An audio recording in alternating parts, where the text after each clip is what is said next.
Checking, 1, 2-ing.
Alrighty, folks.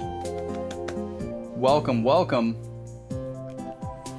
to another Thursday edition of Backlog, boys.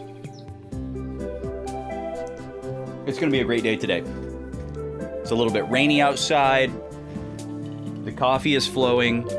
Normally I drink tea on Thursday, but when it rains, one pours coffee. When it rains, it pours. That old idiom, the it that it refers to is coffee. When it rains, coffee pours. It's just a match made in heaven. There's something magical about balancing a rainy day with some coffee. We're ready. Right on time today. Today was a very productive morning. So let's get switched over, do a little housekeeping, and then we'll get started with the game. Let's go right over here. Oh, thank you, bot, for reminding me to start my closed captioner.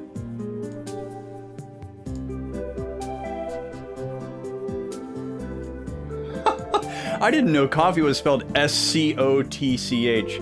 Now, Gad, does that mean that you're drinking scotch right now at 11:30 a.m. on a workday, or does that mean that you like to drink it when it rains? No judgments either way. Just wanted to see if I could get some clarification. All right, now we're ready to switch over.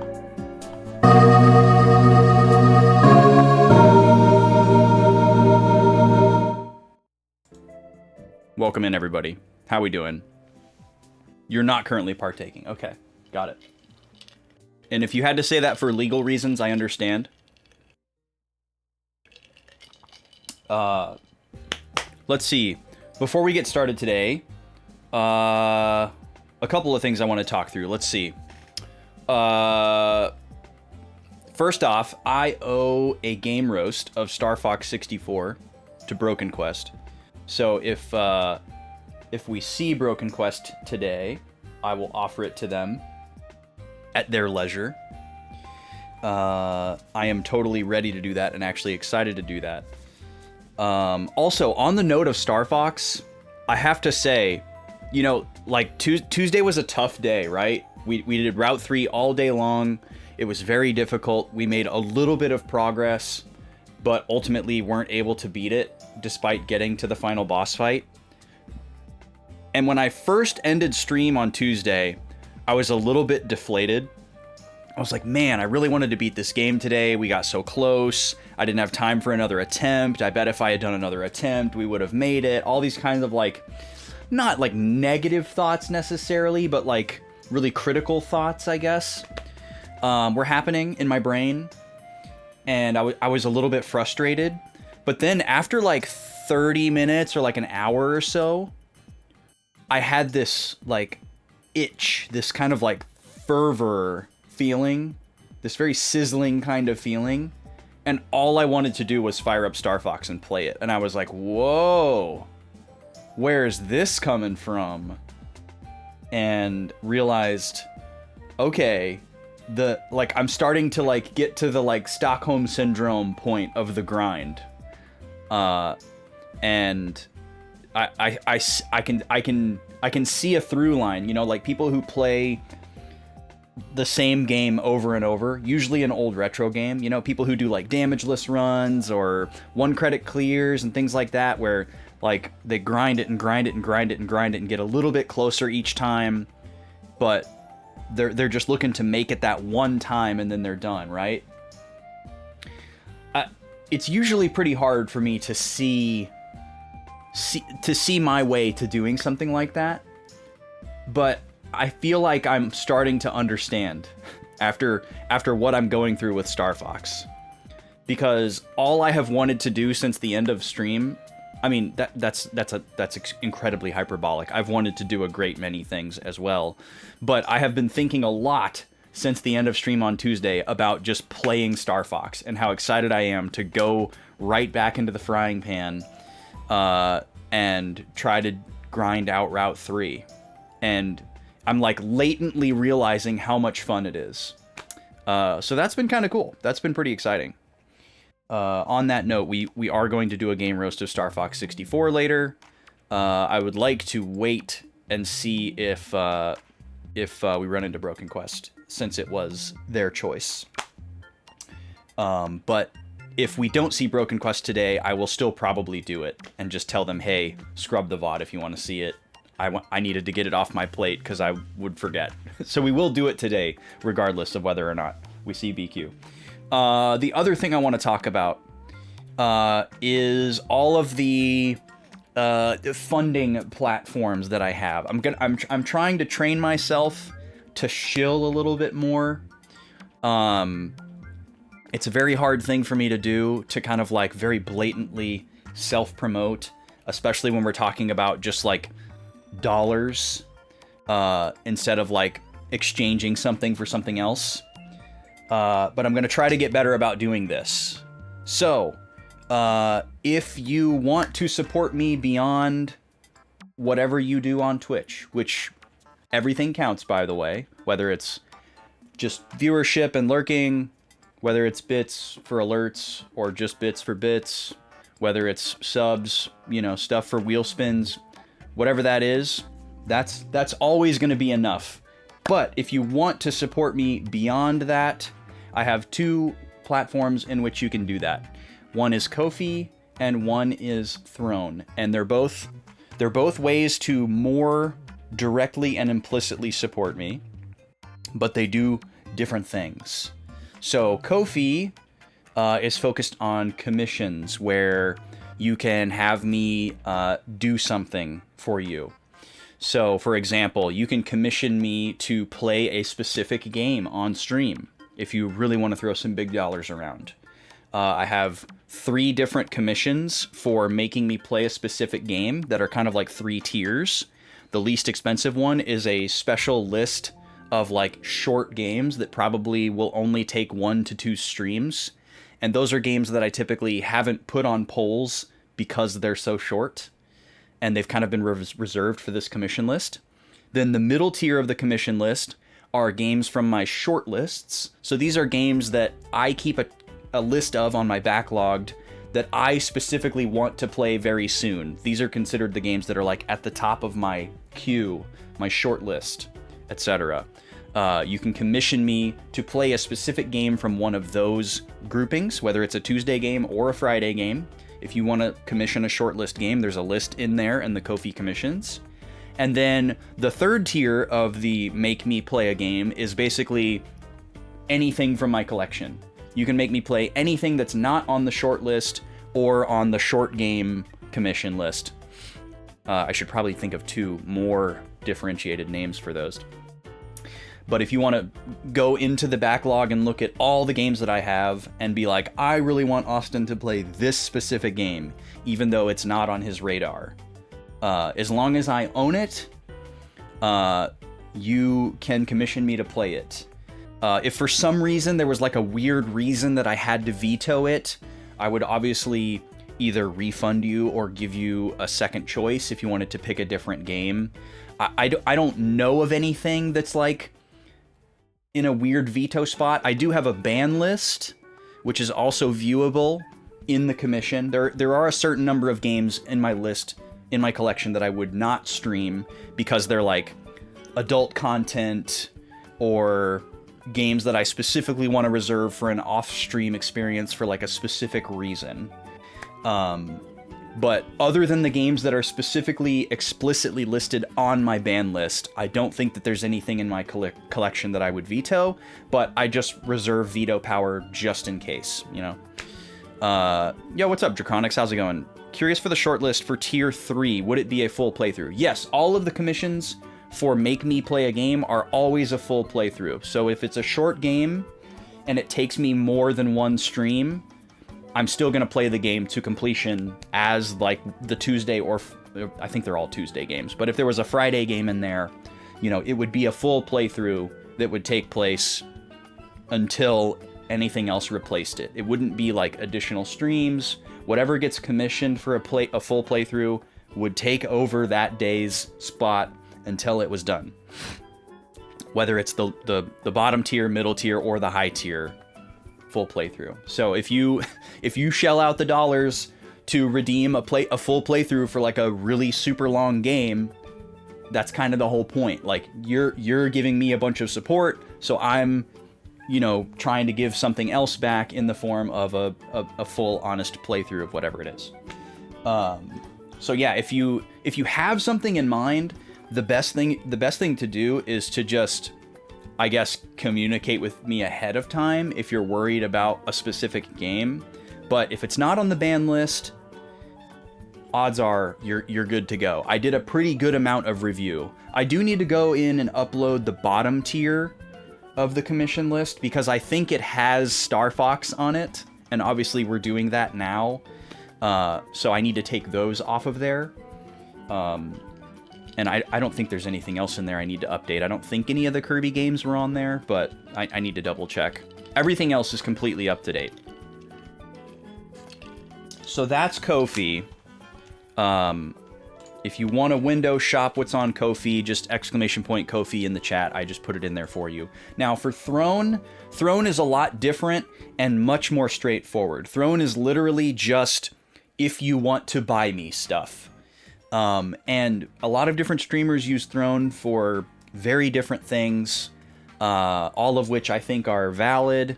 Sometimes it's just things that people want to buy for themselves, but can't really justify with their income, or it's something that the community of their stream is interested in collectively. Maybe it's something that they're going to do on stream or whatever. There's all kinds of cool ways to use it. I'm using it in a very straightforward way. I don't have a job. I am a stay-at-home parent. So I don't have dispensable income. I do have money. I'm not broke. But I don't have the dispensable income to just like buy new video games that I want to buy right when they come out anymore. I have to stop doing that. So literally all that's going to be on my Throne, at least until further notice, is just video games. Some of them are games that I would play on stream. Some of them are not. If you are interested in supporting a game that is exclusively going to be played on stream, I've tried to note that on each one, whether or not it would be a stream game. It also depends on like timing as well. You know, like for example, the new Donkey Kong game is coming out in like 2 weeks. If that happened to be funded in time for the game's release, I would definitely stream it. If it ends up getting funded like 3 months from now, I probably would just play it offline. So there's some things like that. Also, I have ordered the things in Throne on my wish list in order of desire. So the closer to the top of the list it is, the more I want it. So if that's a factor for you deciding which thing you want to, support, just know that they're in an order of my interest. But you can put towards anything on there. All of the Throne items have a crowdfunding option. So I don't expect somebody to buy me a $70 video game. That's kind of wild. I would think that if somebody wanted to spend all of that money at once on me, they'd probably want to use it on something like a Ko-fi commission where they are going to get something rather than just buying me a video game. I mean, I guess maybe if it's a stream game that they really want to see, sure, go for it. I'm not going to stop you. But I have crowdfunding turned on for all of the Throne wishlist items.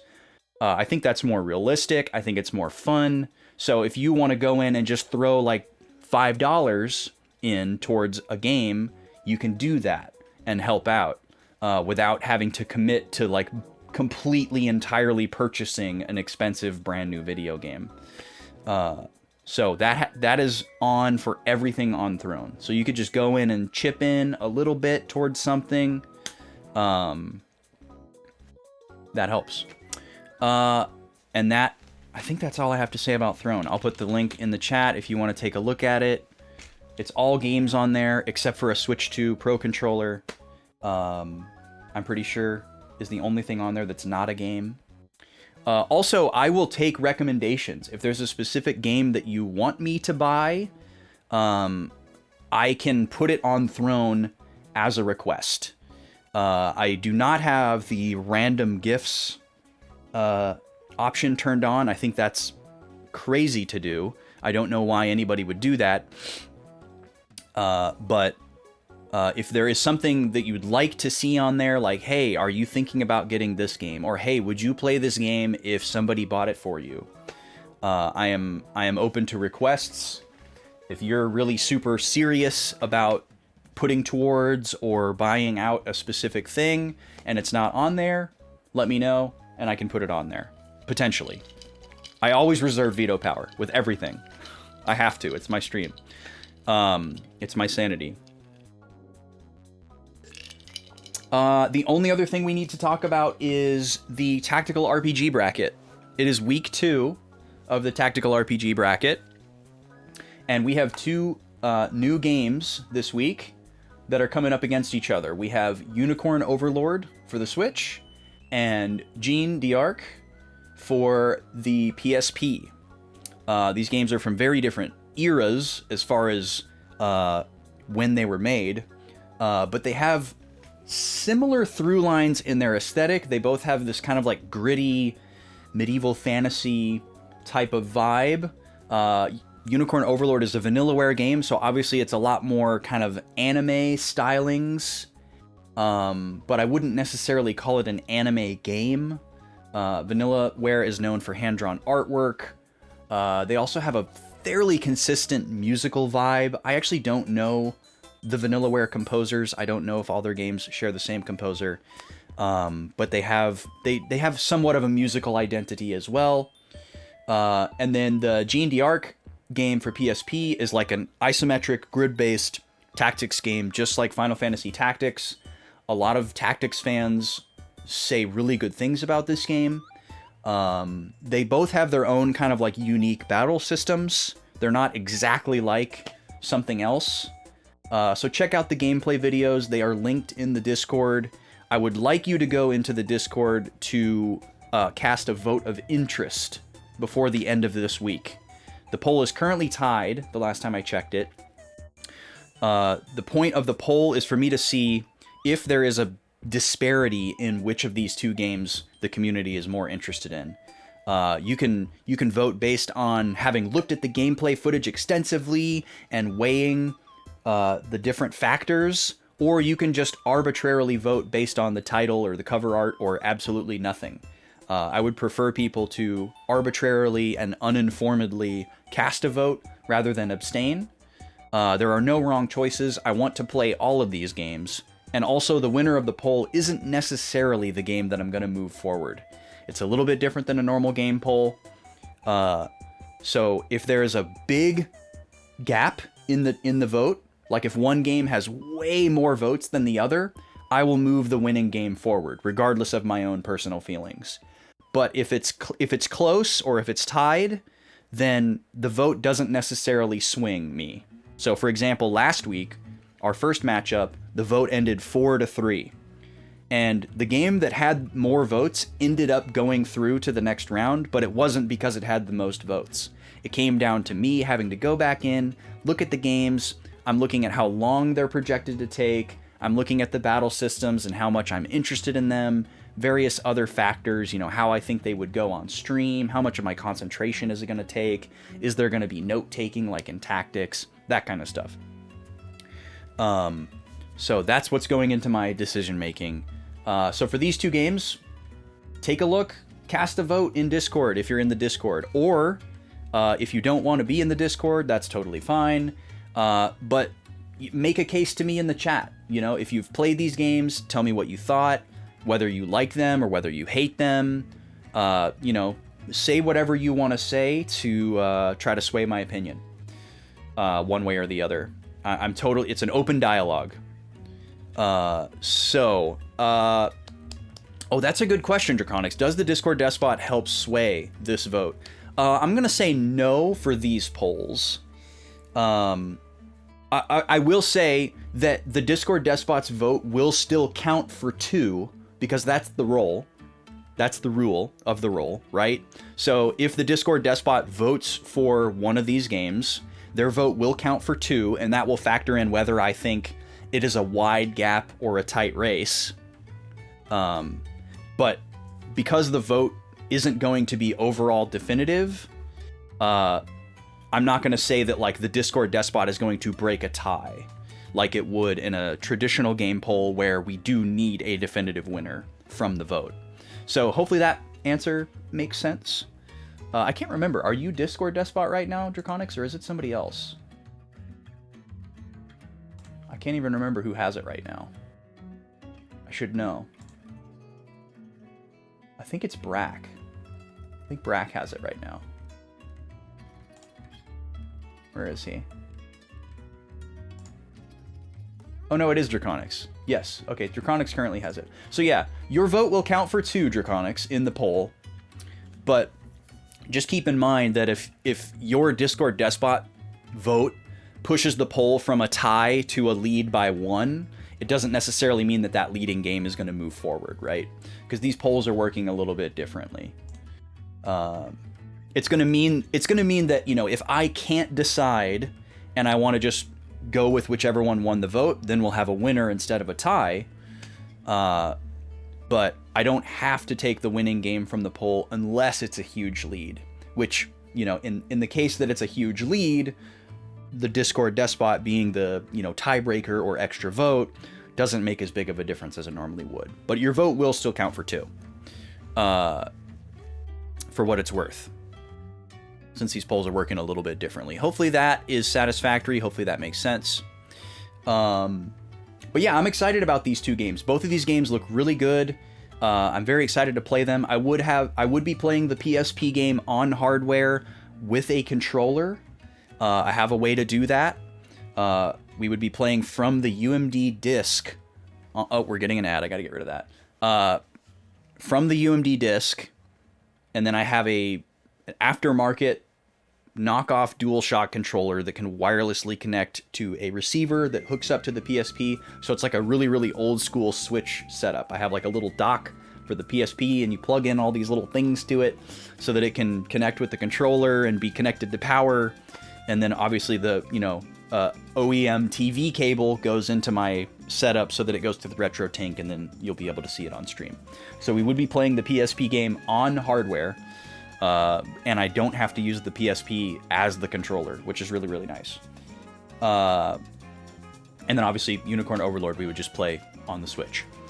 So that's the plan for those 2 games. If you want to look at the full bracket, I have it on screen for you for a second here, but I'm also going to put the link in the chat, ! TRPG. This will give you the look at the full bracket, just in case you're interested in the other games that are up for grabs here. So last week, Phantom Brave moved forward against Growlancer 2 and is now moved on to round 2. Here, let me get that back on screen for you. It's now in the round 2 bracket against Bahamut Lagoon.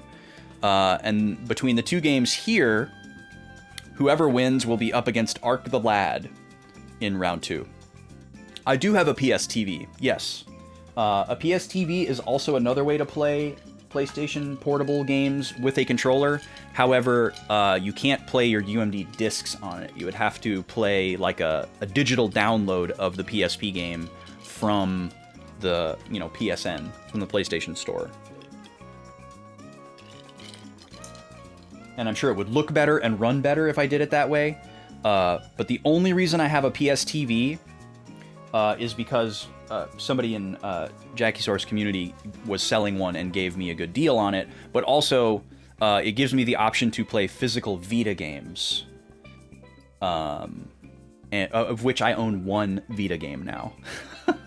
But it gives me the option, if there are other Vita-locked games that I want to play in the future, I can purchase them and play them physically on a TV with a controller. So that's kind of cool. I think the PS TV is like hackable, and there's some fun homebrew things that you can do with it as well. I may get interested in doing something like that down the line, but for now, I just want it to have the option to play Vita games, of which right now I only have 1, and it's not very high up on my list. It's not on my short list, but it's there. Yeah, Ark the Lad would be really cool. I think Ark the Lad would be a lot of fun. It's one of those names that you hear a lot, but a lot of people don't actually know what the game is.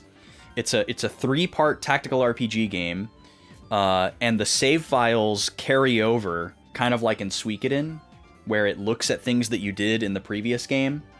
It's very, very cool. There's a making of disc that we would watch before playing it. And if it ends up being the one that wins this tactical RPG bracket, I guess I should talk about what that means. Whoever wins this entire bracket, all they win is the option to be on the next poll. So what I want to do for the foreseeable future with RPG polls is have a tactical RPG and then 2 other types of RPGs. Because I really liked my playthrough of Tactics. I knew that I was going to. The floodgates are open now. I can play other tactical RPGs that I intentionally gate-kept behind playing Tactics. And I want to play more. I'm hungry for more tactical RPGs. So for the foreseeable future, there will always be one tactical RPG on every RPG poll that we do. That way, if the community is also hungry for more, they can say, hey, I want to play more tactical RPGs. So if Arc the Lad wins this bracket and becomes the next tactical RPG option on the next poll, what will happen if Arc the Lad wins?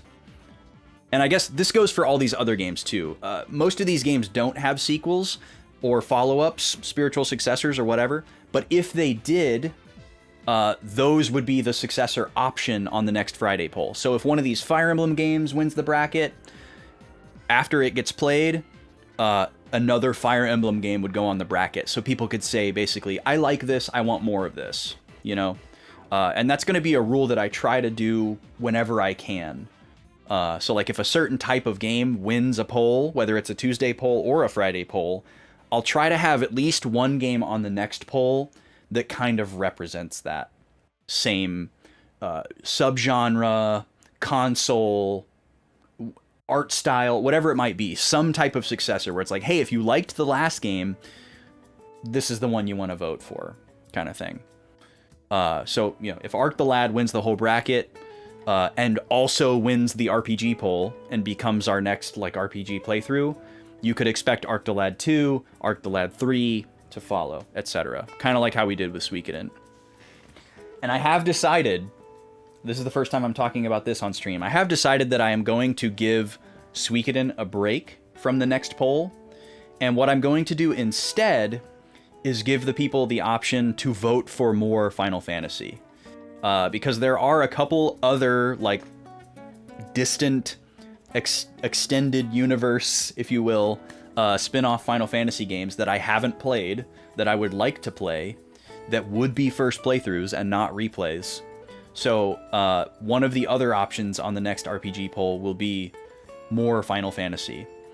I think that game is probably going to be Type 0, but I haven't decided 100% on that. There are a couple more other options, but it will be there will be a Final Fantasy option on the next poll. Now, I've already played Crisis Core, and I definitely don't want to play it again. I'm good on that. I've actually played Crisis Core twice, so I'm definitely good on that.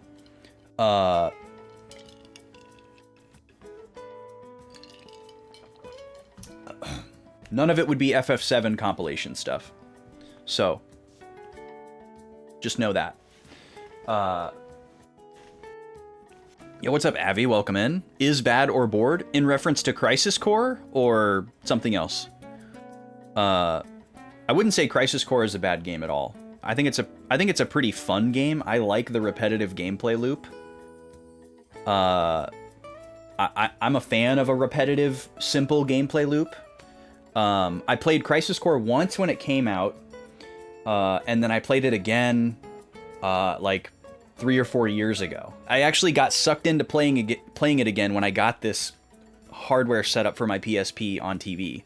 I was testing out using the aftermarket controller with the docked PSP, playing it on TV, getting the picture all right with the retro tank and everything like that.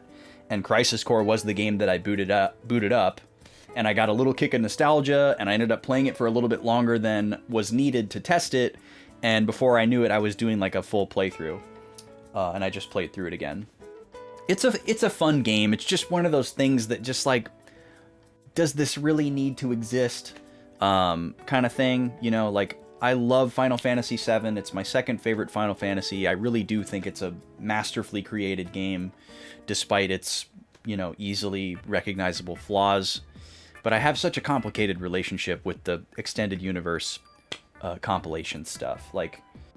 I feel like it's more fun to imagine who Zach was, and think about those unanswered questions raised by the original game, rather than just see them all laid out before me. You know, like, I feel like Crisis Core raised more questions than it answered, which I feel like is a silly thing to do with a game in that position. You know, if you're trying to, like, fill out your extended universe, I think you should answer more questions than you raise. Like, oh, we're making this game because there's lots of unanswered questions about Cloud and Zack's pasts, and Sephiroth's past, and Shinra's past, and Hojo's past, and all these things. And it's like, okay, cool, great, let's get some answers. But it just, you know, because it's all a retcon, it, like, muddies the water, and there's, like, the aspect of the portrayal of the characters as well. Like, inevitably, certain characters are going to be portrayed in a way that don't match up with how people thought about them in their head.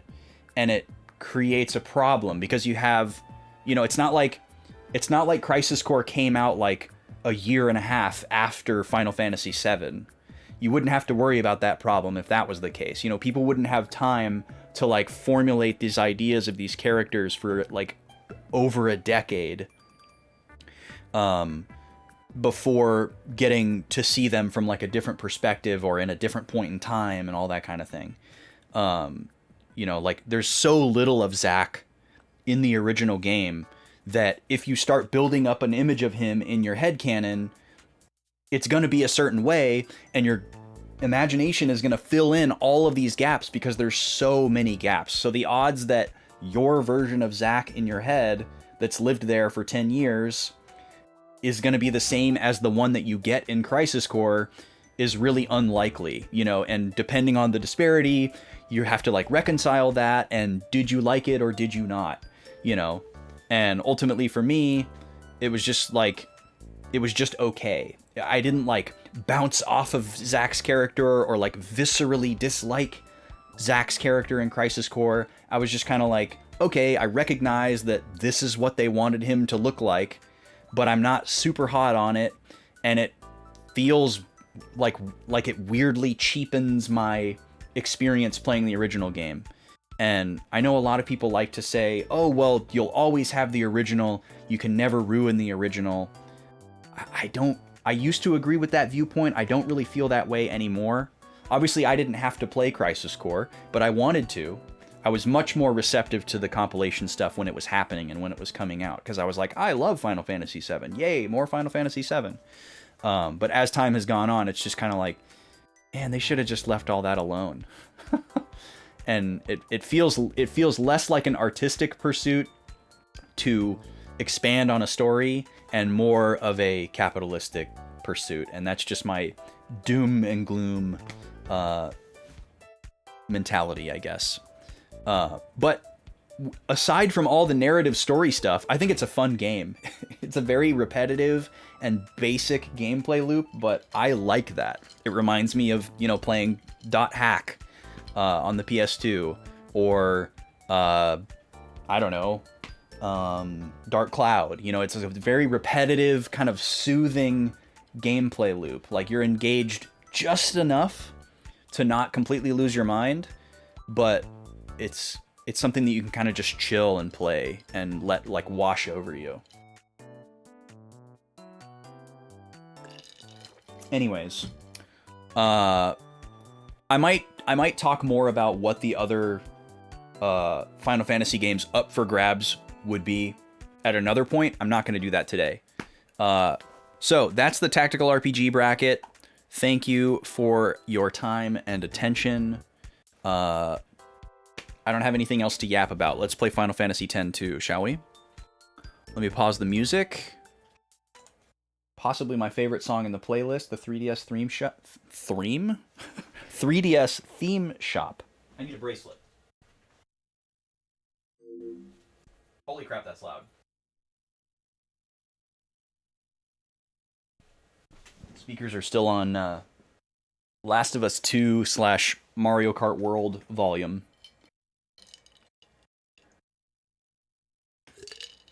The analog systems are so much louder than the modern ones.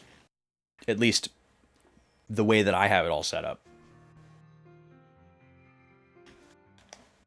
All right. Let's see if I can remember what we did last week. Let's load in here. I can vaguely remember what we did last week. As far as, like, specifically story-wise what we did, I gotta turn this down more. It's still super loud. There we go. Now that there's constant music, it's a little easier for me to hear where the volume's supposed to be. So last week we did a bunch of mini games because all this game is mini games apparently. But story-wise, we met a character whose name escapes me, who didn't believe in us, and that led us to the shooting minigame, which really blew chunks, but we did beat it on like the 3rd or 4th try or something. And now he's like, okay, maybe I can believe in you. We did that. We sold some tickets to a concert. That was like the last thing that we did last week. Gosh, what else did we do? It's all blurring together. I can like remember all the things, or most of the things that we've done, but some of them may have been 2 weeks ago. I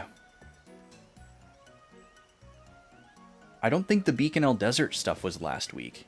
Well, it probably was one of the days last week, but I don't remember what we did on last Friday versus what we did on last Thursday. But we went to Beacon Desert, did a bunch of mini games there. We didn't find a way to get to the Central Expanse to look for the special key. We're in pursuit of 3 goon outfits so that we can sneak into LeBlanc's hideout in Guadosalam, one of which we found at Mount Gagazet, where we did another little sojourn. And I think we have a lead on where a 2nd outfit is, but we don't have a lead on a 3rd outfit. So I'm actually going to go back to the airship here and look at the map. I think this will help me kind of remember. We've picked up some new spheres. The big story moment last week was seeing the video of the guy who looks like Titus, but has a British accent, and Yuna having to be like, is that him? I don't remember exactly what he was doing. And then Yuna had the like weird dream of her and Titus like trying to escape and getting shot. Another like flashbang, red herring from the original marketing for the game, making people think that Titus was going to be in the game. All right, let's just look at all of these. I'm expecting all of these to say mission complete or no missions. Okay, so there's a side quest at Mihin High Road. That could be an outfit. Guadosalam is obviously where we need to go once we have the 3 uniforms.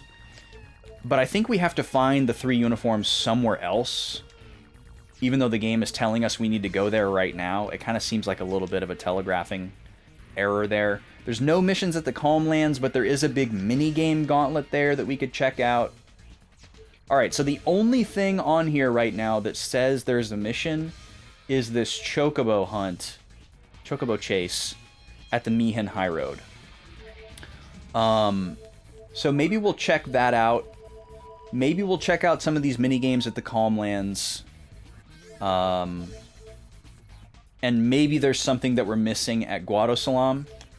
So if the Mihin High Road thing doesn't turn up anything, we'll assume that there's something that we're missing at Guadosalam, and we'll go back there. But let's go check out this wild Chocobo chase. I'm sure this will be another mini-game. Hopefully we don't have any more mini-games that that miss as hard as the gun mini-game did. Let's see. Where do we want to go? Maybe we're already in the right spot. Let's see if the person who's missing their chocobo is here at the travel place, travel agency. I'm sorry, but you won't be able to go chocobo riding. I see. Sorry to bother you.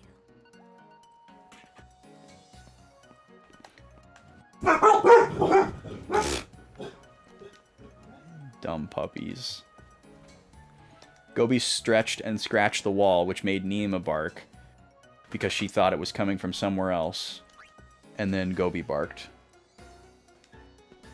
Nima's on edge because it's rainy as well. Okay, so that person who walked out is probably the person we need to talk to. Yep.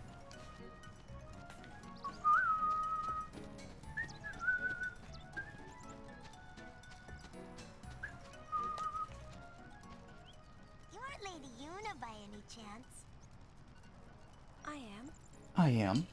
I don't suppose you remember me, do you? It's me, Callie. Why do you sound like you're 5 years old, but you look like you're 16? Remember Callie? We met her 2 years ago on the Mihen High Road. Nope, don't remember The her. little girl that was so looking forward to the calm. What are you doing here? I came to ride a chocobo. I've wanted to ride one for as long as I can remember. You don't see too many chocobos these days. Everybody rides hovers. We've seen a lot of chocobos, actually. But they're always in battle. Chocobo hunting fiend prowling around. This isn't a very good place for poor little chocobos anymore. Maybe they're gone for good. Oh! Chocobutt.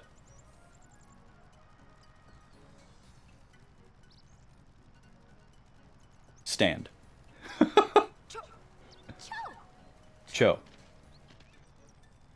It's a chocobo! Of course we're gonna help her. I love how the negative option is you can't be serious. Yo, what's up, Shane? Yeah, I kind of figured that was what it was. Oh, this song. I've heard this song on a lot of playlists. I can't remember if we've heard it in the game yet or not, though. Now, are we going to get into a bunch of battles while we're doing this? I love how it's just walking around. Stick with Riku as you make your way down the high road. Maybe you could nab some of those feathers along the way. Okay. I don't know what that means.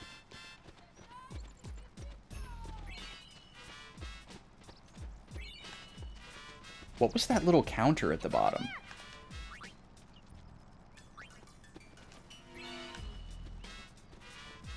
Oh, I see. You lose sight of the chocobo if you step away for too long.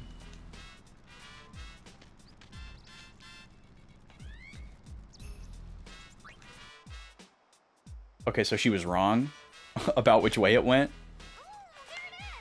Stay close to me. I'll get that chocobo. So do the feathers help me in some way?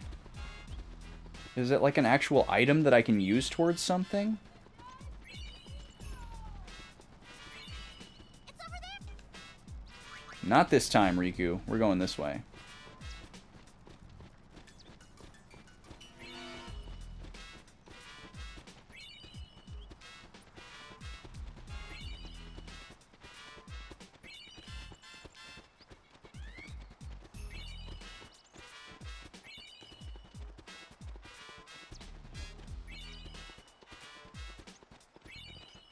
It went that way.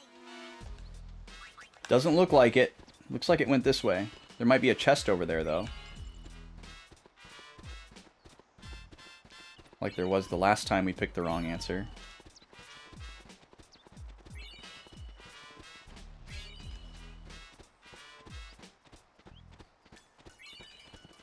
It's over there. Okay, hopefully you're right this time.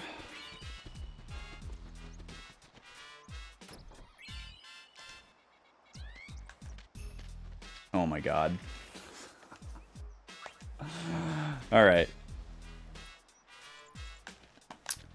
Doing great today, Shane. Today's been a very good day. It is just now afternoon where I am. I'm going to take the wrong path on the second choice because I want to get all these chests.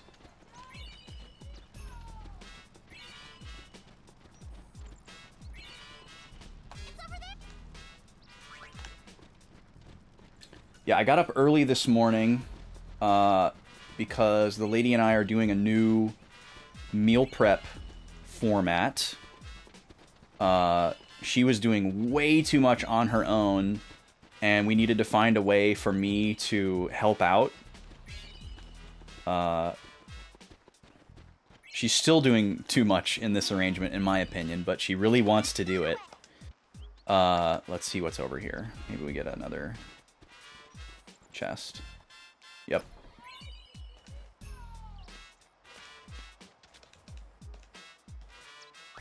I don't know if I'm actually getting these items or not. Anyways, I got up early this morning to do a bunch of meal prep stuff, which mostly just involves like chopping and measuring a bunch of things, which can be very time-consuming and physically draining if you're having to do all of that before you can even start like cooking anything.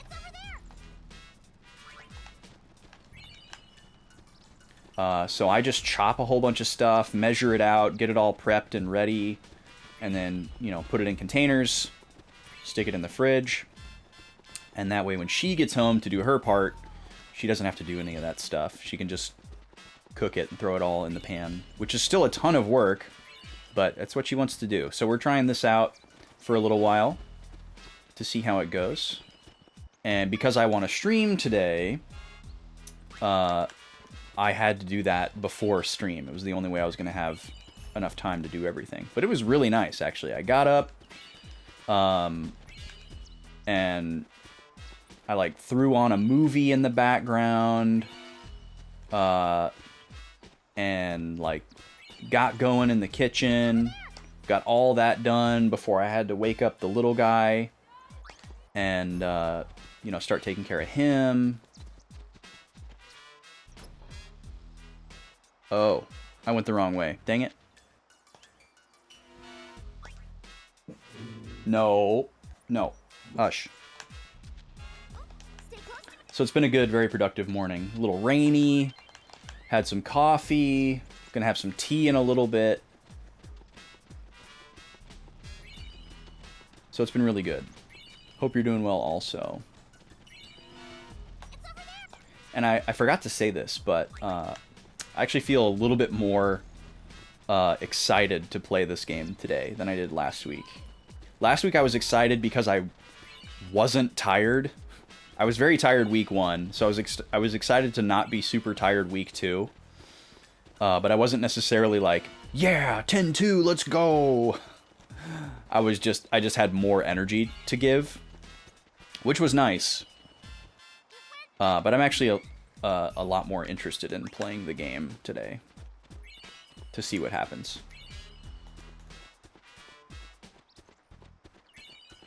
Alright, so I guess the meme here is that Riku is wrong every time.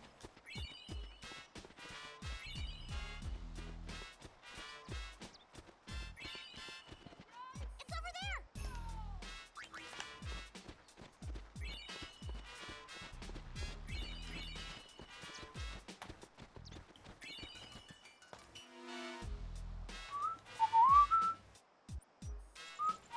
There it is. What did I tell ya? What'd I tell ya?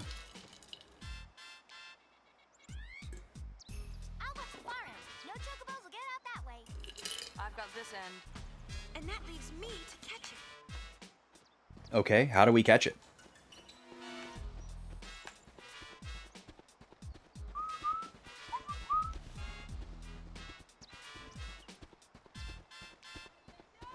Is this gonna be like a... Yep.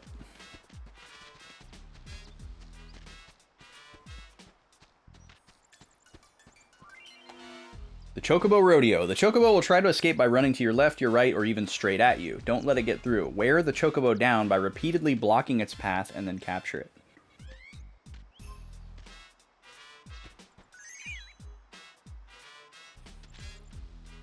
Okay, I think I did the right thing there.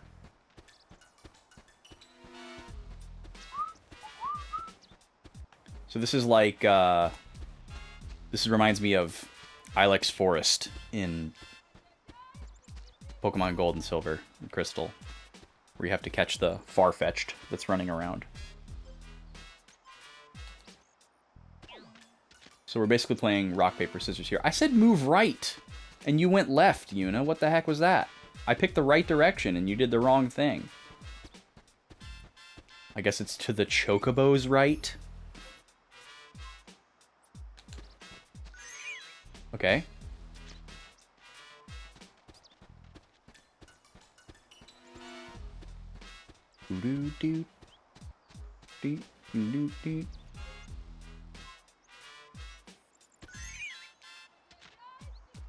Okay. So I guess you just have to win these rock, paper, scissors enough times, and then it's going to be over. The Chocobo's lost its concentration. Now you can easily tell which way it will go. I can?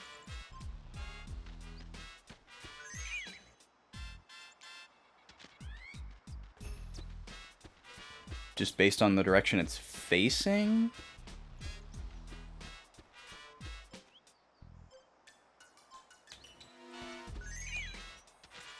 I guess I have to hold the direction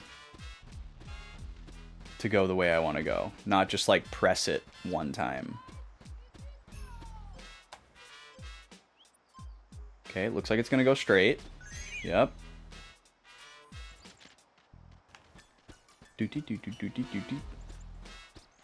How many more?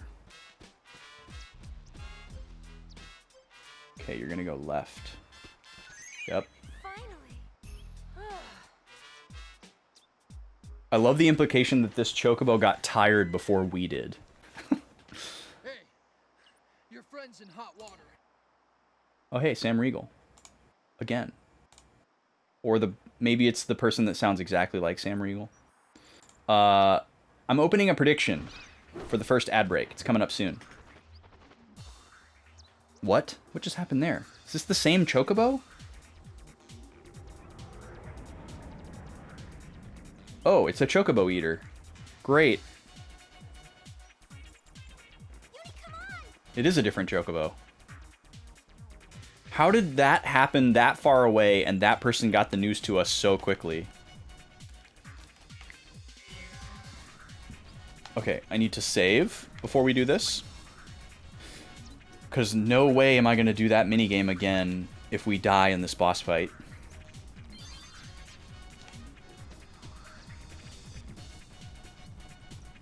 This is perfect, though, because we just got to a point where we really like our Dress Sphere ability progress. So we're all ready to go for a boss fight. Oh, I finally read the manual to the game. And I learned exactly one thing that I didn't already know. Apparently... Wait, what? But there isn't time. Then we'll just have to hurry, won't we? Right. What? How do I get over there?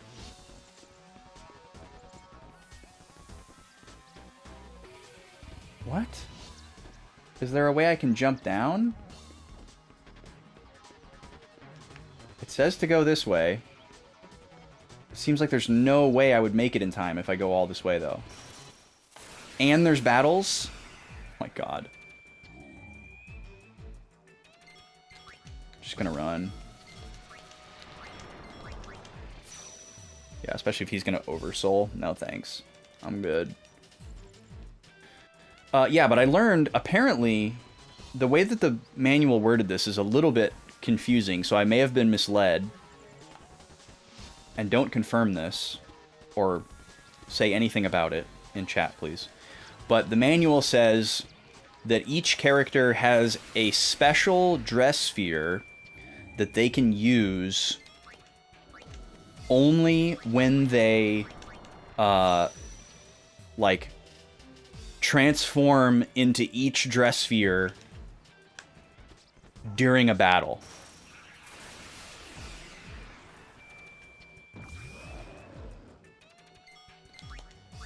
And I thought that was really interesting. It's kind of a big, prohibitive cost to experience, but it's certainly something that we could reasonably do in the context of like a, you know, longer form boss battle or something.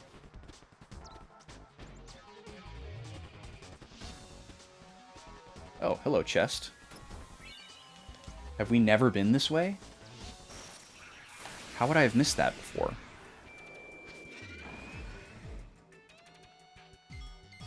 I'm just running from everything.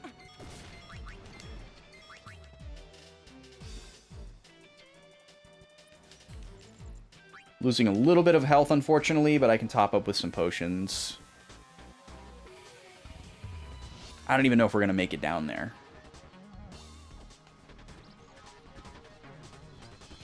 It seems impossible that we have to go all this way around. It's going to be close. I dilly-dallied a little bit. These chests just must have not been here before. And maybe they're just here to cost me a little bit of time.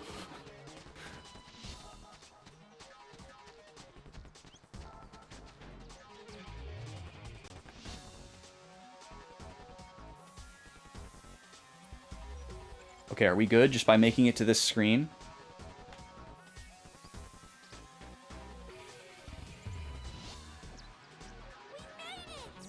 Okay, cool. I like how she's up now and fine, but not running away from this thing. God, that mouth is horrific. All right. Now, the gimmick with this guy in 10 was that you had to, like, Where's the fun in that? push him off a hill or something. Takers, keepers. Let's go to, Songstress? We'll do a bio right off the top. We're gonna go to White Mage. Oh, the ad is here.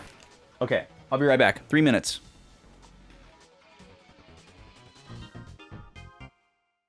Free for all. 3, 2, 1, go!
This game's winner is Yoshi.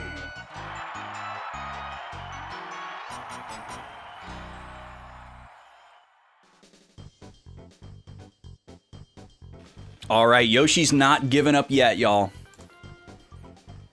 Pulls out a win here. Bringing the score to 6-3 after 9 rounds. Still 2 more to go. Then we're going to switch to Mario versus Samus. If you'd like to choose which characters fight after Mario and Samus, you can do so with 1,000 channel points. If someone snipes you, you can choose their opponent. Alright, scores are updated. We're back.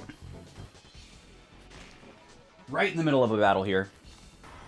Just as Yuna's going Sailor Moon mode here. Alright, let's get Protect on everybody. That's why I wanted to switch over to White here.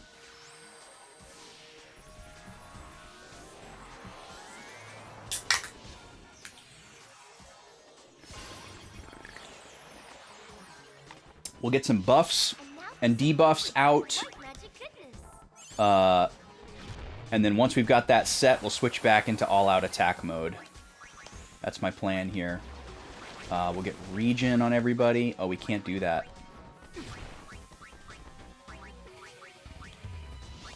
Alright, I don't think this guy's going to have magic. So let me just do another Protect. I think we can stack that up. We'll get Canis Firmus on, which I think should stack. We'll do a Sentinel here. Go back to Prey. And let's do a Battle Cry. May as well let loose. Try this bio again. Don't think that went off. And then we'll switch to Slow Dance.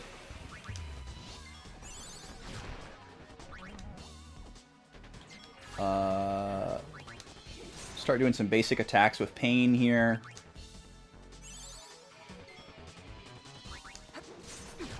Start dealing some damage.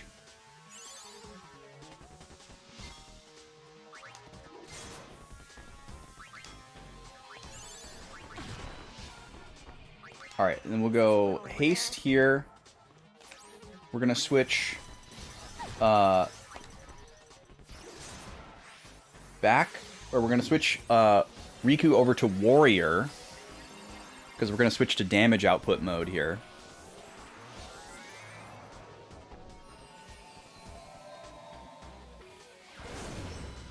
And then we're going to flip Yuna over to Gun Mage so that we can scan.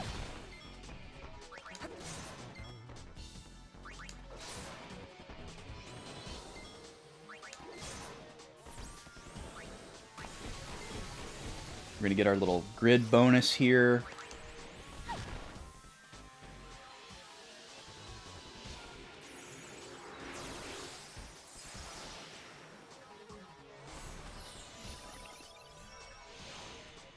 Wildberry Pop-Tart mode, let's go!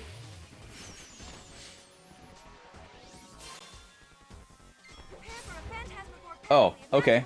We were just gonna, like, switch to big damage mode and this thing's dead already. Figures. Take that. Well, even just hasting with Songstress and then having Pain and Riku whack away was a great gambit. It's kind of like the assault thing with Pain, but without losing control of the characters. Not quite as good.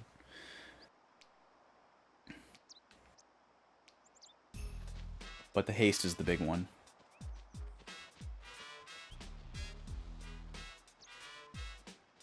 She looks happy. Whatever works for her. Shall we? So many people swear by blue mages, but you've never been a huge fan of them because they take so much more effort to become good. Yeah, it's very game specific. I love the idea of a blue mage, but it's very game specific, you know, like which skills are the good skills, how hard are they defined, how does the learn mechanic work for that specific game. Oh, we got a garment grid for that. Another one to add to the pile. Throw it in the pile with the rest.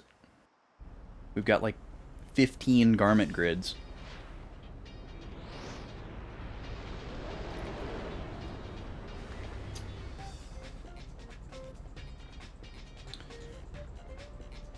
But yeah, I love the concept of a blue mage.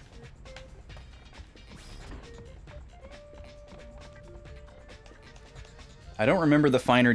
Why does the analog keep turning off? It's like whenever we do a scene change, the analog on the controller turns off, and I have to turn it back on again. And I keep thinking my analog stick stops working. Alright, so now Mihin High Road says mission complete. So we need to decide if we want to go straight to Guado Salam or if we want to go to the Calm Lands first. Let's go check out the Calm Lands. Let's see what this minigame hubbub is all about. Is it actually something fun? Is it like something that I don't want to touch with a 10-foot pole? Let's get a temperature check here. Let's also save.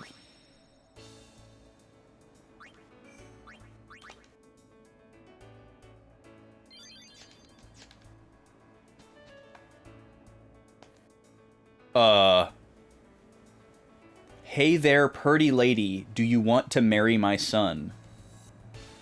Jesus. No, I don't.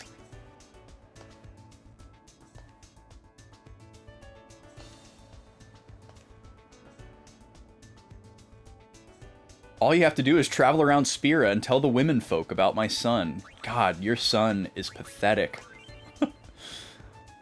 Approach the people you meet in your travels and press square to talk to them. Depending on what you tell them, their interest in the hapless bachelor will change. Sweet talk your way into their hearts. Wow, we have to trick someone into marrying this fail son. Okay, sure, that doesn't sound like a horrifically toxic idea. And this guy's really doing his part, huh? Oh, it's a Ronso. Nice to meet you, Leon. And this is? Aid Runso. Hello, Aid. We are happy to meet you. Leon and Aid hear many stories of Lady Yuna. Elder Kimari tells of your journey together. That's Rob Paulson. How's Kamari? Leon not sure. Kimari always have serious face. Kimari think of Ronso problems. Kimari's got it pretty rough, huh? The teenage Kimari are very James Cameron Avatar. Leon believed there must be a way to do this somewhere in vast Spira. Be careful. There are a lot of fiends wandering around. In a way that the fully grown Ronso aren't. Yes, Lady Yuna. Come, Aid. What are they called? I forget what that race is called in those movies. It's escaping me right now.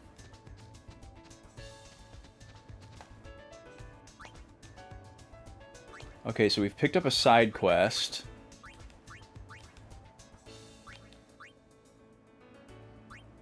It's good to know that these are purchasable. But we don't need more than 2. Navi, thank you. Yeah.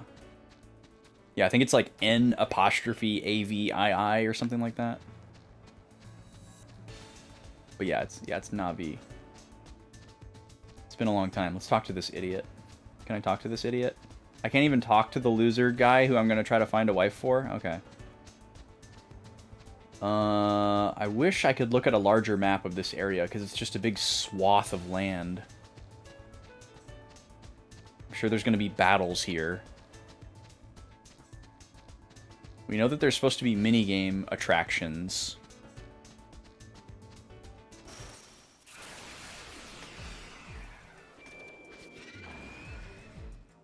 Yeah, it's like story-wise definitely pretty derivative of a lot of other things. Pocahontas was definitely like one of the first ones for people to jump on. And it's definitely not incorrect. But there's also like a lot of other things that it's inspired by too. Okay, let's reset these back to what we were working on.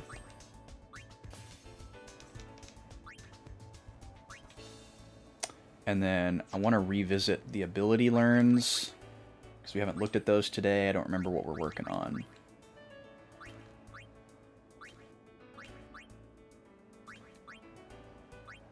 Yeah, we'll work on that.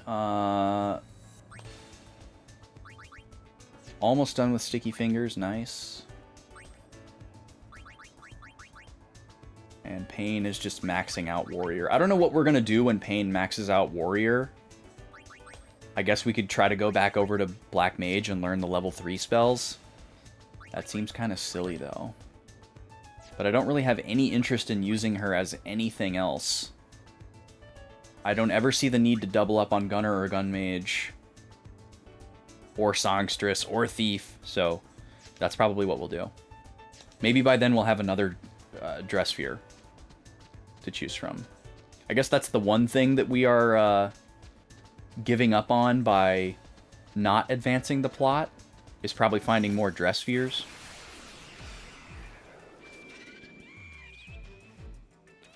No problem.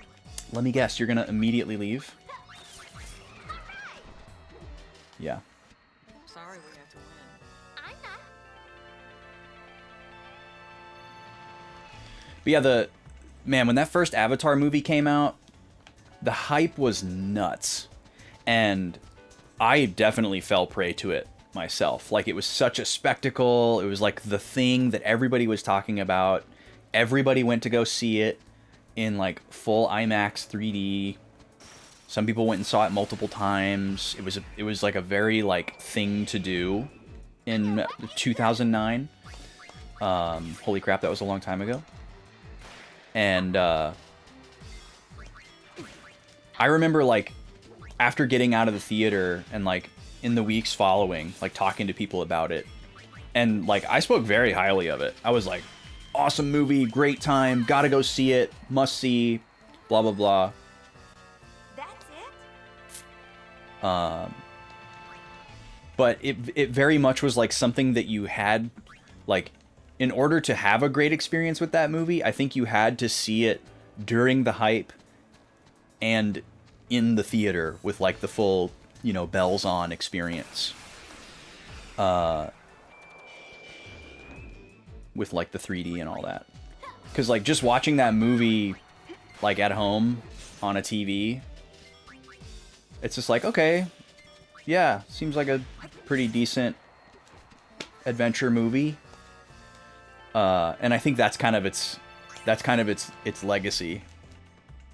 Is like, if you watch it now, people are just kind of like, how is this like one of the top grossing films of all time? Or like, how was this such a big movie at the time, you know? It's a little harder to see in its contemporary lens now.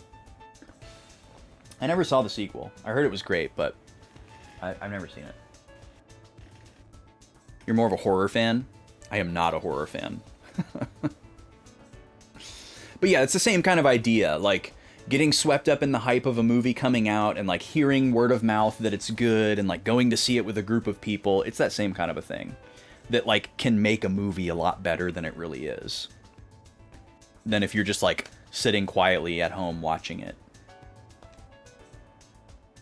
Okay, wow, this is a big menu. Reptile Run.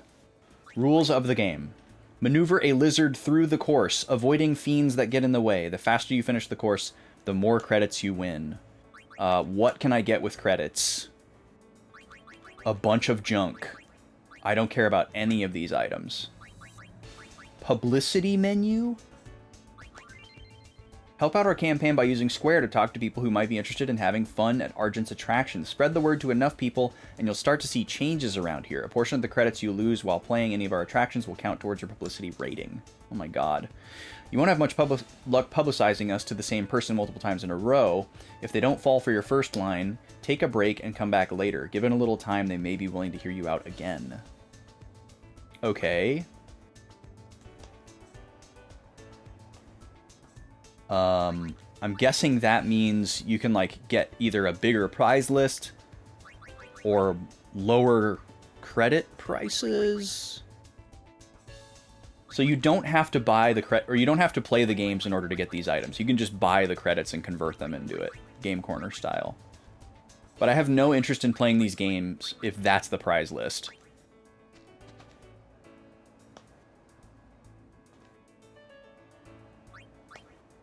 Okay, so I guess maybe I need to walk over to the other hover and see what the other company's game is. Maybe there's more than one. I wish I could pan the camera around.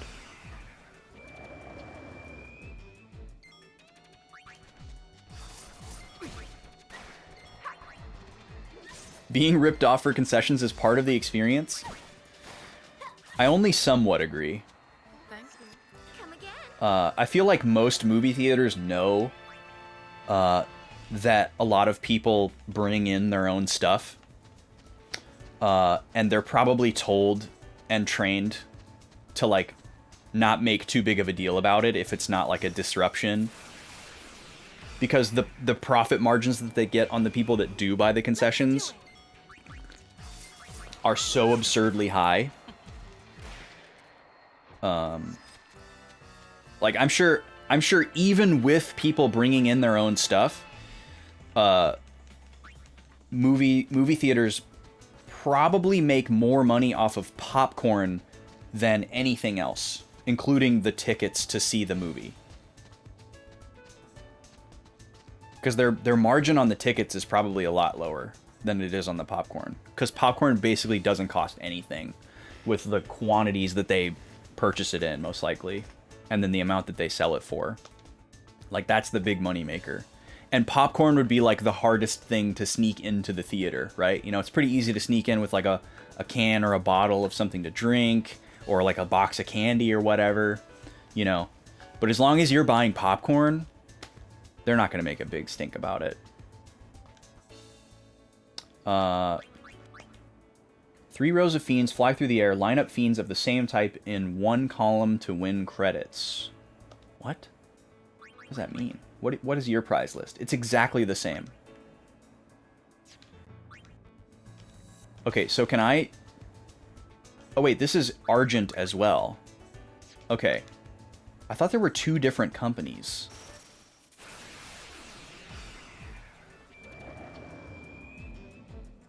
Oh, you've got one of those adult boozy movie theaters. Yeah, those are very popular too. There's one that's kind of a local chain around here that we go to pretty often. And it's basically like a restaurant, you know, like before you have to get there a little bit before the movie starts. If you want to order food or drinks, and they, like, you know, take your order and everything, and then they, like, kind of bring everything out to you during the previews. It's really nice. It's a really nice experience. The other nice thing about it is that a lot of the screenings are like 18 plus or even 21 plus, so you don't have to worry about, like, disruptive kids if you're really sensitive to that, or, you know, depending on what the movie is, you might be more sensitive to that and really not want that to happen. And they also have, like, a really strict, like, zero tolerance policy on disruptions. So, like, if somebody has their phone out or is, like, talking, they actually will take you out of the theater. And it's not just like, oh, they're gonna, like, say a thing at the beginning of the movie to, like, tell people to be nice. They actually do take people out of the theater. So there's, like, a really strong precedent set that you need to, like, be quiet and respectful of the people around you.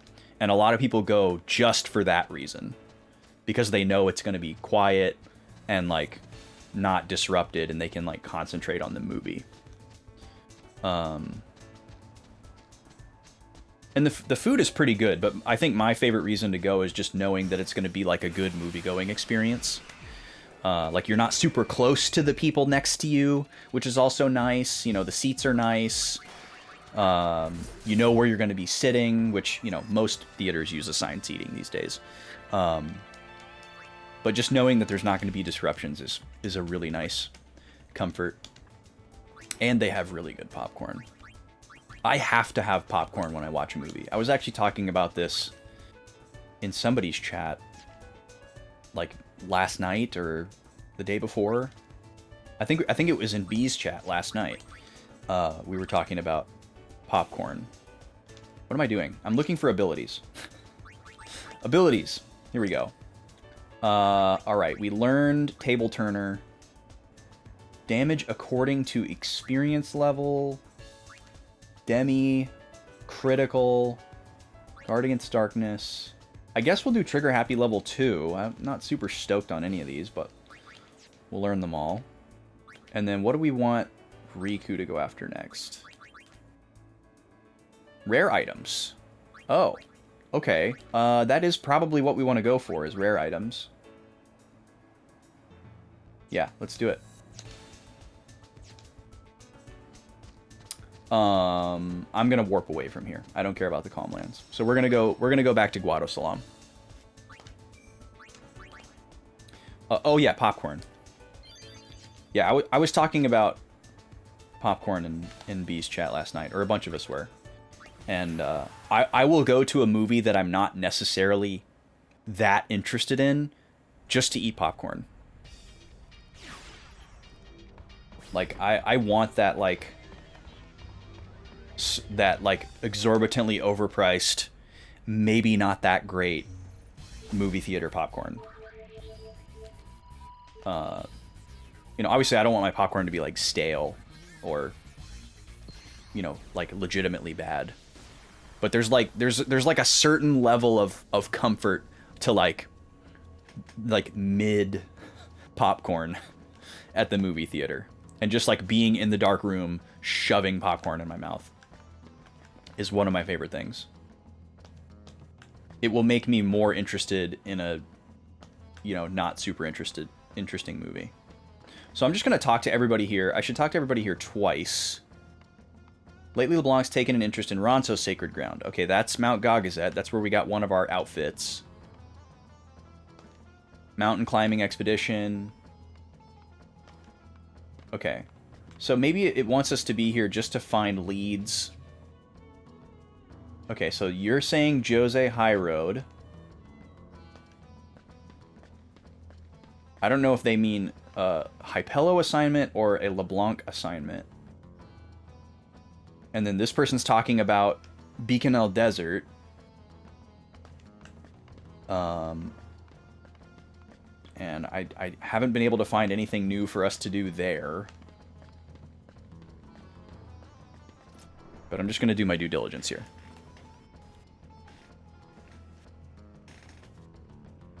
Oh my god.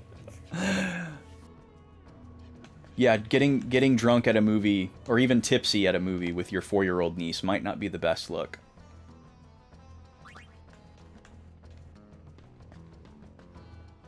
Yo, like no one ever was. Welcome in. How you doing? You think this is both your most favorite and least favorite FF game at the same time? You know, that's a very confusing opinion, but I understand. Even though I haven't completed this game, I could understand why someone might feel that way. Everybody.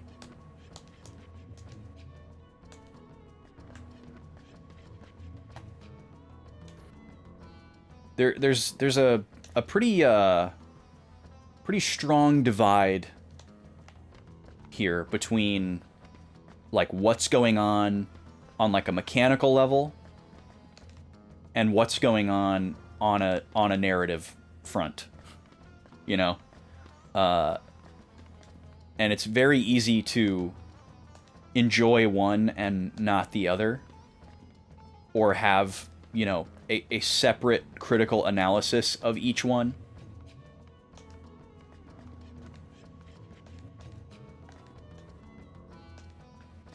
But yeah, my biggest takeaway so far is that there's no escaping the tonal whiplash between 10 and this game. And also there's this feeling that I'm experiencing while playing this game where I feel like it's gaslighting me into like misremembering things about 10. Not like tangible recorded things about 10, but like tonal things. Like it feels like this game is trying to gaslight me into thinking that FF10 was like just as silly and just as off the wall and just as like irreverent and nonsensical. You know, and that it wasn't like a grounded dramatic experience. Okay, this person has data. What does that mean? If you were to buy the data from me, you could sell it to another who wants it. 10,000 gil? Absolutely not, my guy. Absolutely not. Wonder what that's for. I'm gonna write that down. Guado Salam basement shop sells data for 10K. But yeah, I like a lot what's going on in this game mechanically.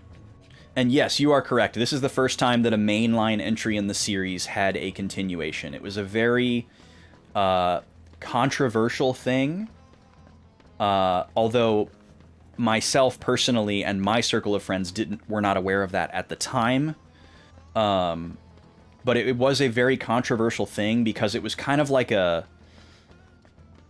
it was seen as a statement made by the new leadership at the newly formed, named, whatever, newly established Square Enix to kind of say like, hey, things are going to be different now. And I'm not necessarily trying to say that that's the message that they wanted to put out there, but that was the message that a lot of people received. Is like, hey, different people are in charge now. The vision is different. The rules are different. And that was like... that there was a lot of different things in Final Fantasy that were the quote-unquote writing on the wall for people, but that particular one was the writing on the wall for a lot of people. Okay, let's go back to Jose Temple. They say there's no mission there on the map, but it was referenced by the Hypello. So let's see if we can make anything happen there. I feel like we already did the Gagazet thing. Ah, yes. No idea what you're saying.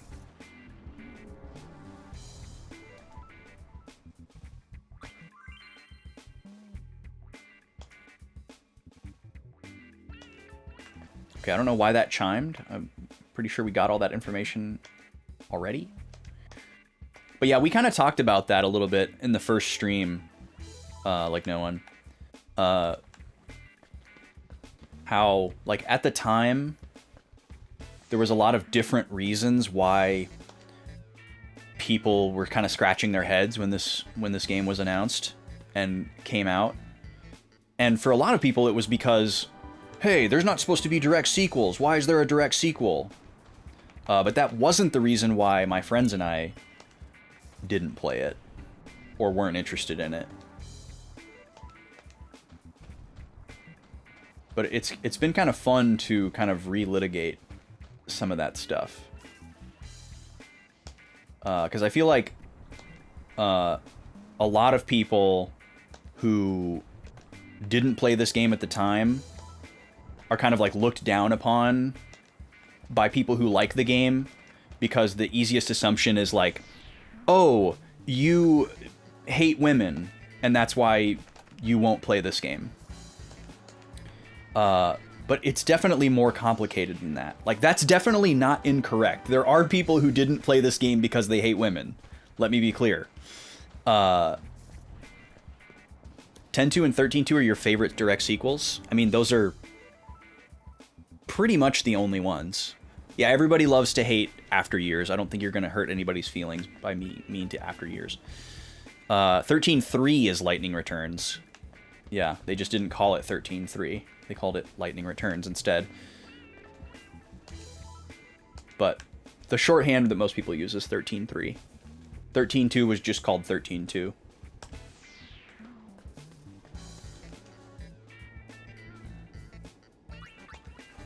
We've seen all this before. I'm just trying to see if there's any, like, new information or quests. Whoa. Current wage is 150 gil. We can apply for a raise? Oh, okay, here's the parts that we've gathered. I finally get to see this. I was wondering. So it looks like Z, S, and A are the only letters. So I wonder if something happens once we've found one of each? Maybe?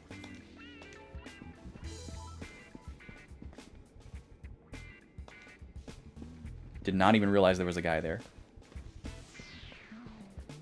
But yeah, there's so many reasons to bounce off of this game. Some of them are invalid and unfounded, but I feel like most of them are. And it's complicated because, like, if somebody has, like, a really visceral negative reaction to this game, it's really easy to assume that, you know, oh, you're a closed-minded person, or you hate women, or, you know, some other, like, really easy write-off. But there's definitely some more nuanced stances for this game, and I'm here to champion them. You know, as somebody who likes and respects FF10 quite a bit, I feel like there's a lot to be said for why this game is not, I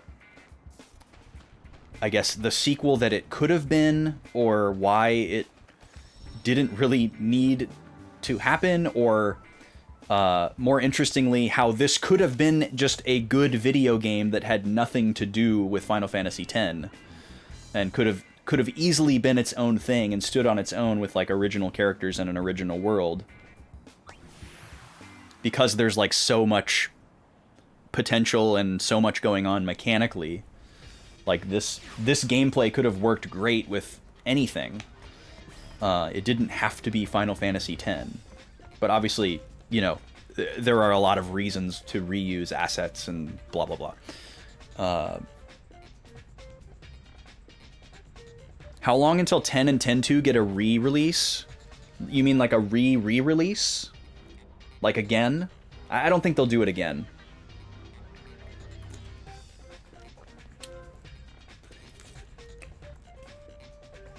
Yeah, I don't want to get into litigating 13.2 too much, but I feel like that one has the same problem for me as this game, where the premise undermines the original game.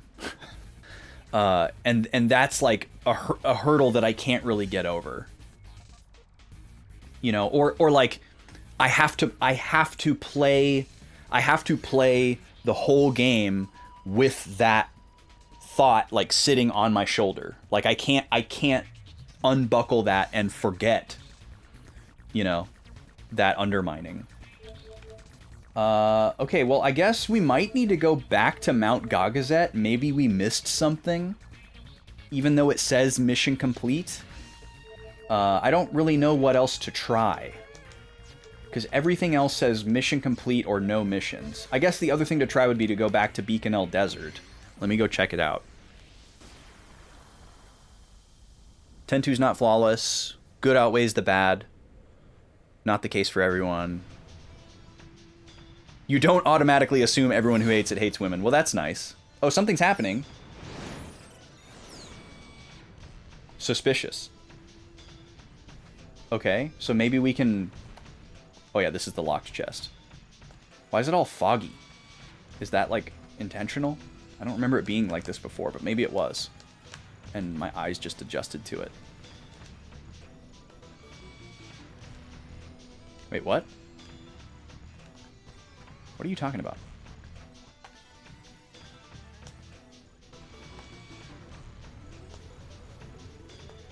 Nautila's been looking for us. Okay, what's up, Nautila? Before you start digging, really like you to go check out the oasis. Oh, okay, we can get to a new area now. Stuff's been washing up there lately. I'd appreciate it if you looked into it. Happy to do it. Alright, so we can check out the oasis now. Still no central expanse. But we're finally done with the western expanse.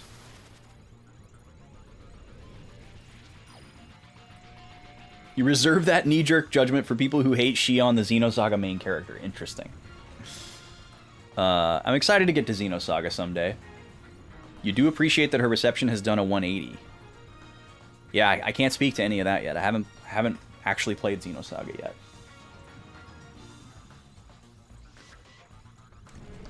Alright, let's go investigate the oasis.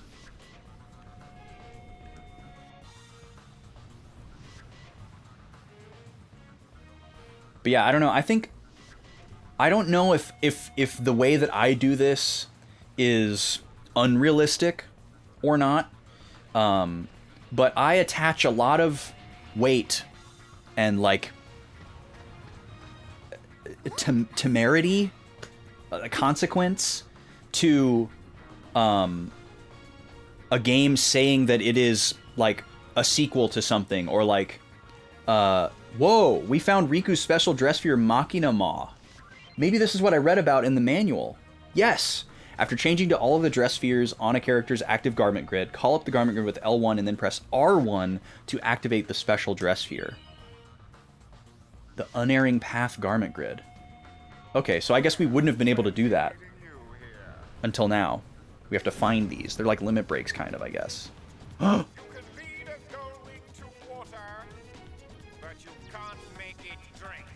It's the Alan Rickman sounding guy. Say, those are nice uniforms. Let's fight some goons. Enough of this nonsense. But yeah, like, I feel like if you're saying, okay, this game is... Back to what I was saying, like, if you're thinking of this game as a sequel to Final Fantasy X, like, in my opinion, that comes with a lot of rules and, like, boundaries, right? That need to be followed. And I don't feel like... I don't feel like this game sticks to enough of those rules for my taste. I feel like it throws a lot of those boundaries out the window and says those don't matter. And, you know, we do whatever we want because girly pop. And, you know, that's a choice. That's absolutely a choice. Alright, we're gonna go assault on this guy. Even though Yuna has darkness. Should be able to just wipe him out real quick here. Goodbye, little girl. He's not doing like any damage now that we're protected. Yuna's looking really awkward there. Okay, we got him. Yeah, I didn't think this was going to be much of a fight. Why does his helmet have the, like, repeat symbol on it? Do a cool pose while he runs away!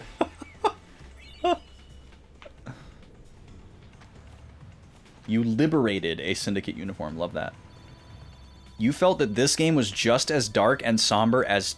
Oh, if this game was just as dark and somber as 10, it wouldn't fit as the world has managed to get rid of the cause of the dark tone. See, that makes sense, but also, like, 10 just didn't need a follow-up, you know? Like, how many times have we had a game, or a movie, or a book, or whatever, a piece of media, where the premise is that the world is at stake, right? And it must be saved. And the story happens, and then the thing is thwarted, and the world is saved.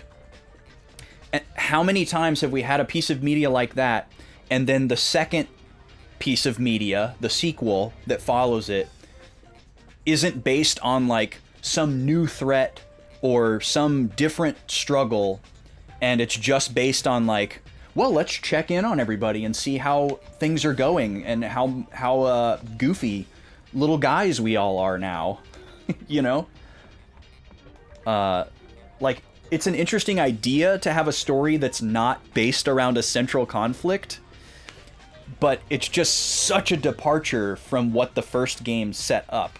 And it goes back to that thing I was saying about, like, there being rules. You know, I feel like there are certain rules in play about a sequel. Okay, we got a second uniform. I'm going to go back to Beaconell and see if we can learn anything else. So your point, Shane, about if the tone was just as dark during the calm, it wouldn't make sense, is valid. That's correct. It would be weird if they had saved the world and everybody was still just like humglum, you know, doldrums. That's true, but it just goes back to like why, you know, why? It's like, well, we have these assets and we've got this new gameplay system that somebody's working on. What if we just, you know, what if we just did some weird stuff? What if we just went completely bonkers with it? And again, there's a certain level of merit to that. Yes, okay, I was right. We can't go to the Central Expanse yet, but we do have the Southern Expanse now. I'm gonna go back to the Oasis and see if it's like a dig site now, or if it's just the same like one screen little area. Looks like the latter.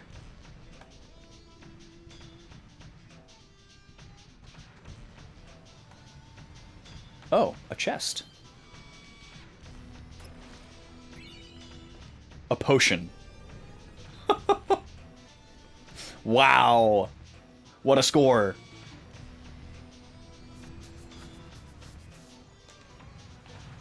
Okay. All right, let's go check out the Southern Expanse.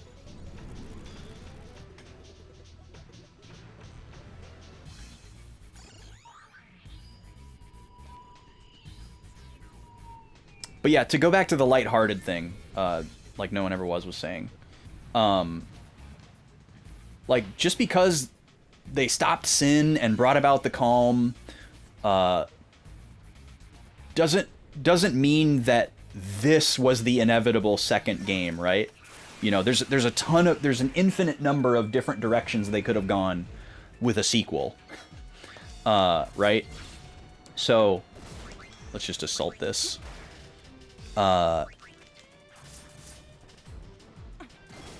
There could have been a new threat that appeared. This could have been like a geopolitical conflict where we have to dismantle New Yevon's attempt to reestablish a religious state. There could have been some random guy who, now that sin is out of the way, wants to take over the world. You know, there still could have been like a serious premise if they wanted there to be one.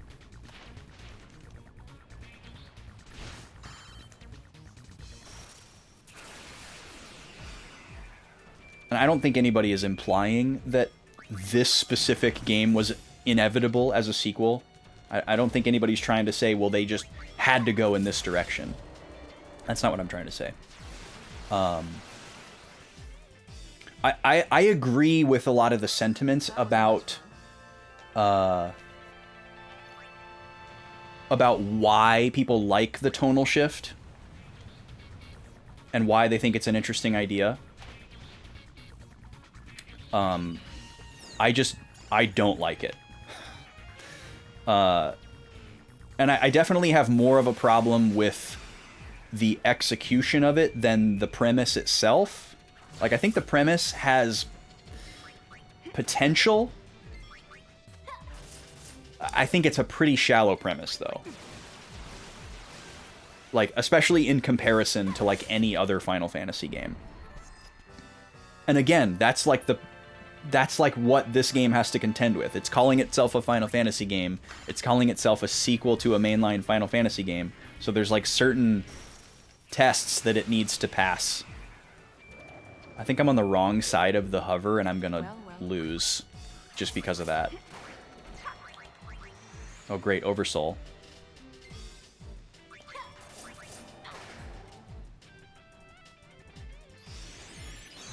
Secret stamina tonic. What the heck? Wait, when did I do sleep? I did not mean to do sleep. I meant to go to regular attack, but now I'm going to go back to assault because he's being annoying. No, Shane, no. No, we don't hate women here. We love women, we support women. But even from that lens, like, see, this goes back to what we thought when the game came out. We had this narrow-minded view that wasn't anti-women, but it was just like, oh, some games are for boys and some games are for girls, and that's cool and that's okay. But within that narrow-minded view, we were like, oh, this game is for girls, which means it isn't for us, so we just skip it. And that's okay. We weren't mad about it, you know. So even from the, like, quote unquote pro women, the very limited and rudimentary pro women feelings that we may have had at the time, it still wasn't like a proper assessment of the game. I'm just gonna do the Southern Expanse for a while and see what happens. Pain is the name of the character, like no one. Pain.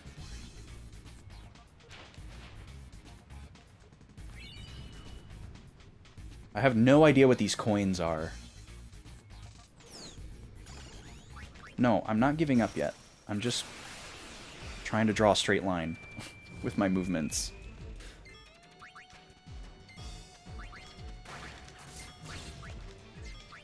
I see. I see how that sleep spell happened now.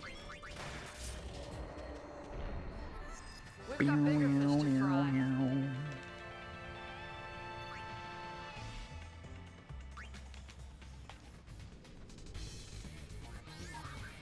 I think I can get all these. Oh, what is that green X? What does that mean? We've never seen that before.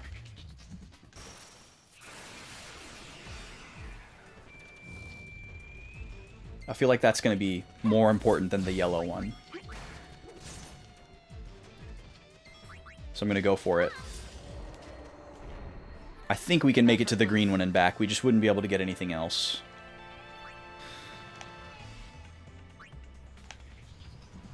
I'm hoping there's a way to unlock the central expanse, and this could be it. Hello, random person out in the desert.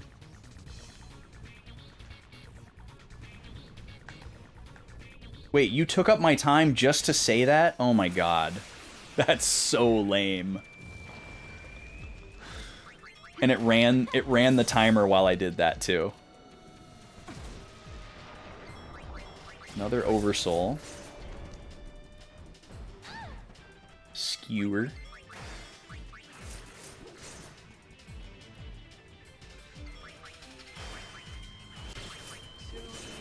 Get out of here.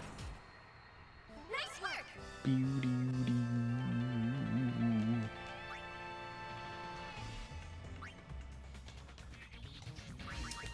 Where are we at on abilities here? Let's check in. Trigger happy, level 2, cool. Still learning Master Thief. And almost done with Warrior for Pain. And then we'll switch her back over to Black Mage, I guess, which is going to really slow down battles. But I don't know what else to work on with her. If she masters Black Mage as well, I will just switch her back to Warrior and earn no AP, I guess. I don't know. I really don't know what else to do with her. Until we get some new dress sphere that seems like a good balancing fit for her. Something that's focused on dealing damage.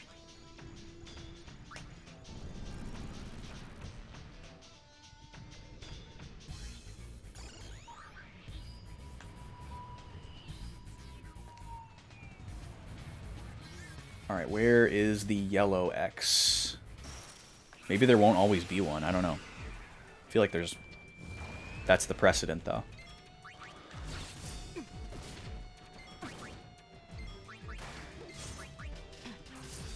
This would go a little bit faster if I had Yuna as a gun mage, but I think she's learned everything. But maybe I'll switch her back over. I like gun mage more than gunner.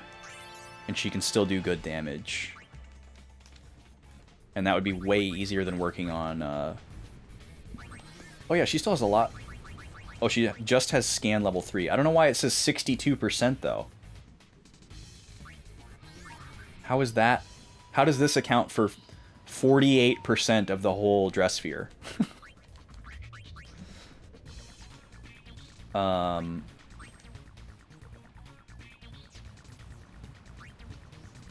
mean, I guess I care about it more than Gunner, though, so I might as well. Pop some potions here real quick. I love how plentiful these are, and I don't have to buy them. Okay.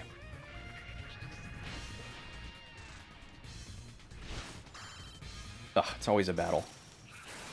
I'm assuming I have to do this a certain amount before I can get to the Central Expanse, but maybe it's just locked to story progress. That's probably why we got access to the Oasis and Southern Expanse, not because we did a bunch of Central Expanse progression. But unfortunately I don't know, and I'm not going to look it up. Oh, there's the yellow X. It just appeared. That was wild.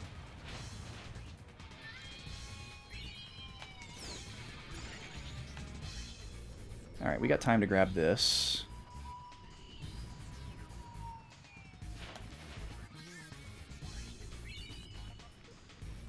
No idea what these coins are. Or where they live in my inventory, or how to find them, or anything. Okay, get the dog first.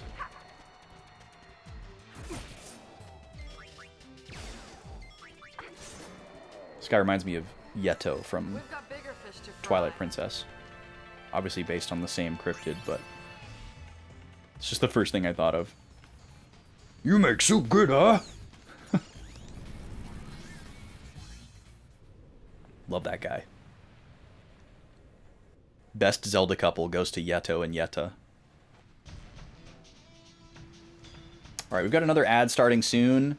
Let's get another prediction open. This is going to be the final matchup between Kirby and Yoshi, I believe. Oh no, there's still 2 more rounds to go. 2 minutes if you'd like to make a wager. Kirby is currently up 6-3, so he is the favorite if you're playing the odds. But at least one person will need to throw some points in for Yoshi if we want to make it interesting. Maybe the way this one works is you have to pick up one of the white X's before the yellow X shows itself. And that's how it makes this one more challenging. Lots of coins. Lots of interesting coins that we're getting. Oh, there's the yellow X.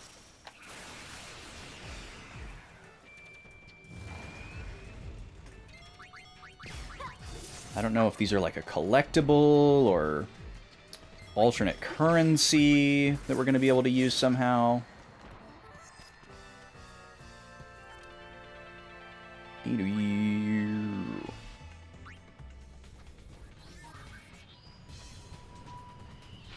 can't believe that one random person was just standing out there to waste our time. Of course it's a battle.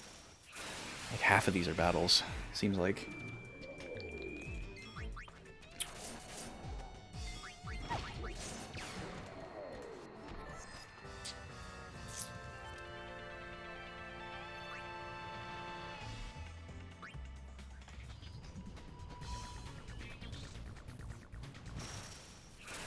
Oh yeah, somebody had mentioned this earlier, and I forgot to say something about it. I don't recall who it was, so I apologize.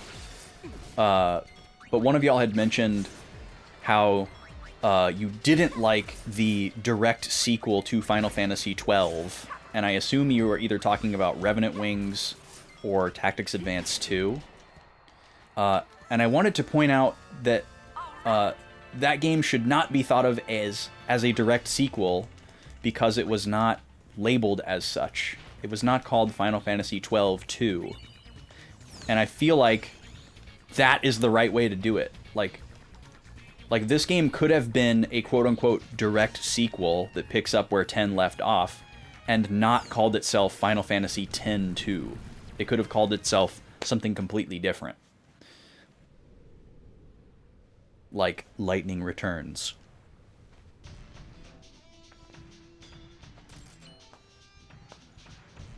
Or Revenant Wings. So just some food for thought. I do feel like it matters. You know, it's like what I like to call the Chrono Cross problem, where everybody treats Chrono Cross like it's Chrono Trigger 2. You know, or they judge it as if it was trying to be Chrono Trigger 2, even though it wasn't. Like, they could have called it Chrono Trigger 2 if they wanted to. If they wanted, just like for marketing purposes or whatever, to like sell more. You know, but they knew that that wasn't the right promise to make. Because it's not Chrono Trigger 2. It is technically a sequel. It continues a lot of the underlying story subtext from Chrono Trigger, but it's not Chrono Trigger 2. It is Chrono Cross.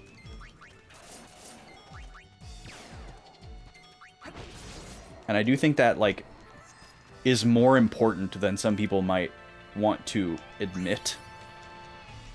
Like, it sounds silly to say out loud, but it matters what you call your game. There's, like, a certain precedent set when you put a 2 after something.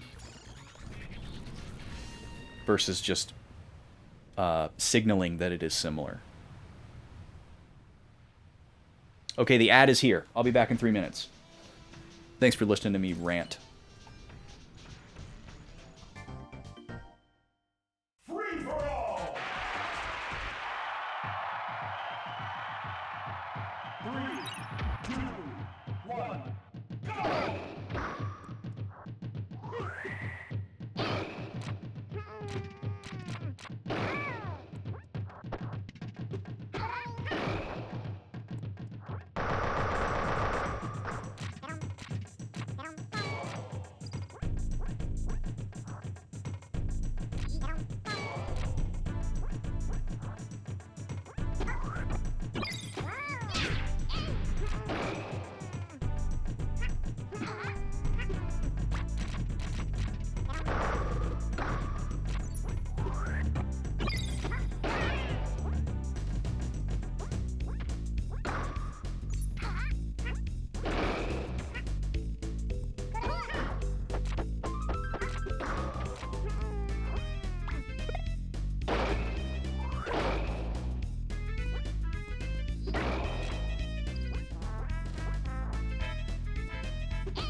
Five,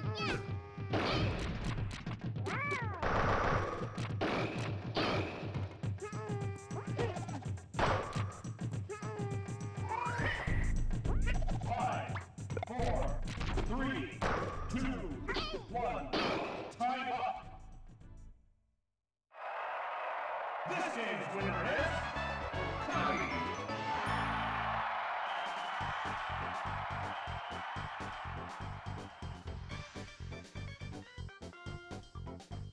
Doo-doo-doo-doo. Boo-doo-doo-doo. All right, Kirby takes this one, y'all.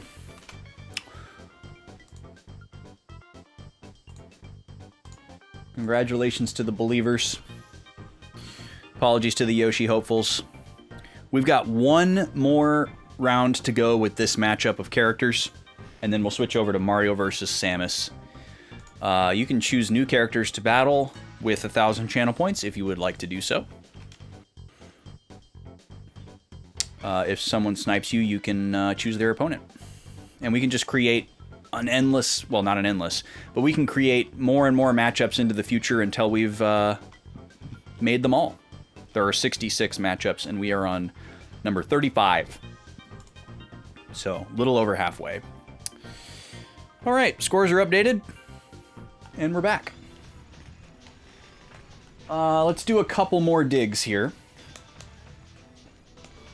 And then I think I'll be satisfied and or sick of it for the time being.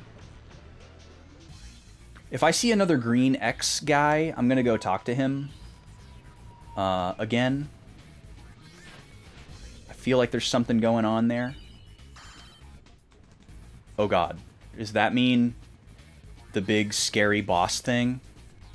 I do not want to see that thing.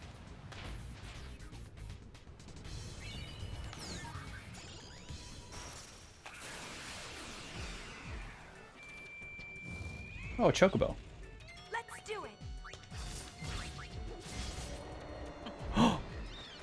Oh, but the chocobo still ran away, even though we killed the other thing. Effortless. I think we probably need some kind of like special item or skill to use on the chocobo before it leaves, or to keep it there. I don't know what would happen though.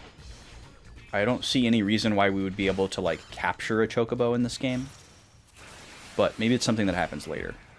I kind of thought that chocobo quest might lead to something like that. Like, oh, you can catch chocobos now. Go and take the goal.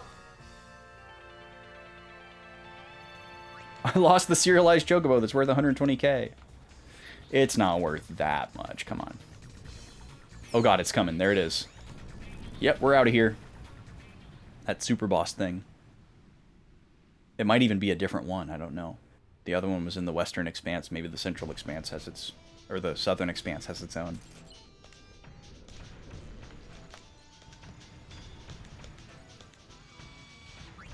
Alright, we'll do a couple more of these. And then we'll talk to Nadala again.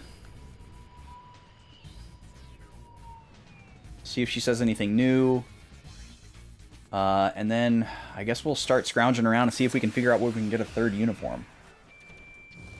It's still showing Guadosalam as the target location, but I don't think we can do anything in Guadosalam until we have all 3 uniforms. I think I do think that I was right that the NPCs in Guadosalam are giving you hints about where to go and find the 3 uniforms. But I'm just confused on the third one. Because the first one we found at Mount Gagazet. They were talking about Mount Gagazet. We found the second one in the desert. And they were talking about the desert, even though they didn't say Beacon specifically. So that makes sense. But the third place that the NPCs talk about in Guadosalam is Jose Temple. And we didn't find anything there. So I guess we'll go back there and see if we missed something, or maybe there's like a sequence to it. And now that we've gotten the one at Beacon, something new will happen there.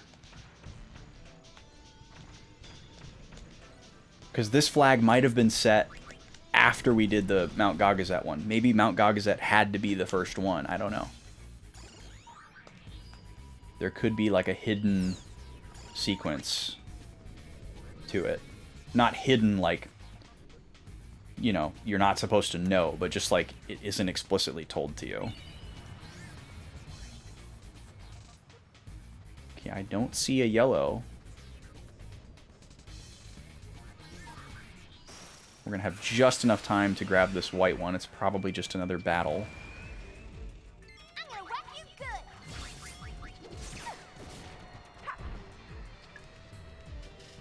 We don't have to take these encounters, obviously, but it's just a nice little quick AP farm.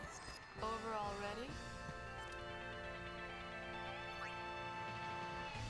Is she saying over already, or is she saying overall ready?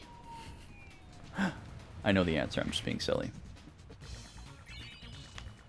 Can't resist a funny wordplay moment and thought, oh, and there's the yellow X, just waited to pop up until the end. That's a interesting mechanic. We can make it.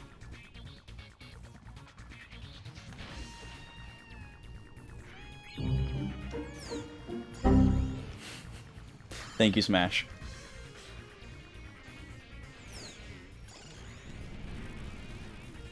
Hope you're doing well today.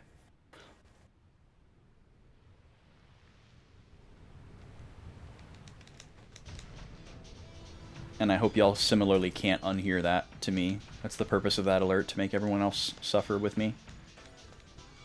Alright, we're going to do one more of these. This is the last one. And then we're going to talk to Nautila. And then I think we'll go check in at Guadosalam again to revisit the Jose Temple text. See if I can get a better lead. Packing for a weekend trip. Nice. Hopefully it's one that you are excited about and not dreading.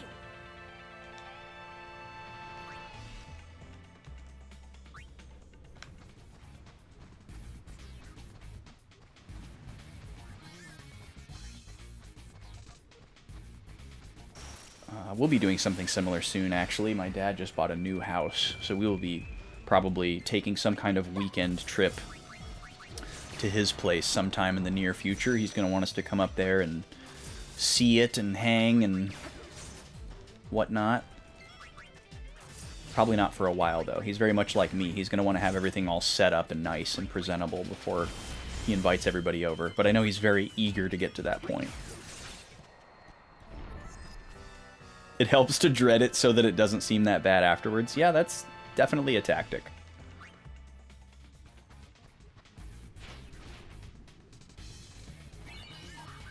Oh, we got an Albed Primer. Nice. One more letter to cross off. Another one of them coyote coins. Whatever those do. I need to look for those in the menus and see if I can find them.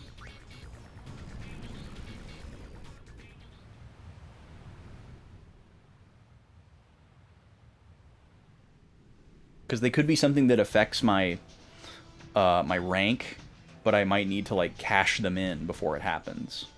All right, we said that was going to be the last one, so let's talk to Nautila.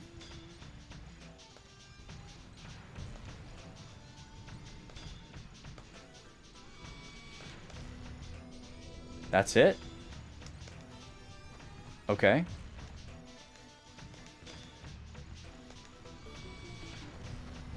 Anything else I can glean? Guess we'll talk to everybody again just to see. Okay, that must be the guy we found out in the desert.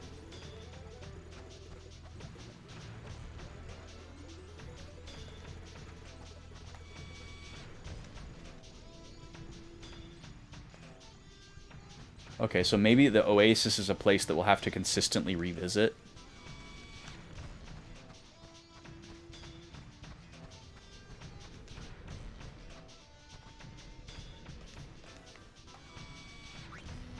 Oh yeah, what do you have? Fire stuff? Alright.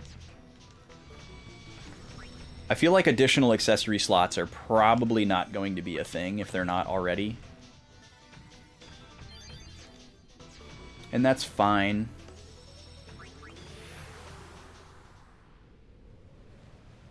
This game can't be FF13 in every way, mechanically. Alright, let's go back to Guado Salam and make the rounds again.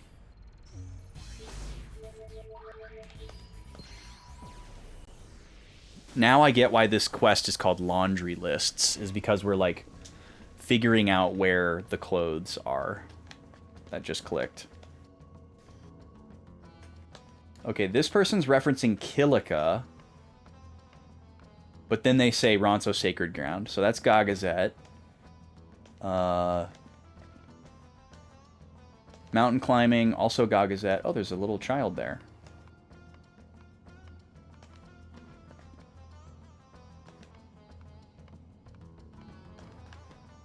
This person says everywhere but here. Okay, so specifically, the Hypello says that the goons were talking about an assignment on Jose High Road. And then this person's saying buried in the sand, so that's Beacon El Desert. We got that one. Ichigo?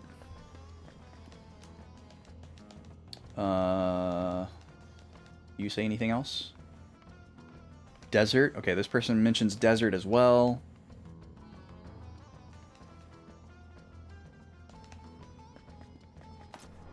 Is this a this isn't the shop. What is this? Why did the hippo go to Guado Salam? Is this gonna be a joke? To see more Guado. Wow. I like how it doesn't matter that it was a hippo at all. That's just like a misdirect, I guess.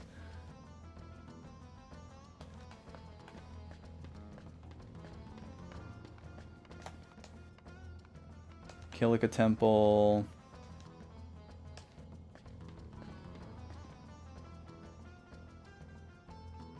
Moonflow. You could catch them if you head along the high road. Okay, that's a different one.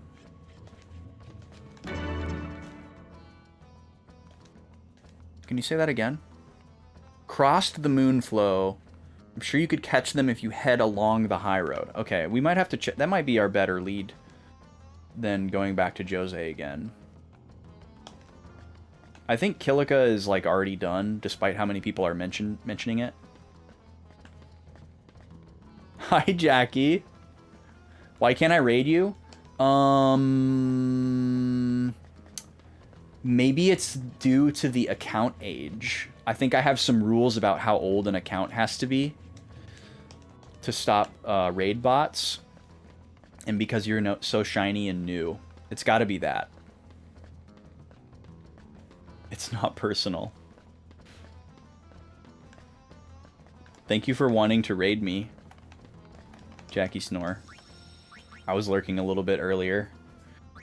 I love the idea.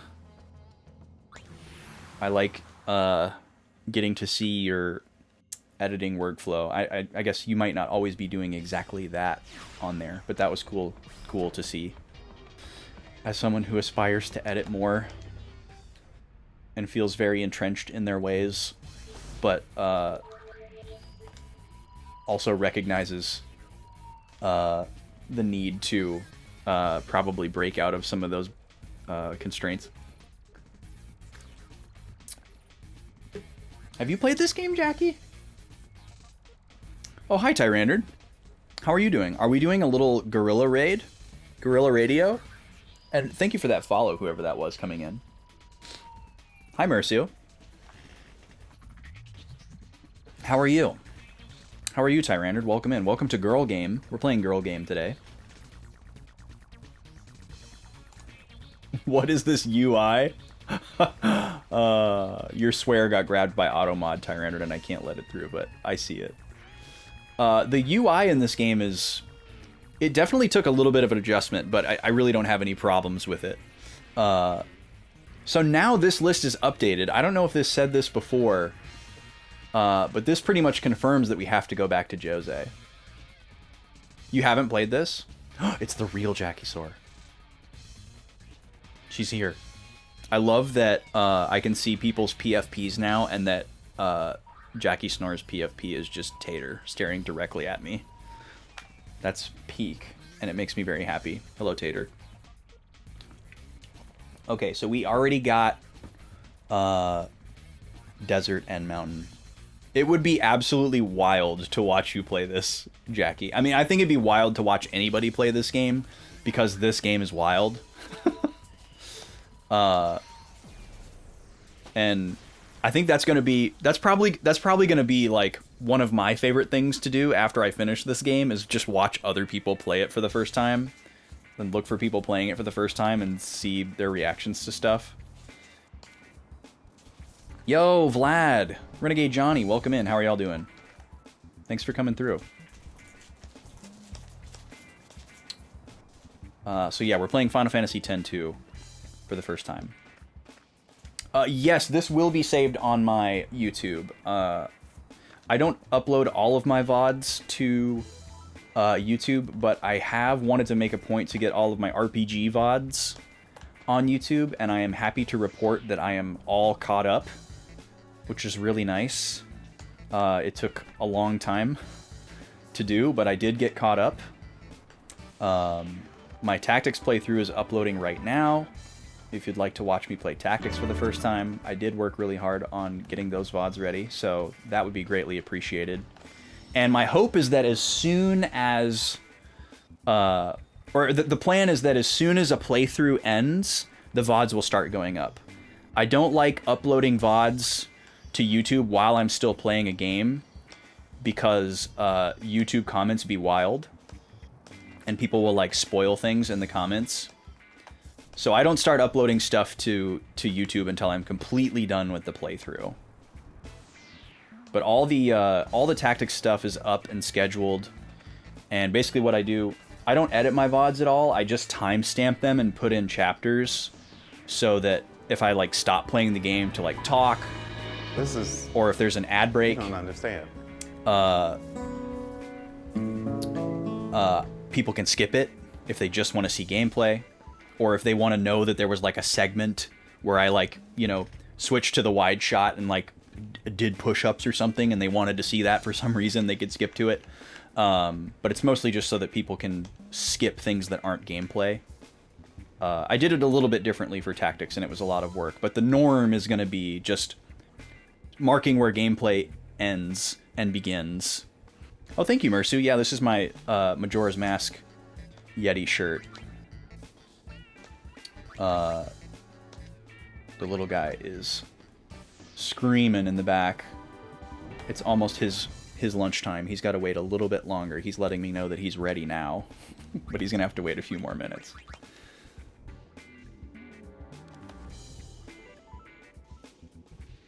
Glad to be here. Well, thanks, Renegade Johnny. Appreciate that. That's very nice of you to say.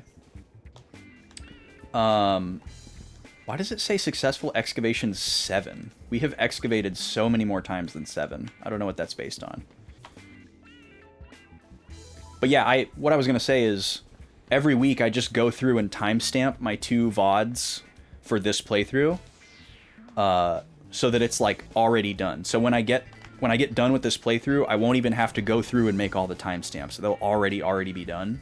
So all I will have to do is just upload them and copy paste in all the timestamps. They're already made as I go along, which will be kind of like my normal process as I go through. Yeah, we are getting some guitar jams right now, aren't we? Yo, Vlad, thank you so much for the resub. J-A-M. J-A-M. That's right, it's in all caps, so she spells it. Did not realize there was a chest there. Thank you for that resub, Vlad. I appreciate it. We should probably do a wheel spin for that.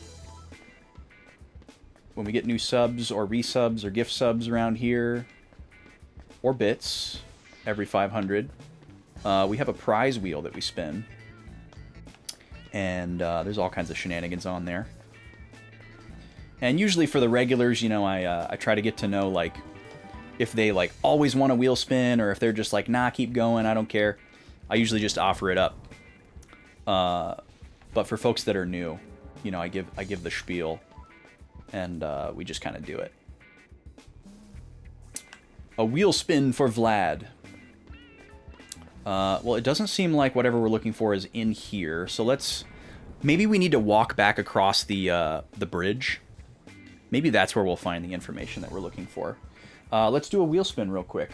And we'll probably just segue right into an ad break, unfortunately. I'm going to have to step away for a sec and go grab the little guy and get him set up for his lunchtime. He's very ready. But I'll be able to do that in the context of the ad break. We used to have to do a whole segment that we called Out to Lunch, where I'd have to like stop playing the game for like 30 minutes, and we would like watch this automated game of Fortune Street and all this other stuff. Luckily, we don't have to do that anymore. All right, let me get the wheel cam on. And we're gonna let her rip one time for Vlad. Thank you, Vlad. This is the first spin of the day, so pink wedges are locked and orange wedges are locked, which means if we land on one of those, we'll unlock a snack or a soda. Green and yellow is always open. What do we got here? An orange wedge. All right, so you don't get endless dreams because this is the first orange wedge of the day. Instead, you will get a snack tasting. We probably have just a few minutes here to do the snack tasting before I need to switch away. So let's just do it, shall we? Vlad, since it's your spin, if you would like to influence the snack choice, you can. Should we go sweet or savory today? Let's start there. We've got options for both. If you'd like to see some of the options in the snack log here, we can go through them. I've got 2 savory options here, some chips, and then we got a bunch of different sweet stuff. We've got some chocolatey stuff, we've got some sour stuff. Vlad says sweet. All right, let's see here. We've got 2 sour snacks, 3 chocolatey snacks, and then 1 slightly spicy snack as well. Spicy and sweet. Let's go with this, actually. Let's go with this chocolatey one. I've been curious about this for a while, and this was also a gift from a friend. This is a wild flavor of, well, I guess it's not that wild. I've seen much wilder. This is a Kit Kat bar, and it is supposed to be a honeycomb flavor. Let's go back over to this camera and get the wheel off of there. Let me show you close up here. Kit Kat honeycomb flavor buzz. I'm not exactly sure what's supposed to be going on here, but I'm assuming the honeycomb flavor is throughout. It says smooth milk chocolate with honeycomb flavor and caramel flakes. The interesting part is that the cross-section image on the front just looks like a standard Kit Kat. So I don't know if it's supposed to live in the wafer or if it's just all up in there. But we're gonna find out. We're gonna find out. Kit Kat is one of the many brands, I guess I should say, sweet brands that's known for having lots of different flavors and varieties, perhaps too many, much like your, Oreos or it's another good example. Cheerios. There's like 61 different types of Cheerios. Dang, this is a strong wrapper. Holy moly. Try the other side. There we go. Excuse me? What's happening here? Vlad, thank you for gifting a sub to Mersu. What the heck? That's so nice. Congratulations, Mersu. Vlad, would you like another spin for that? Are you trying to buy another spin here? Because I'll allow it. But the interesting thing about Kit Kat versus like Oreo, in my opinion, is that a lot of the Kit Kat alternate flavors I strongly prefer to the original. Like a regular Kit Kat is just like okay for me. But like when it comes to Oreos, there's a lot of the extra flavors that are good and I like, but nothing beats the original for me. I love just the original Oreo. It's perfect as it is. I don't want the double stuff. Like, sure, they're good. The thins, nice. All the different extra flavors, there's a lot of really good ones, but the original one is still the best one for me. At least my personal taste. But when it comes to Kit Kat, I almost would never go for an original Kit Kat. But if you hit me with those green tea or some dark chocolate or some like weird, you know, mocha joint or something, I'm way into it. All right, we're gonna try this honeycomb Kit Kat. Looks like a standard Kit Kat on the outside. There's a little bit of specks and things like that in the chocolate. Probably too small for y'all to see on the camera there. I'll try to do a nice clean bite here so we can get a cross section. Let's give it a taste.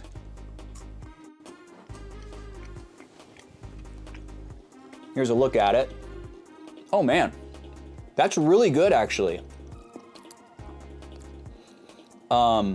Interestingly, most of the honey flavor is up front.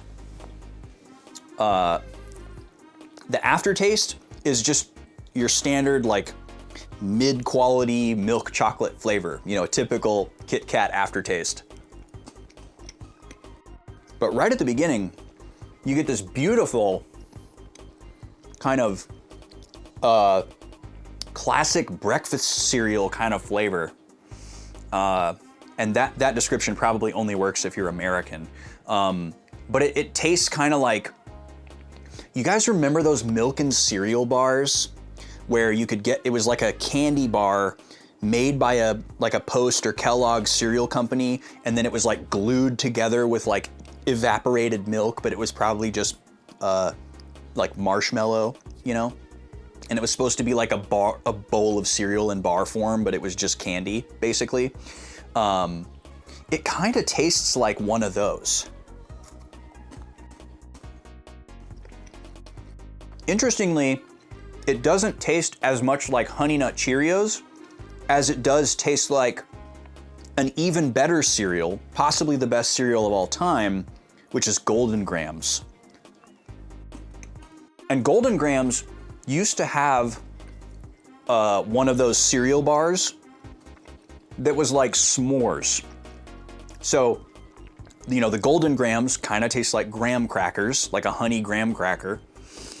And then the marshmallow glued the bar together, and then there was like a chocolate drizzle on it. The ratio was great, the texture was great, it was like crunchy and chewy. And this kind of tastes like that. It kind of tastes weirdly like a s'more, unless you're like really in it for like a marshmallow flavor, which I'm not. But it tastes like graham crackers and chocolate because of the honey association. And because you're getting the like crunchy wafer. So this kind of, it tastes a lot like Golden Grahams. It tastes almost exactly like Golden Grahams, but in a further abstract, it's kind of like a s'more. If you had like some jet puff marshmallow cream to scoop this in, the experience would basically be complete. You'd have a room temperature s'more. It's quite good. I quite like it. And that's saying something because I don't usually get excited about milk chocolate things because it's usually too sweet for me. But I do like the flavor of honey a lot. All right, Gad wants another, or sorry, not Gad, Vlad, the other lad. Vlad wants another spin, so let's let her rip one time again for Vlad. All right, so orange is unlocked. If we happened to land on the same wedge again, we'd okay it since it's technically a different thing. That's the only time 2 in a row can ever be a thing. Normally it's a respin, but orange is unlocked now for the rest of the stream. Pink is still locked. And we're gonna have to break away after this. Let's see what we got here. Well, we almost did it, but we landed on a yellow wedge, which is an exercise wedge. That's 10 times repetitions with dumbbells. So let me go grab some free weights here real quick, and we'll crank out 10. I'm gonna go for the 30-pound weights today. I'm not feeling saucy enough for the 40s. I could do it, but I don't want to push it. Oh, I got to get the wheel off the screen. Otherwise, you won't be able to see me. That's the whole point. All right, puppies, don't move, okay? Gobi immediately moves. All right, 10 total, not 10 each arm. We're not going crazy here. 2, 3, 4, 5, 6, 7, 8, 9, 10. Huzzah. Just leave those there for now. Your favorite chocolate's actually the milk one. The dark one's too rough for you. Oh man, I love the bitterness of the dark chocolate. My tastes tend to lean bitter. Yes, that's Gobi. That's one of the puppies. The other one is laying just outside of frame there, Nima. Yes, my neck and shoulder are doing better, Jackie. Thank you for asking. Yeah, that was a rough couple of weeks there. I'm still a little bit gun shy, but I've done a lot of exercising since then, so I don't think I'm at risk of doing that again. The lady and I have been in insurance limbo for a couple of months here, like switching from one thing to the other. So I haven't had my like regular chiropractic that I usually prefer. I think after I get back on that train, I'll feel comfortable like going full tilt with stuff. But it's been good. It's feeling a lot better. Okay, I'm gonna run an ad. I'll be back in 3 minutes. I just gotta get the little guy started with his lunch, and then I'll have to take another quick break when he's done to get him back in his spot. But we're gonna keep playing the game the whole way through. All of that. So, I don't think I ran a prediction, nope, but enjoy the Smash match. This is the final one between Kirby and Yoshi. See you in 3 minutes. Thanks for being here.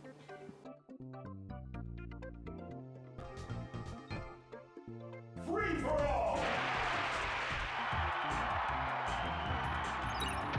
3, 2, 1, go!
This game's winner is Tommy.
Okay, sorry about that. That took way longer than it normally does. I promise that usually only takes 3 minutes. The little guy had a butt blaster disaster that had to be addressed immediately, which is not the norm, luckily. All right, Kirby is our winner here for the final round. So we're actually going to reset our scores and select, or not select, but put our new fighters in. And SNES coming in with a redeem for DK. So DK will be our red corner fighter for the next matchup, number 37. We're going to set up number 36 right now. We're going to have Mario in the red corner, and we're going to have Samus in the blue corner. This will be probably an interesting matchup. Mario was ranked number 3 overall for a while, and he has been pushed down to number 6 overall. So on the decline, whereas Samus is on the uptick. Samus was ranked, I think, 10th or 11th, and has now moved into 7th. So Mario and Samus are right next to each other in the overall rankings currently.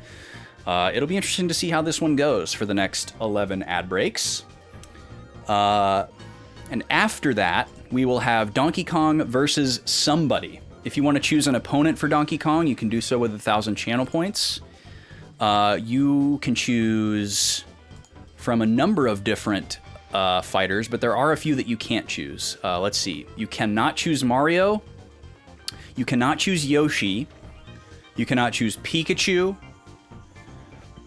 You cannot choose Ness. You cannot choose Fox. And you cannot choose Kirby. So I think that means there's actually more characters, or less characters that you can choose than you can. This is where it's going to get a little more complicated. You can choose, let's see. I think I need to figure out another thing to add to this spreadsheet where I can easily reference which matchups are still remaining, so I can easily tell people who their options to pick are.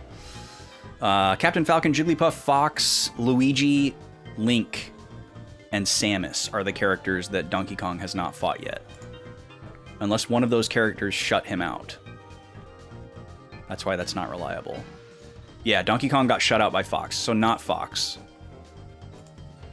Captain Falcon, Jigglypuff, Luigi, Link, Samus. Those are the opponent options for DK. Feel free to cash that again. Add in. Feel free to ask again. No worries. Okay, and we're finally going to come back here. The little guy's been working on his bottle for quite a few minutes already, so he'll probably be done soon.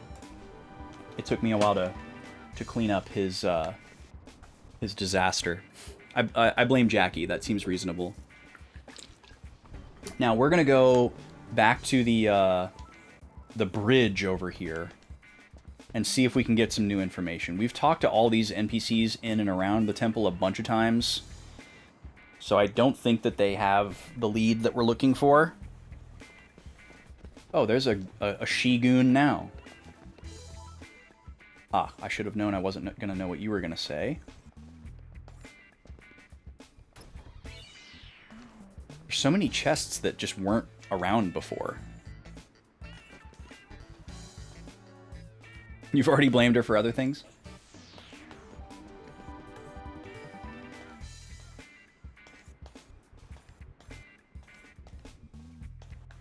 Okay. Oh yeah, I keep forgetting to press square to talk to these people. Are you interested in minigames? Are you interested? Oh wait, no, you're a...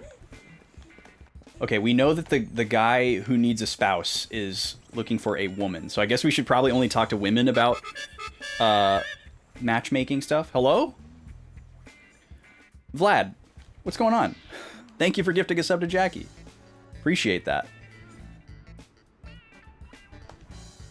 Are you looking for another spin on that one? Yeah, little guy's pretty much done already. Oh, this Hypello is just pushing me. That's amazing. Yeah, are you done already, man? That was fast. Or maybe it wasn't fast and I just took a long time to clean up, which is also reasonable. Let's see if this lady wants to get married.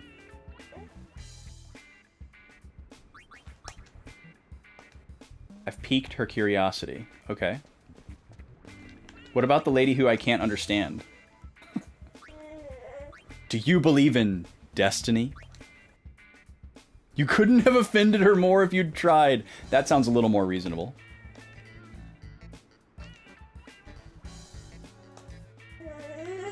Alright, another spin for Vlad. I'll do that in just a minute.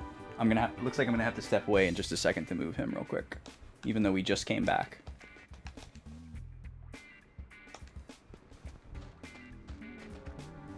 Let me just do that now. I'll be right back.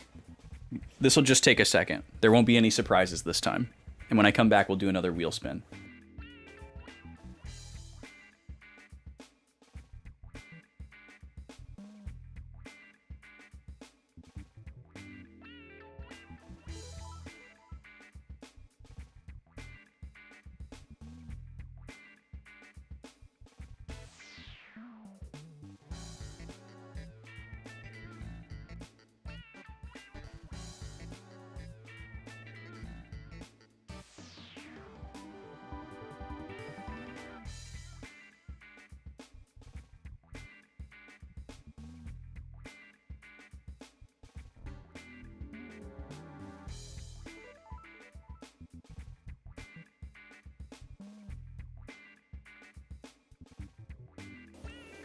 All right, we're back on the roaming mic.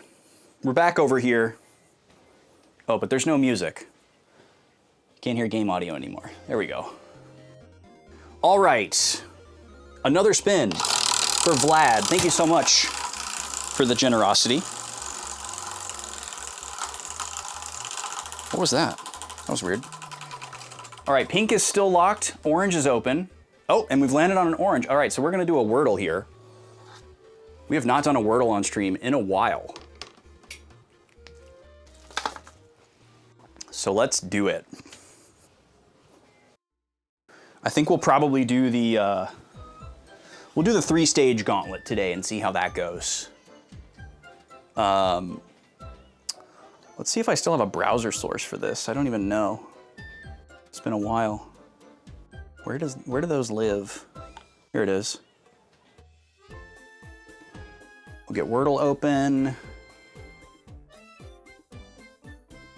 There we go. All right, so here's how we're gonna do this, y'all. Let's get this off the screen and let's go back over here. And let's get the browser on the screen. Where are you?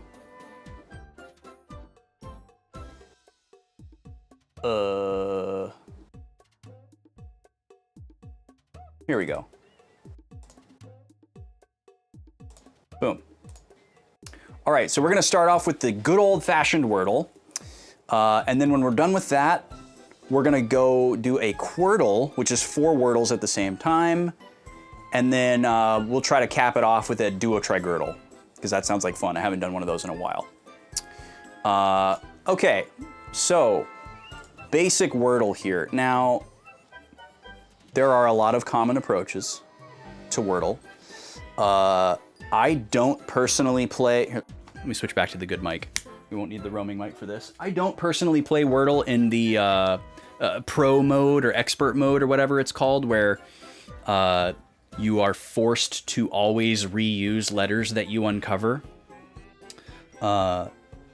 I guess I agree that makes it more challenging, but it makes it less fun for me. Like, part of the fun for me is like thinking about how many letters I can eliminate in the shortest number of guesses. I like to focus on eliminating vowels. And then beyond that, also trying to kind of like, I guess the meta is also trying to think about the placement of things. So my first word is always trace. Always. It's very rare that that's all gray, but it just happens to be all gray. And then after this, I would usually do either 1 or 2 more words, depending on how many hits I get. Obviously, this time I'm probably going to do both words that I would normally do. And usually what I like to go with on my second word here is sound. So for trace, not only is it eliminating a bunch of really common letters, but it's also really common positions for those letters to be in. So like A and E are the most common vowels, and those are also the most common positions for A and E to be in. And then with the OU in sound, this is also, again, like really common placements for these letters, in addition to them just being generally common letters. So we'll see what we get here. We only get one hit off of O, which is really wild. And that's what makes the third word really important, because we want to continue to eliminate letters, and we also want to eliminate the last remaining vowel and the Y. So my third go-to guess here is usually milky. So now we have eliminated all vowels and Y, and we can see that the Y is at the end. So now we have a bunch of different options here, but we know that they are consonants, and we have eliminated like half of the consonants already, because we made sure that in the process of eliminating all the vowels, we didn't repeat any consonants. So we have a couple of options here. We've got hobby, we've got poppy, we have, let's see. A lot of them are already gone. Is there more than just poppy and hobby? Well, there's also bobby, like a bobby pin. That wouldn't be the proper noun name version of bobby. So B is a strong guess here. I guess booby might also be on there, but probably not. Poppy, hobby, bobby,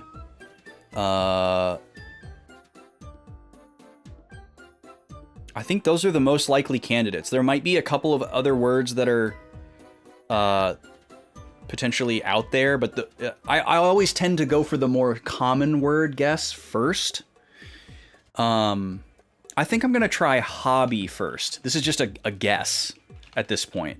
I feel like I'm in a one of three guess kind of situation here. But this way we eliminate the B first. So if, the B lands, then we know that it's probably Bobby. And if H and B are both gray, then it's probably Poppy. And then we get at least one more guess after that. So let's see here. We got both gray. So I feel like this is probably Poppy. Let's see. Yeah, and it's Poppy.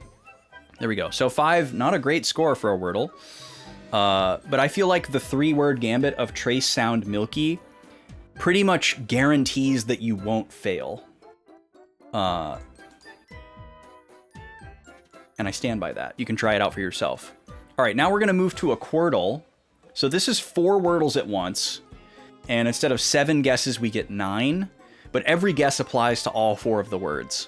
So with these, it's even more important that we focus on eliminating letters and not necessarily what we uncover with the first guess. So usually I do the 3-word gambit here no matter what.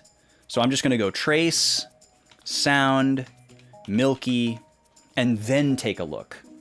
And then I usually go for whichever one is the most uncovered, which looks to be top left. We have all 5 letters, just not in the right position.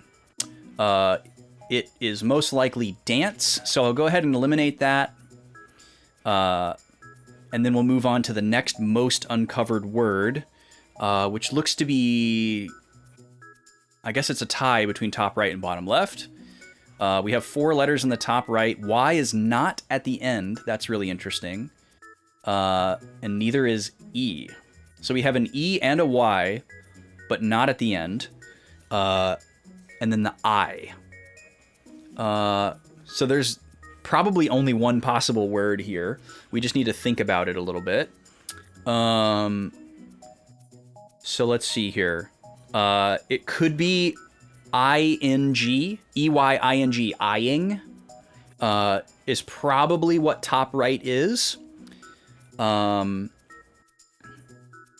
there anything else I want to try? I guess it could technically... No, it's probably not. Yeah, I can't imagine how hard this would be as a non-native speaker. I couldn't do this. I couldn't play Wordle in Spanish. Or any other language besides English. Let's try eyeing. I feel pretty good about that. Yeah, okay, that's what that is. Now, in the bottom left, we picked up a G. We also picked up a G in the bottom right. That's very nice. So, let's see. Let's see if we can get this in 2 more guesses and really get a good score on this. So we have an L and a G in bottom left. It is not algae. So it's probably G-A-L-E or L-A-G-E. Oh,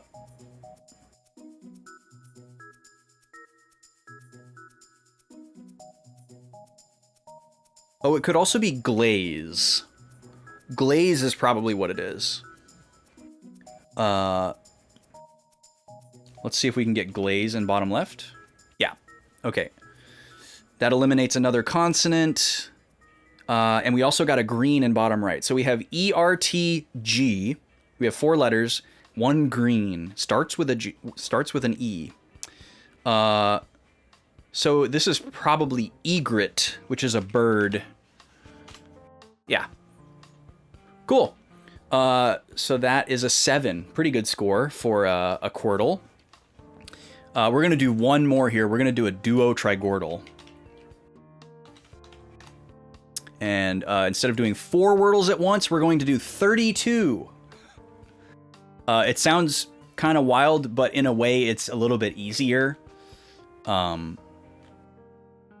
Take me to the daily. What's going on here? I don't want your Honda ad. There we go.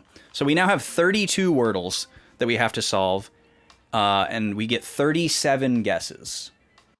So even more so than the Quordle, the opening 3-word gambit is even more important. So again, I'm just going to do trace, sound, milky. I'm not even going to pay attention to what I'm unlocking until I've got those 3 words in. Yeah, egret is a pretty wild one. It's a bird. A lot of people probably wouldn't know that one. So now we have 32 grids here, and basically what we'll do is the nice thing about this is it automatically like Tetrises down the correct letters that are green, so you can quickly scroll through and see which letters have the most greens. Looks like we have a bunch with 3 so far, which is great. We don't have any with 4, so we're just going to start working on the ones that have 3 letters already in the right position. So this one has an A. It's not salty. T's already been eliminated, so it's probably Sally. I don't think there's any other options there. Oh, I guess it could also be splay. Splay might be more common than Sally. That's kind of a weird one. It's kind of weird like Bobby, where you think of it as only a name, proper noun, but it's also technically a word. We want to look for words that we know for sure and there aren't more than one option.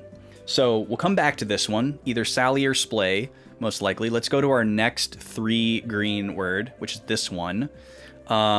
This one is this one's either shade or spade.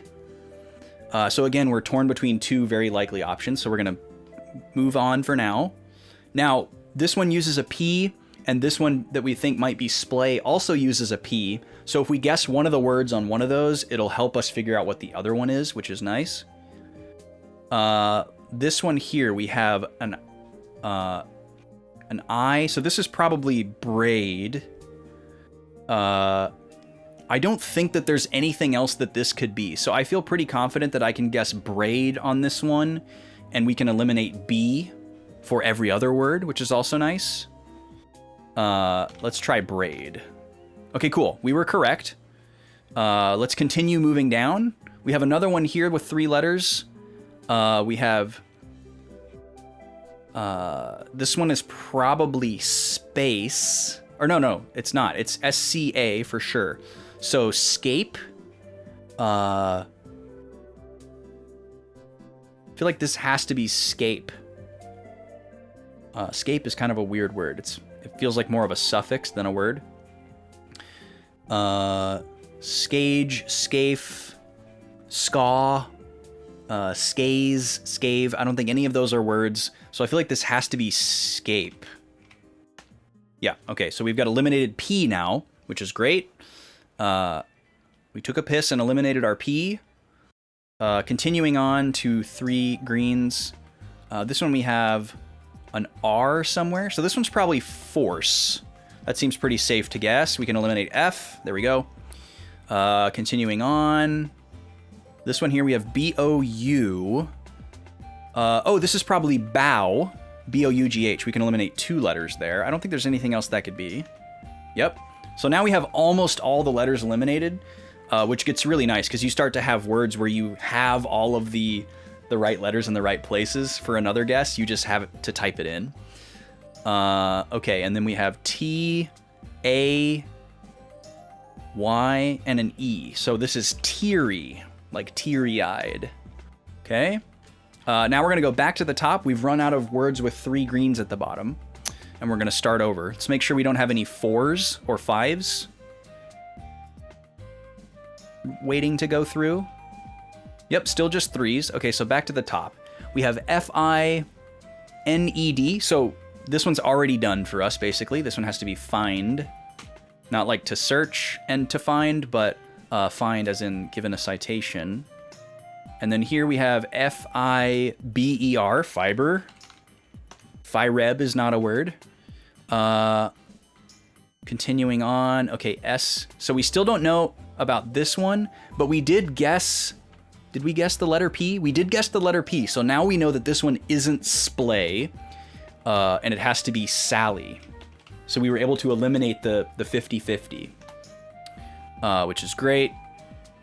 And then, oh, now we have a 4 over here. Match. And then here's this one here. S-I-R-E-R. So this one is probably wiser. W-I-S-E-R. Wiser than was before. Yep. Okay, that eliminates another consonant. And here's the one that we thought was spade, but it turns out it's shade because the H was a hit. So it's good that we didn't have to guess on that.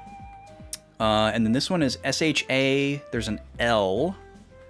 This is probably shall. Oh, it's not shall. It's... Oh, I missed the W. That is unfortunate. I wasn't paying close enough attention when this one is shawl. Okay, here we have an A, an I, and a D. There's an R involved. Is there a P? Yes, so this one is rapid. Okay, got to pay more attention. We unfortunately lost a point to that hurried, hasty guess. R-E-R, and there's a U and an N, so this must be rerun.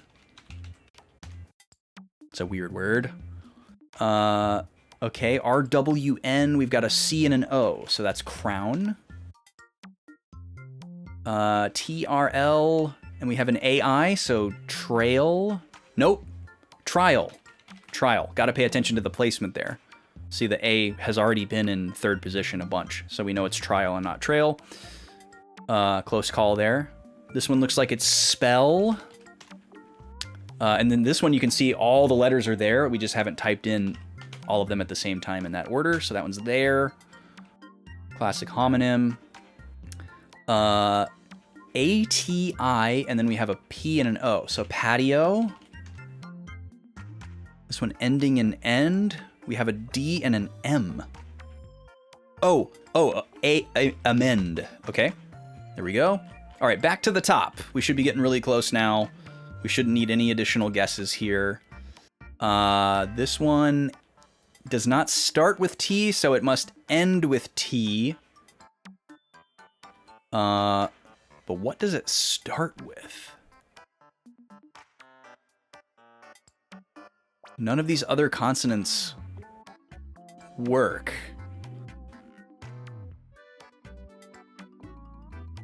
What? Am I missing? Oh, there's the G. Okay, greet. I was like, there must be another yellow somewhere. All right. And then we have storm. Shirt is given to us. F space O-U-T. Flout. Now that is a strange and never used word. Flout. This one we still only have 2 greens, but we should have the rest of the letters. U, N, and T. Not untie, but unite. Okay. And then we're almost there. So we've got upper for free. And then this is probably chunk. Yep, the K is yellow.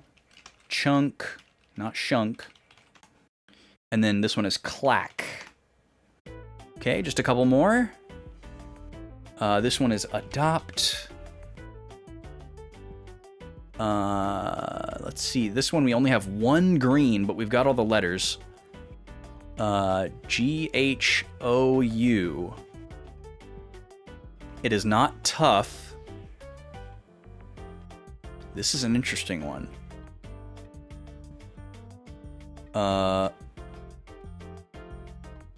So this one's probably ought. Yep. Use flout in writing, Kiki. It's a good word. You don't really hear it though. What is this one? U-N-I-O-N, union. And then our last one here is going to be...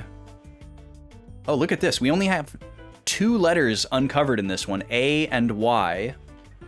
So that means it has to use some of our remaining few consonants here, Q, Z, X, V, J, all the high point Scrabble letters that we never use. So what do we think this is? This could be...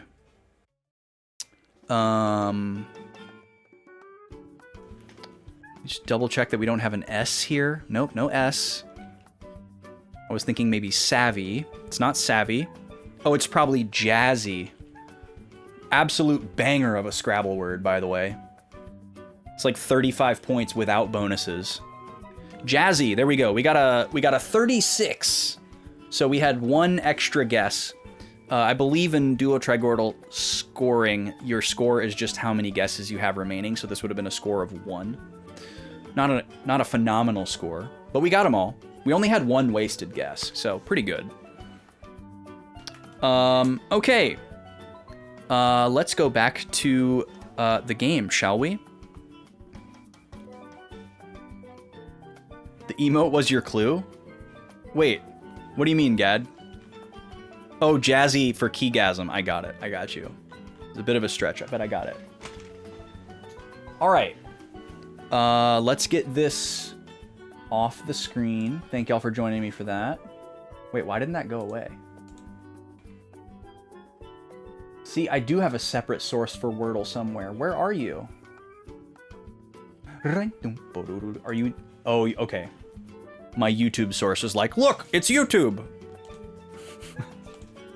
But it's not. It's Duo Trigordal. Okay, let's go back over here, shall we? Back to the funky music. Thank you to the playlist. All right, we're back here. We're looking for some Gooner clothes, and I'm not making that up.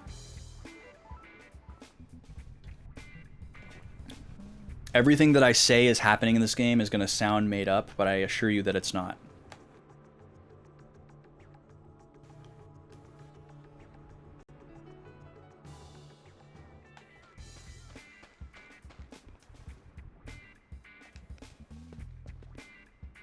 Oh, this is a different lady. Maybe she wants to marry our guy. Oh, I can't even press square on her. Okay, fair enough. I don't know if she was giggling at me, but...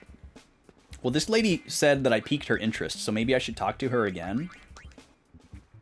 I've already spoken with her. Okay. Is this going to be like a thing where you have to talk to a certain amount of people?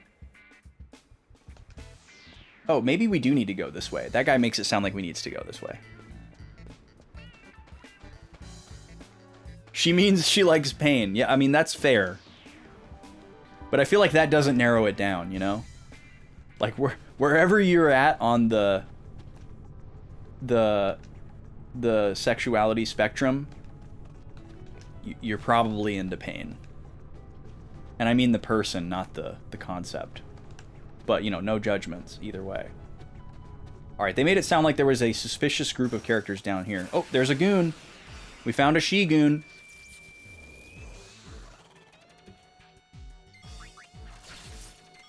They call you Dull Wings so fully with their whole chest. Yeah. The playground name calling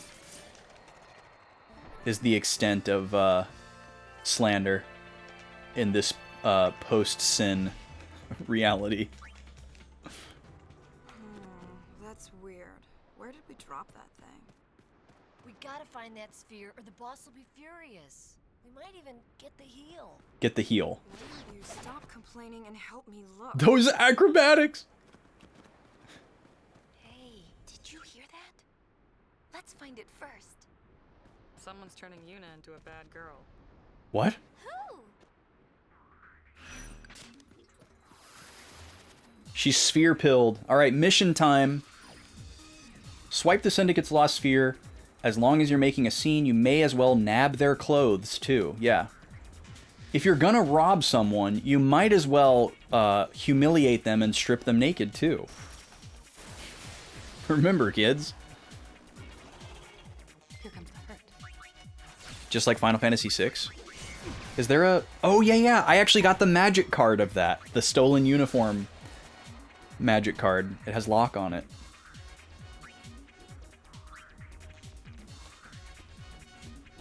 I went back through all my cards and I did decide to sell a small stack of them.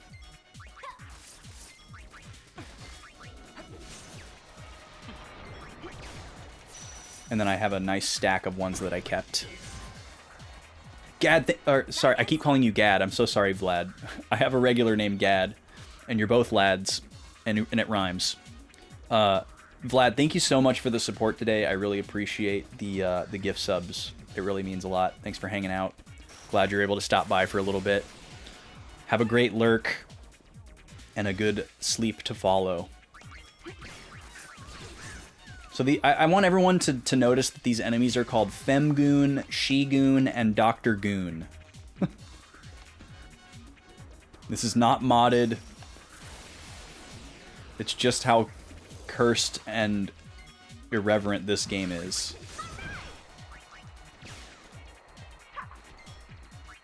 The foil of the Terra card you want is like $250. Now, I have to imagine, SNES, that that's like the collector booster version that's like the Surge foil. I've learned so much about these stupid magic cards just in the process of figuring out which ones I wanted to sell. Oh hey, just a sphere on the ground. Oh, it's Yuna's special dress sphere. Floral falal? Is that a word? Hold on, let's learn a new word together. Falal? An old-fashioned word for costume jewelry, or cheap, flashy trimmings on clothing. Huh. Today, we learned. All you want are the Amano art ones? Yeah, and that was the main thing I was interested in, too. Oh, this guy. Yeah, you were on the right track, SNES. I got 2 of the Amano art ones in my whole booster box, so they're clearly somewhat rare, but they're apparently not valuable, necessarily. Or at least not all of the Amano art ones are valuable, because the 2 that I got are not valuable at all. Even if they were foil, which mine aren't. But yeah, the, oh, is the Terra one an Amano? I guess that makes sense, that it would be like one of the premier cards in the set. But yeah, the whole like collector booster surge foil thing seems so scummy and scammy. It's like, hey, this card comes in a foil, but one of them is like a slightly different pattern and costs 10 times the price. Alright, let's go songstress for a sec here.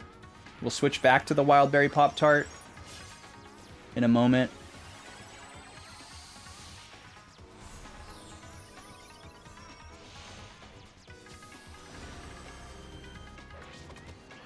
Yeah, it does seem like Amano has a very good a very large soft spot for Terra. All right, Canis Firmus, Sentinel.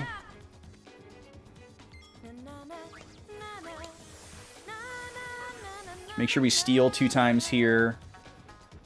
Get Protect up as well.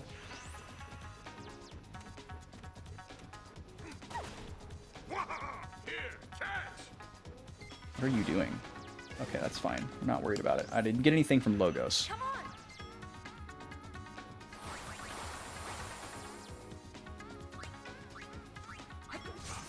Parting is such sweet sorrow. Okay, Canis Firmus. Wanna sing along? I know this guy has something because it would say doesn't have anything if he didn't have anything. And unfortunately, we haven't learned the always steal. There we go, we got an elixir. Okay, now we can go back to... or I guess we'll switch to Gunner before we go back to Gun Mage. Try to throw out a bio here, maybe we'll get lucky. And I think Riku's ready to go to White Mage for a sec, and then to Warrior. We'll see if we can get our special thing happening. See if these guys survive long enough. We're kind of just playing around with them.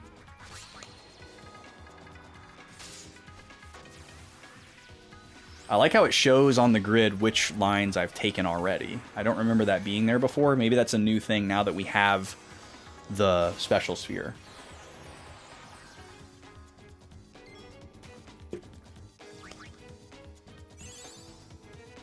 How the translators find the obscure English words. I think that's probably part of the fun for the localizers, because obviously translating the game is only like half of the job. You know, after they translate it, they have to make it make sense colloquially, and you know, change things that were like puns and turns of phrase in the original language and try to find equivalents in the translated language. And in other cases, they will add in wordplay and jokes where it wasn't before, just for fun and to taste. That's a big part of localization. Okay, we'll go ahead and switch to Warrior now. I think we're ready to start wailing on him. Go back to Gun Mage here with Yuna. And then I think we can just assault our way out of this one. Yuna's a little low on health. I might have her use a potion first. But she should get a health bonus after she sphere changes. Yeah, Logos is gone already. Bye. Oh, she has even less health. Okay. We're gonna have to heal her. We did get the bio off, though, so that's probably doing a lot of legwork.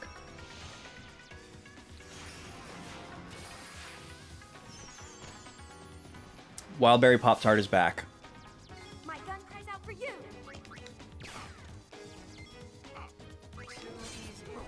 Oh, and he's gone.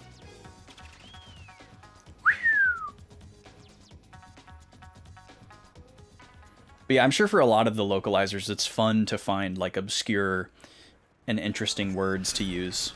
Because you got to imagine that somebody working in a field like that is really into vocabulary, vernacular, and all other things, you know, syntax and grammar centric. So it's probably fun for them to like dig for an interesting word. They're like, oh, we want to make this, the name of this thing like alliterated so that it rolls off the tongue nicely, but we can't think of a word for something that you wear that starts with an F, you know, and they had to go digging for something, and they're like, oh, what about falal? That's kind of a neat word. It's got a similar cadence to floral, and it ends with an AL as well. You know, they were probably stoked about it. And they had to go run and tell their coworker, run 2 cubes over, check out this word I found. All right, we have 3 goon outfits now. I have a feeling that I know what is going to happen very soon in this game. There is a very infamous scene that unfortunately I already know about. Because its reputation precedes this game. I'm not going to say what it is for anybody that doesn't know, so that they can experience it for the first time. Can I back? Yeah, I want to back out to the bridge and save before I go. I wish I could experience what we're likely about to experience without any knowledge of it, but So this is us. This is the girlies. We're just dressed in our goon outfits. This is our ship. This is kind of our hub world, our Princess Peach's castle, if you will. I just want to save really quick before we go do the next thing. We're gonna make I don't know if I should call this proper story progress or not. Oh, before I forget, I'm gonna open a prediction for the next ad. This is our first matchup with new fighters. Mario versus Samus. 2 minutes if you'd like to make a channel point wager.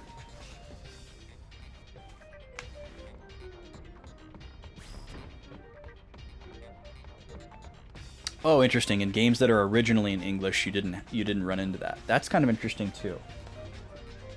Almost implying that the people who are localizing games from other languages are more interested and thoughtful about word choice than the people who are just writing the script. But I guess it's not that. Maybe that's not that strange if you think about it. All right, we're gonna go to Guadosalam. And we're going to sneak our way into LeBlanc's headquarters. LeBlanc is the lady from the beginning of the game that, for some reason, imitated Yuna as a pop star.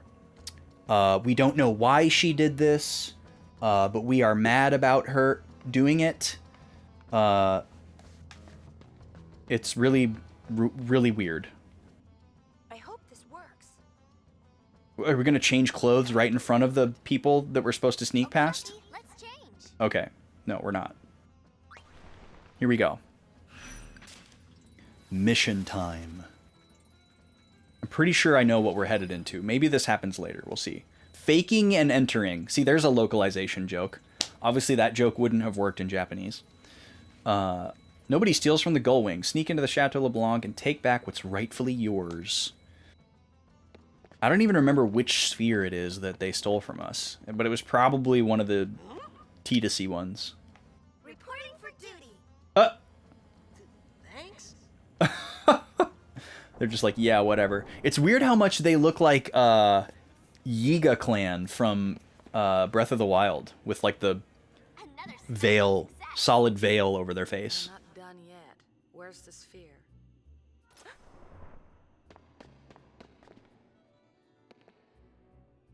Thank you, LeBlanc. Oh, Nuge is here.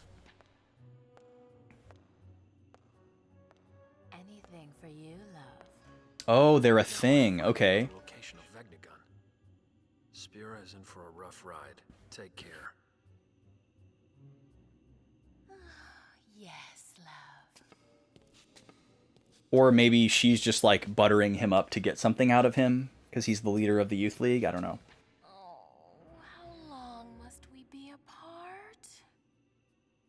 Days without you are not easy on me, love. Is she being like sarcastic or is she just for real right now?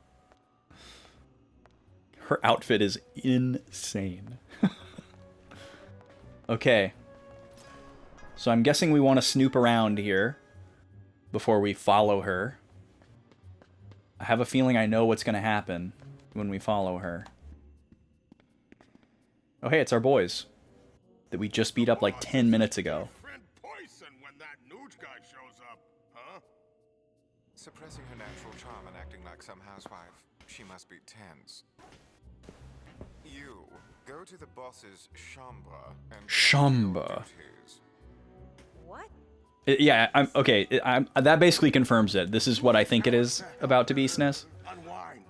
Yep. Okay. Yep. I know it's. Yep. It's happening. It's about to happen. If you know, you know. If you do know, don't spoil it for anybody that might not know, so that they can react to it. I wish I didn't know. Okay, we can't go in these side doors. I love that we run. We're like imitating their run instead of running like Yuna. Okay, now we gotta go up.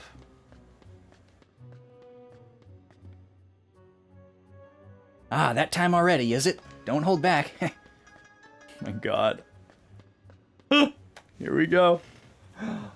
Oh, I wish I didn't know. I have no idea how I would react to this if I didn't know already. It's still going to be wild. I guess I will give a small warning that this since I do know, it's worth mentioning that this following scene might make some people uncomfortable. If you don't do well with cringe or like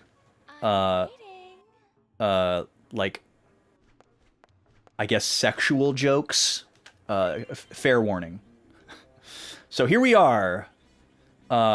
Give LeBlanc the massage of a lifetime. Watch her reaction and adjust your technique accordingly for peak pleasure. Objective: satisfy LeBlanc. So this is your fair warning, I guess. Yo, Renegade Johnny, thank you again. Nice to have you come through. Appreciate it. Have a good one. Okay, so we're basically playing Battleship on LeBlanc's body here. Jack LeBlanc's satisfaction meter up to 32 in 15 rounds. Why did they have to use the word Jack? That is insane. Okay. Okay, we got a lucky first guess there. Now, I wonder if there's, like, any, like, rhyme or reason to this. There probably is, but I don't know if it's, like, intuitive. You know what I mean?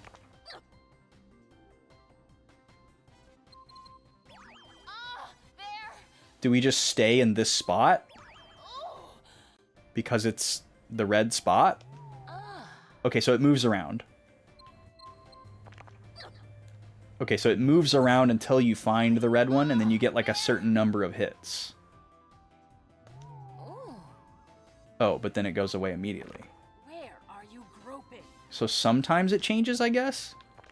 Where are you groping?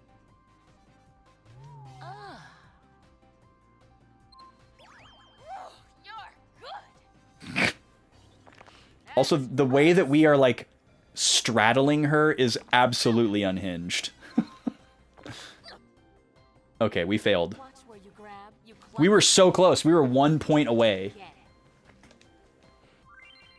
She just makes you do it again. Also, this slowly rotating camera that, like, accentuates the Shigun's clothing, shall we say, is also wild. That's nice.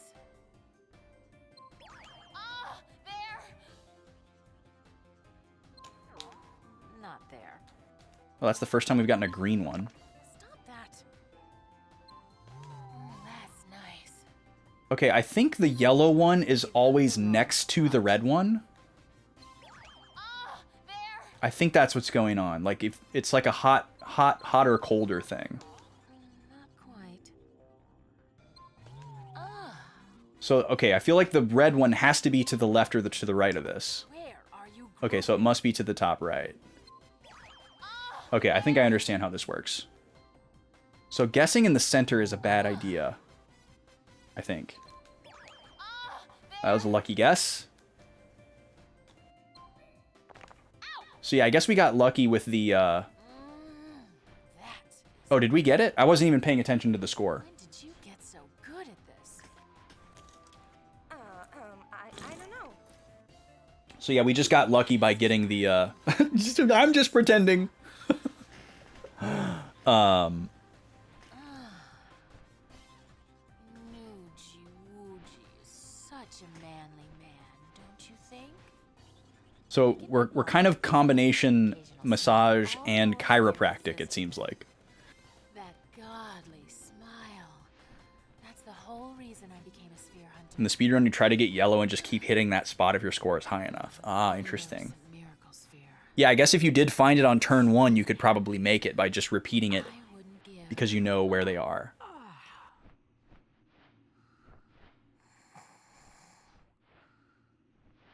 We were able to satisfy her without even paying attention. True. She fell asleep.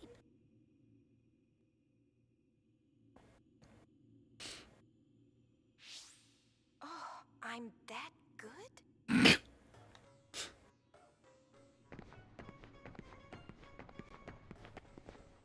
The boss fell asleep again. Again. And she's out like a light. We've been waiting for her to, because she had something important to tell us. God, that guy's build is wild. We'll just have to keep waiting. In the meantime, you go make sure the switch panel is working. Imagine being so big that, like, The back of the living room. the width of doorways would be a challenge. And then, after reaching that point, deciding to wear a circular table on your back. You know what? Let's make it worse.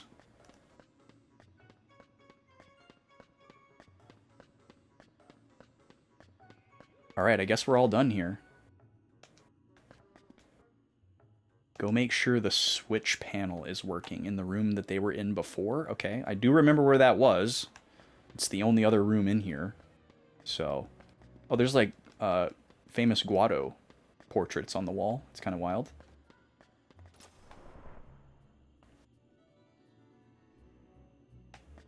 Yeah, I mean, yeah, falling asleep, I believe, during a massage is considered a compliment. Oh, now we can go in here. Everybody deserves a nice professional massage at least once in their life. I realize that it's like a luxury that a lot of people can't afford, but if you ever get the chance to get like a really nice massage, absolutely do it. It's so worth it. Whose idea was You know, if you have a partner, you can go with your partner. Couples massages are really nice. If you're worried about feeling like uncomfortable, maybe that'll make you feel more comfortable. Obviously, if you know somebody that has had a specific masseuse or massage therapist and they can recommend someone to you, obviously that's the way to go so that you know that they're good. You had no idea that any of the FF had this kind of content even as jokes? Well, that is the specialty of this game, Vlad. This game does what Final Fantasy, if you will. This is brother. How's it going? Be quiet. This is a covert operation. Over and out. Oh, I need to run the ad. I forgot. Your leader like that? Shut up already. And I gotta feed the puppies, too. They've been waiting. Ah, the Gullwings. Uh-oh. Okay, I'm gonna pause at the beginning of this battle, and we'll do that as soon as we get back. Okay. I'm gonna run an ad. We're gonna see the first smash bout between the new combatants, and I'll be back in 3 minutes. Thanks for being here.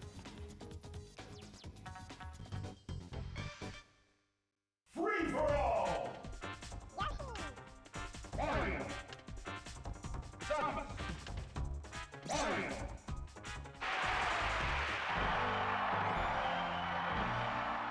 3, 2, 1, go!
Yo, Mike, welcome in. Thank you for the raid. Sorry that you came in during the ad break there. Thank you so much for the raid. How's it going today? Folks, go check out Just Mike. Tell us about I Am Your Beast. What is that? I've never heard of that before. Welcome in, everybody. Let me get our Smash scores updated real quick here. This is what we do during the ad breaks. I had to step away. I don't do gameplay during the ads, and I have little things I have to do throughout the day, so it just makes sense. Let's see. Mario wins round 1. This was our first time that these two fighters have met.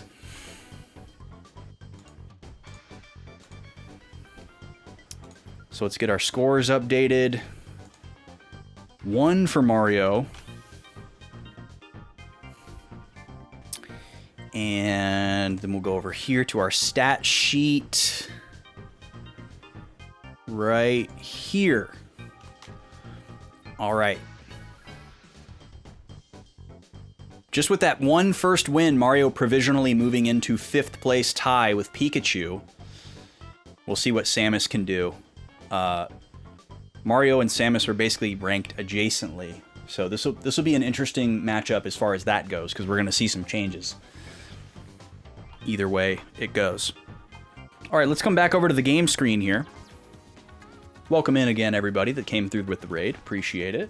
Nice to see ya. It's a fun zoomer shooter, movement-based FPS. Now, does zoomer shooter mean that you move fast, or does it mean that it's like got Gen Z sensibilities? I could see it going either way. Any shooter that requires fast movement is something that I am not good at. I like stealth shooters and like sniping, and I guess I like more run and gun stuff where like my character can take a good amount of damage so that I don't instantly die. You can only assume it means zooming around. Okay. You were terrible at the game. No worries. That makes me think of this game called Turbo Overkill. That I got to work on some of the music for. I got to record some guitar for that game. And that feels like it might be considered a zoomer shooter as well. It's kind of like almost like Mirror's Edge type movement combined with a shooter game. Every once in a while I'll go look for people playing it on Twitch, but I very rarely can find anyone playing it. It's not a very well-known game, and I think it did like decently well for like the people that made it, but it wasn't like a big blockbuster or anything like that. I think most people don't know what it is. It's got a really cool aesthetic and soundtrack though. It's called Turbo Overkill. Yeah, if you like 80s neon aesthetic and fast fluid parkour type movement and shooting and everything being like hyper stylized, check it out. I worked on a few of the tracks on the soundtrack. You should stream it so I can watch it.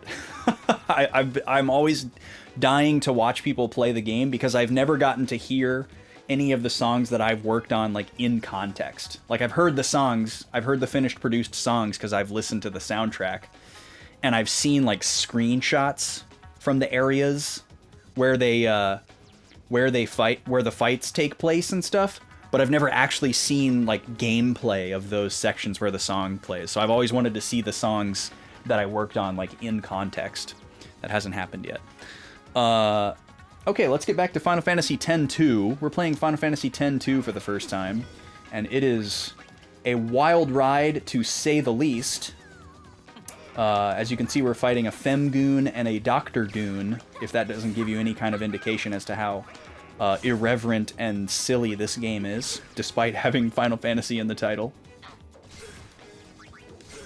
And this guy is like such a non-serious fight, I'm just going to use basic attacks on him until he goes away. I guess we can assault to try to speed things up. We've beaten this guy in a fight probably a dozen times already in this video game, and we're only in Chapter 2. So, he did hit Yuna pretty hard there, though. Yeah, but he's done.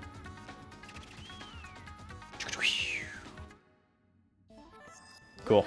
Got him. They got a great battle theme, though, for the salt and pepper of this game.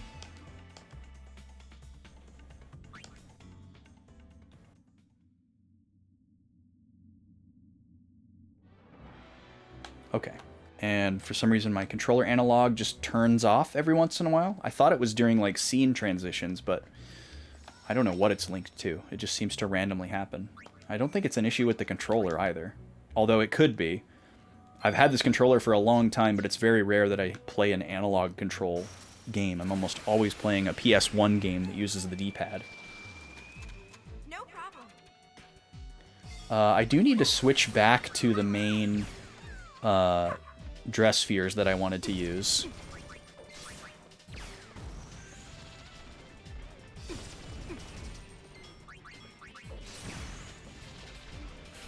Eliminated all the enemies before the assault could even go off. Nice.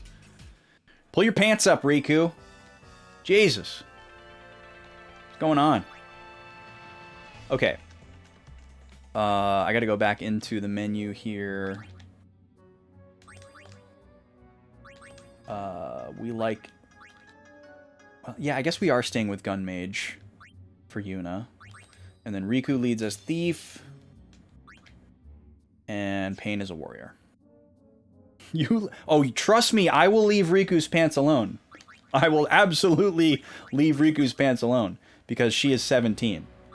And that's why I'm telling her to pull them up. Thief. Still working on Master Thief. That's going to be a while.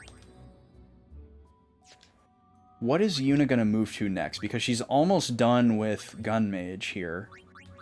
I'm very interested to see if that 62 magically just changes to a crown, or if there's somehow more...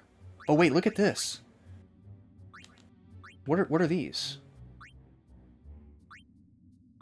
We get the auto ability ribbon when we switch to this job. Whoa.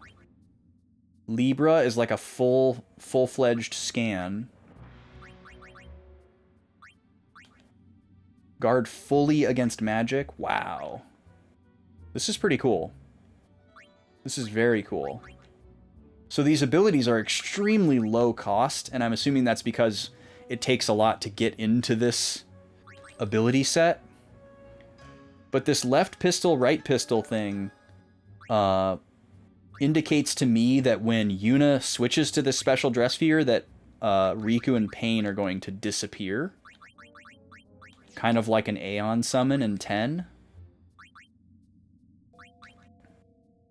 I love that it's all like flower themed. This is so clever.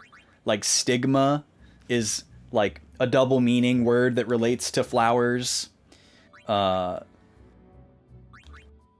then like pistil being might seem like it's just misspelled, but that's a part of a flower, a pistil, which also, you know, she has 2 guns that are pistols. Very, very funny, very clever.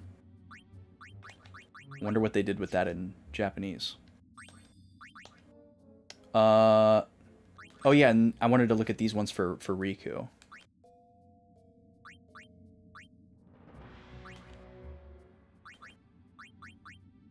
So she gets ribbon as well. Very cool. Probably have her focus on that versus a revival one. Or status. Shelter. Huh. Double HP. It's probably the best of these 3. Raise character strength. Cast haste on the party. Oh man, we love haste. Haste is busted all the time. So whatever Pain's special dress sphere is, we don't have it yet. So now this further cements the smaller sphere, not sphere grids, garment grids with less nodes as being more advantageous to getting into the special dress spheres. So we should probably find one of these for Pain that only has like 3 or 4 nodes on it. Because obviously you can very quickly hit 3 versus 5, and then have the option to switch into your special one. So this one boosts magic a bunch, but you have to hit every single one to get the plus 15. I guess you already have the 10 right off the jump, but I don't like the orientation of that one. This is the same thing, but for defense. Okay, so there's going to be a bunch of these. Whoa. Grid ideal for accessing special dress spheres quickly. Wow, yeah. So this is actually perfect for Pain because we only have her use 2 right now. We just have her using Warrior and Black Mage. So even though she doesn't have her special one yet, this might be a good one to go ahead and just get her ready with.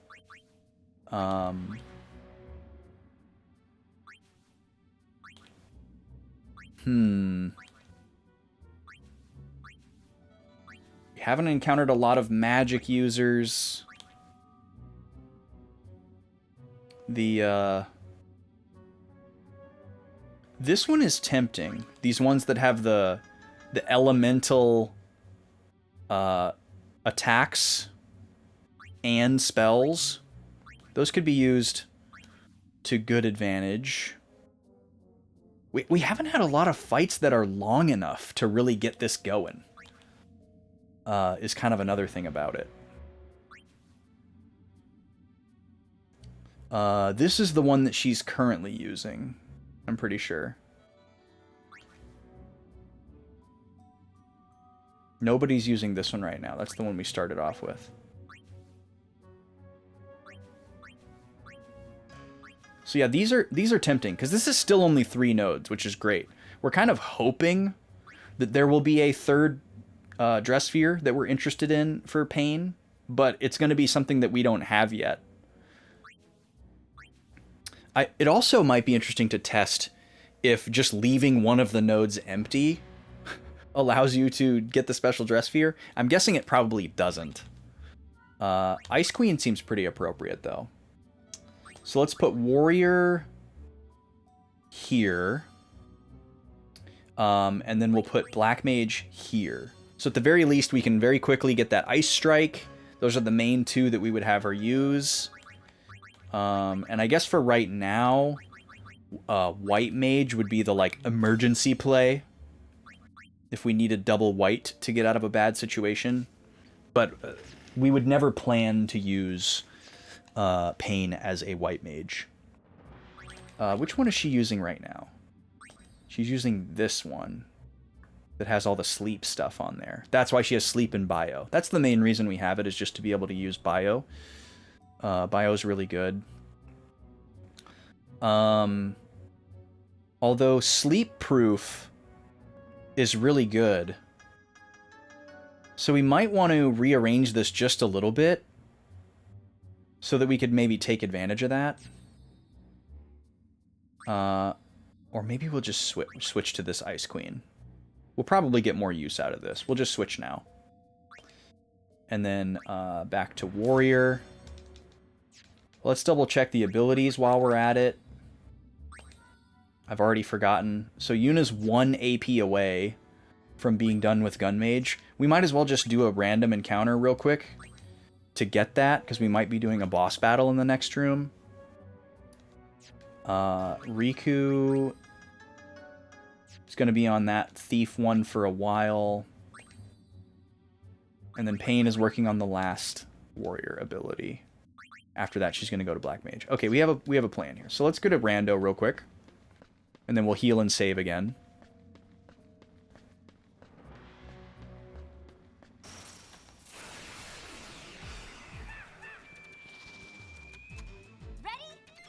Preemptive, perfect. There's scan level 3.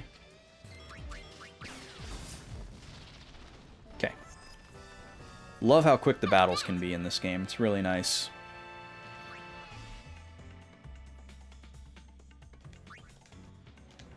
Okay. Now. Oh, that's not what I meant to do. Abilities. So it says 84%, but she's got everything on this list. So I don't know exactly what to make of that. So I guess we'll switch her lead back to Songstress just so that she's learning something. But Songstress can't attack, which is really annoying.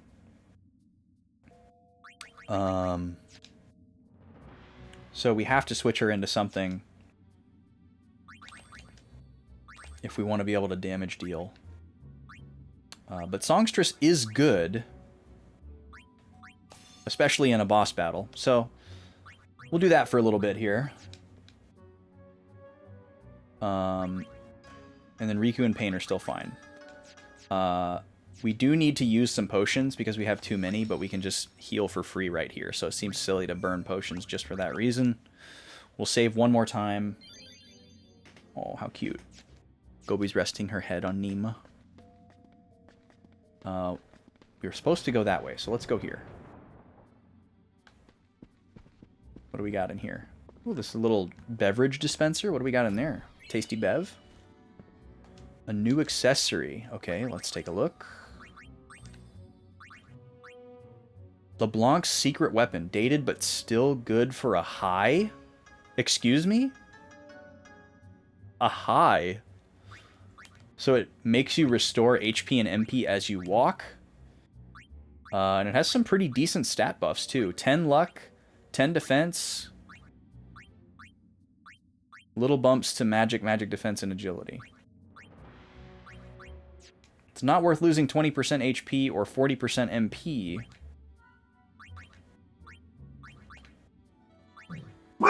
Hey. Oh my goodness.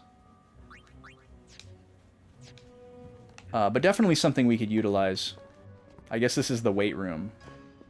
This is like the green room.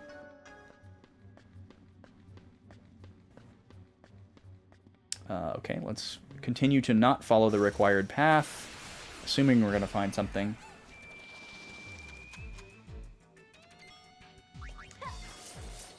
Alright, so now that Yuna can't attack, we'll just have her do haste on the two that can.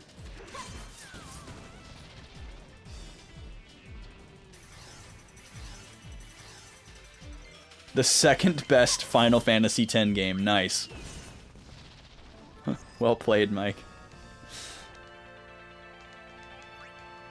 I love how positive that makes it sound.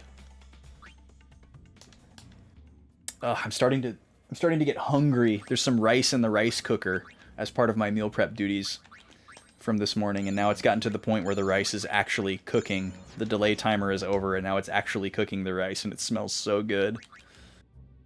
Okay, I need to check Yuna's abilities? Because she just learned something? Yeah, okay.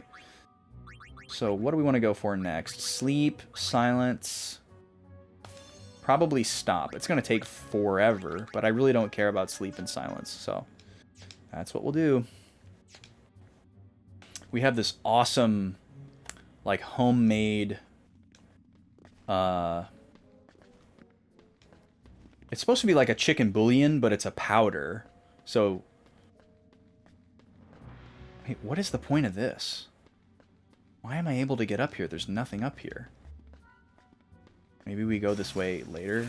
That's kind of weird. But yeah, we found this recipe where basically you can make your own, like, dehydrated like chicken broth, so that you can make chicken broth on demand instead of having to, like, buy jugs of it.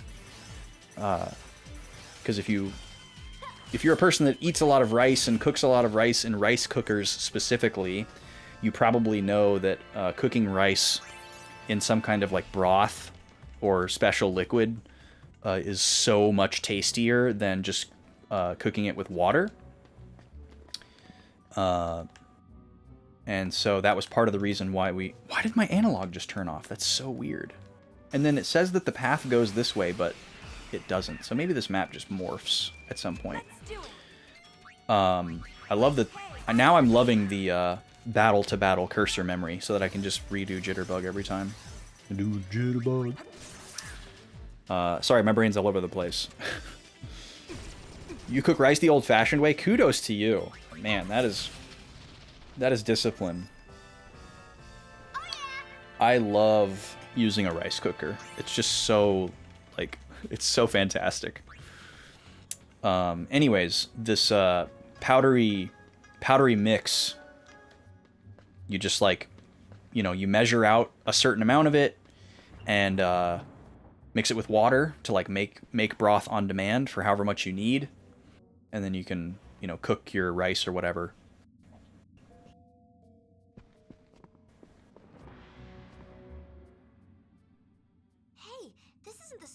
Yeah, cooking rice the old-fashioned way is not easy. That's another reason why so many people use rice cookers. It's because the rice cooker somehow makes it perfect, like, every time, as long as you use it correctly. And it's very hard to make perfect rice the old-fashioned way.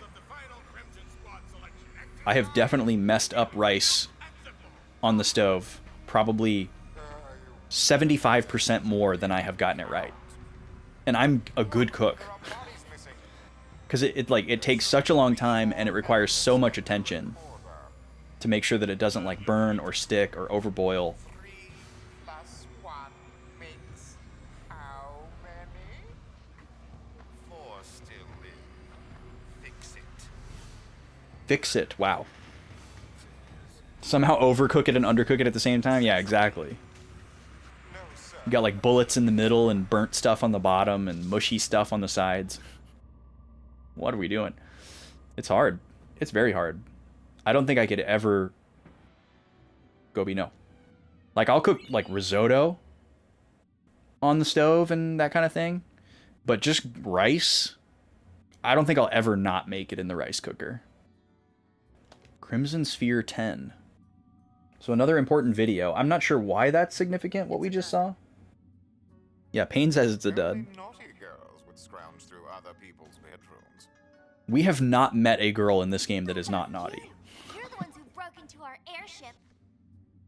True. Is a permission enough. How many times are we gonna fight Orville and Wilbur here?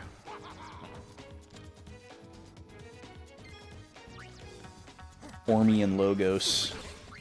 Alright, we're just going to use the same gambit that we'd use on a random encounter. We're just going to haste our 2 physical damage dealers and just wail on them.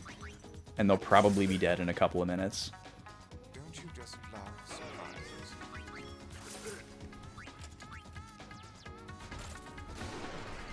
7 damage.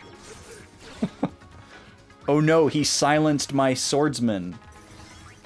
What will we do now?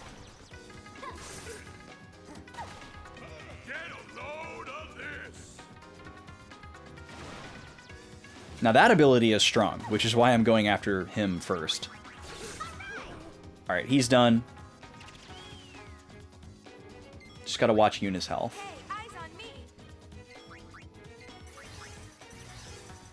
Oh, HelloFresh had good rice instructions. Interesting. Nice. Surprises. I guess it depends on the batch size too, because usually when I'm making rice, I'm making it for meal prep purposes, which means I'm making a ton of it at once. And the more rice you're cooking, the longer it's going to take the old-fashioned way. So that really, really just pumps up the case for using a rice cooker. And plus, when I was making meal prep, I had to make so many other things in addition to the rice. So I would start with the rice, put it in the rice cooker, hit the button, and then not have to think about it. And then I'd, you know, cook all the other stuff that required a bunch of attention, like my chicken and, you know, Instant Pot chili and stuff like that. And then the rice would be done when I was done, and I could just scoop it into the containers. So yeah, I'm fully, oh god, fully rice cooker pilled. Now my controller dead zone is off, so Yuna's just drifting. But yeah, if you're just doing it for 2 people, makes it a little bit more manageable to just do it on the stove. Nima. Hush. Please. Fine, I'll get a rice cooker. I mean, they're like $30. I bought a rice cooker for, I think, $34.99 over 10 years ago, and we're still using it. And it works just as good as the day that we got it. So it's definitely a very like high value, long lifespan kind of item. I'm worried that I'm not going to make it to the save point without getting another battle, so I just want to make sure that I have a little bit of health. I can afford to get rid of a couple of potions. I'll reset my controller dead zone too. Okay, let me save. Luckily it's drifting to the right and not up and down. That would make this menuing impossible. Okay, let me unplug and replug my controller.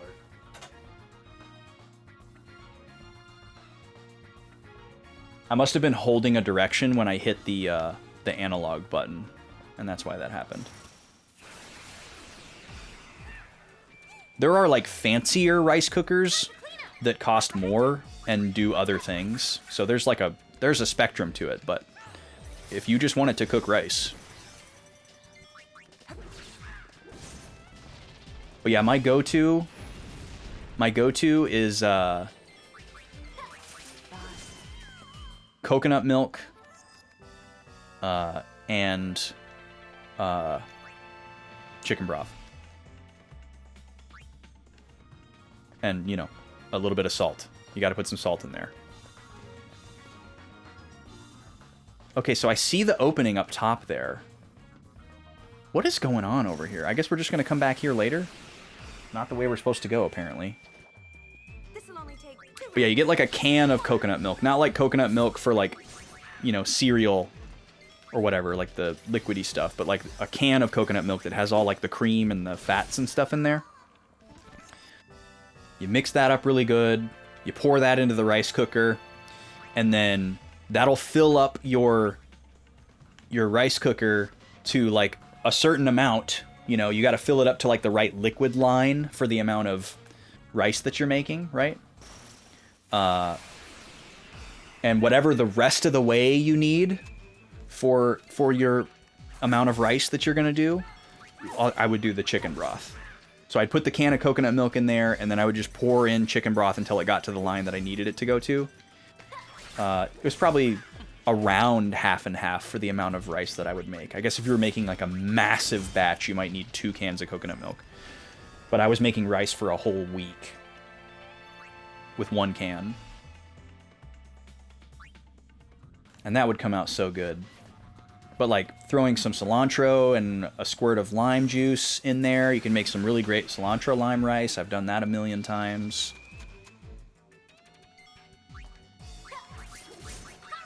And I also have this like little basket for the rice cooker where you can like suspend stuff above the rice.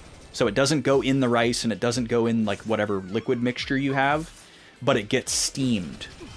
So you could put like you can put rice in there, and then you could put like dumplings in the top and get them steamed, or you could put some veggies up there and like steam some broccoli or carrots, potatoes. You could put tortillas in there, steam some tortillas for your cilantro lime rice. Rice cookers are amazing. Okay, apparently we aren't going this way. Oh, let the chicken fat drip into the rice. That is an interesting technique, SNES. There's another thing you can do that is very functional and time-saving, but doesn't look the prettiest. And you can actually put, you can take like a ground meat, like turkey or chicken or beef or whatever, and you can just put that in the rice cooker with the rice, and it will cook the meat as well. And then it's already in there. And, you know, it doesn't get like good, like, coloration or sear on it or whatever, because you're basically just boiling it and steaming it. But if you really, really need something to be fast and low effort, it works. I've done that a few times when I was feeling very, very lazy.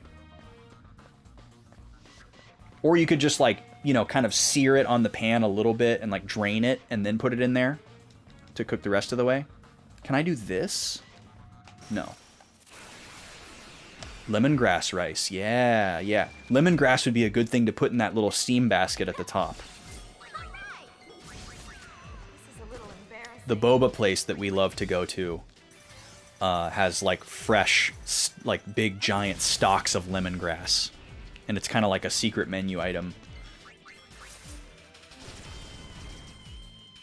And it's so good in like tea and drinks. They have this peach lemongrass black tea that's like one of the best things we've ever tasted. It's so freaking good. And we always feel really cool ordering it because it's... Oh! Okay. All 3 overrides must be activated. I intentionally jumped over this before. I guess we had to fall down.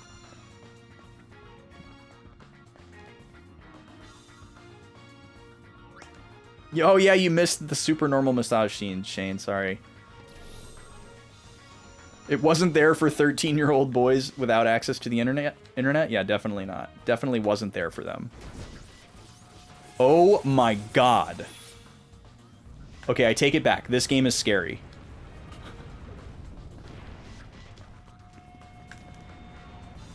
What's gonna happen here?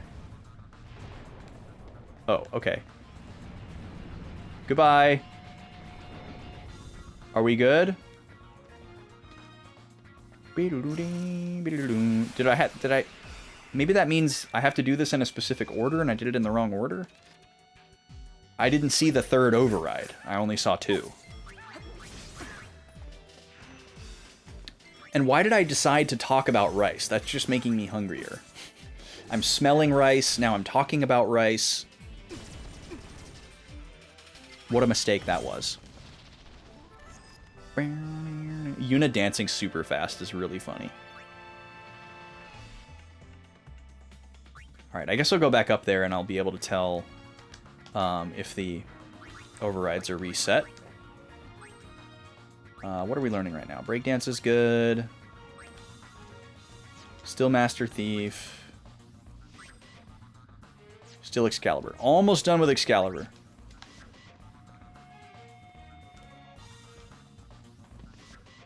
Okay, it's reset. So we might need to do these like in a certain order. Oh, I see the 3rd one now. Okay, it's right here in the back center. I swear this wasn't there before. Butter chicken. Interesting. Let's go, Goings! Yeah, let's do it! Not my style, personally.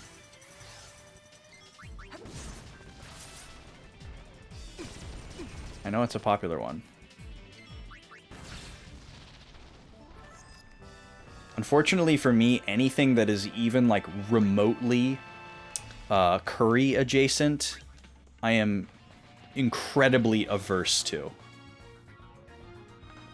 So yeah, even though it might be the curry thing for people who don't like curry, it's too curry for me.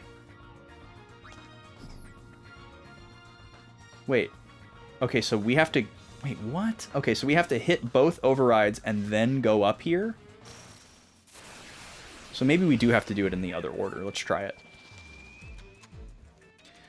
But yeah, I am extremely averse to just the smell of curry. I really, really don't like it. It smells really bad to me.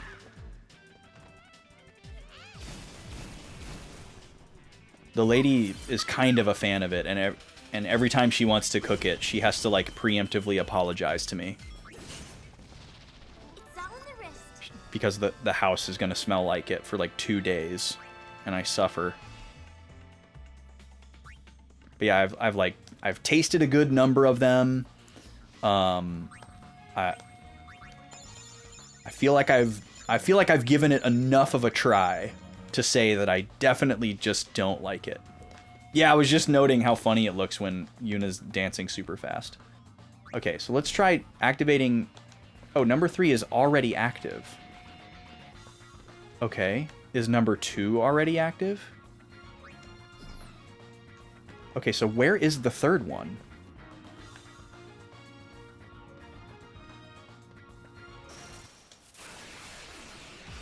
Yeah, she really gets to moving fast when she's on haste. It's pretty awesome. So many goons. Where do they all come from? Who let them out of Gooner jail?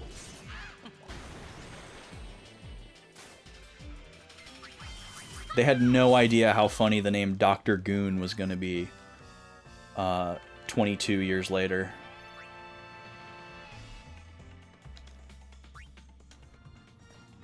Alright, there must be another one, like, out here somewhere or something.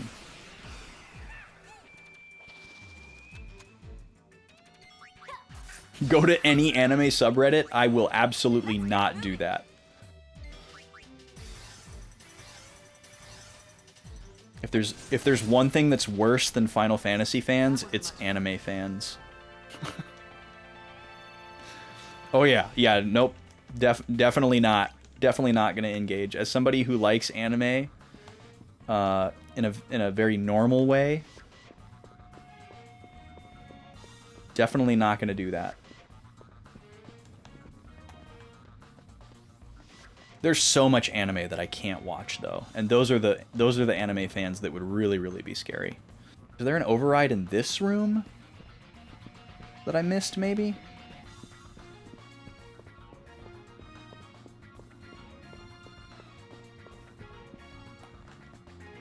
Can't tell you how many times somebody's been like, "Oh, you should check out this anime, it's really good." And I like trust that person, and then I like look it up or watch an episode or two of it, and I'm just like, what?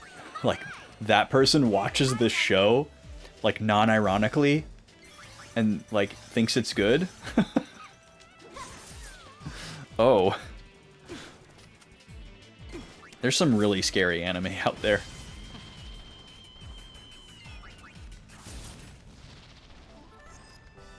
Or, like, anime that wouldn't be weird to watch if you were, like, 7, but if you're, like, 38 and watching it, it's a little concerning, or maybe a lot of concerning. Yeah, exactly, Shane. Exactly. Like, taking, like, a really superficial aspect of a show and trying to, like, rationalize it and justify it as not fan service or eye candy or whatever it is, when it very clearly is. Because you're, like, pearl clutching about your favorite show. Yeah. No thanks. Like, if you're watching a show like that and you can just admit that's why you're watching it, I don't think that's necessarily problematic. I guess it depends on what show it is.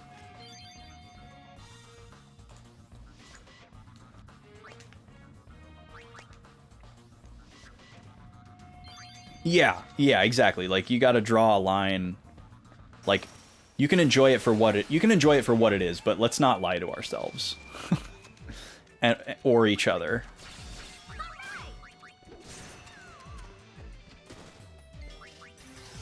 But I have found that it's pretty difficult for me to get into an anime show that is, like,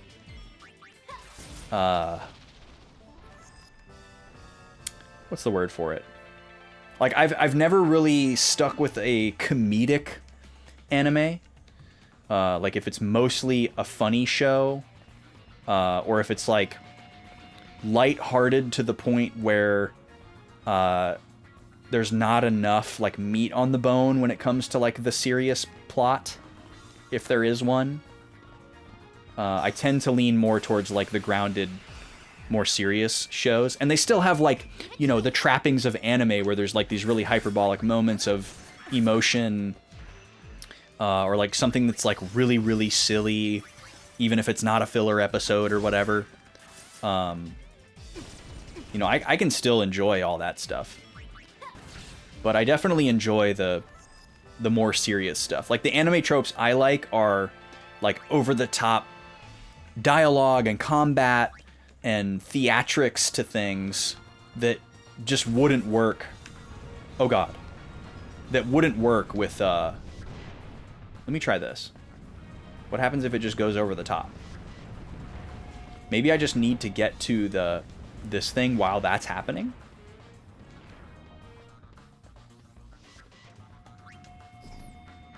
Nope. Okay.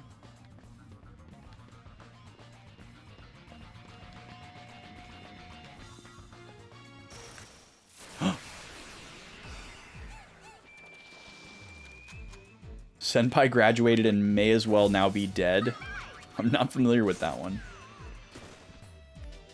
I haven't watched too many shows that are based around being in schools, I guess. Well, I guess I've watched a decent amount of them. Like, the first arc of Bleach is high school. Den-O Coil all takes place around school-age children. But yeah, never watched a sports anime.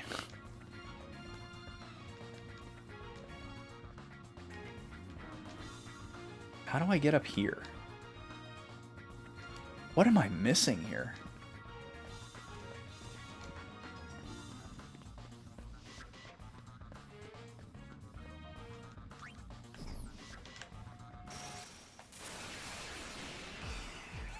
In college studying for finals, yeah. I guess I haven't ever really watched a show that's focused on like romance all that much either.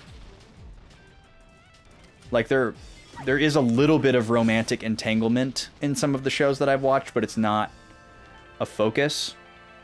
I guess the one exception would be Your Lie. That's a pretty romance driven show. It's not the main thrust of the plot, but it's a pretty big part of it.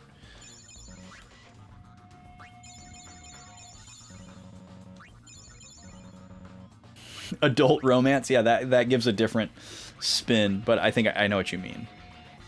Yeah, a grown-up romance. Yeah, exactly. I knew that's what you meant.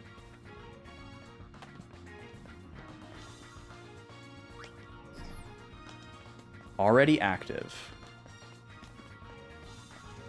I must be fundamentally missing something here. This seems like it should be so easy.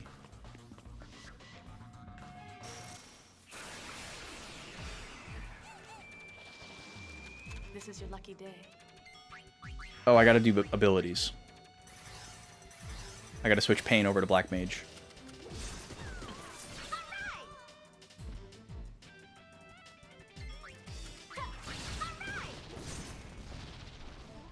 Battles are gonna get a little bit slower. Or maybe a lot of bit slower.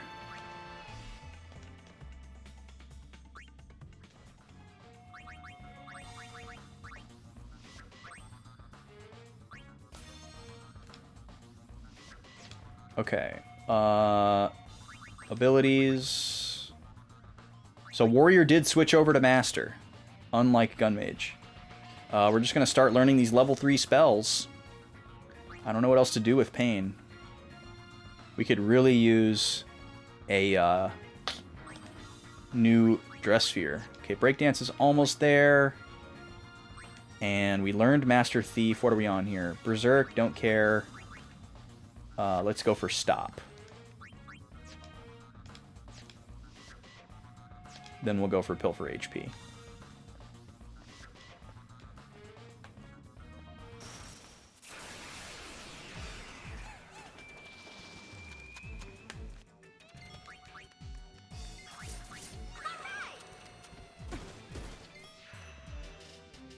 What is Pain's MP focus going to be? I guess just throwing out level 1 spells arbitrarily.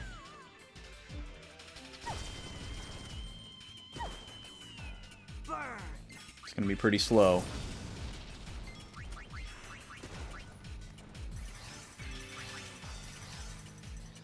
Even with haste.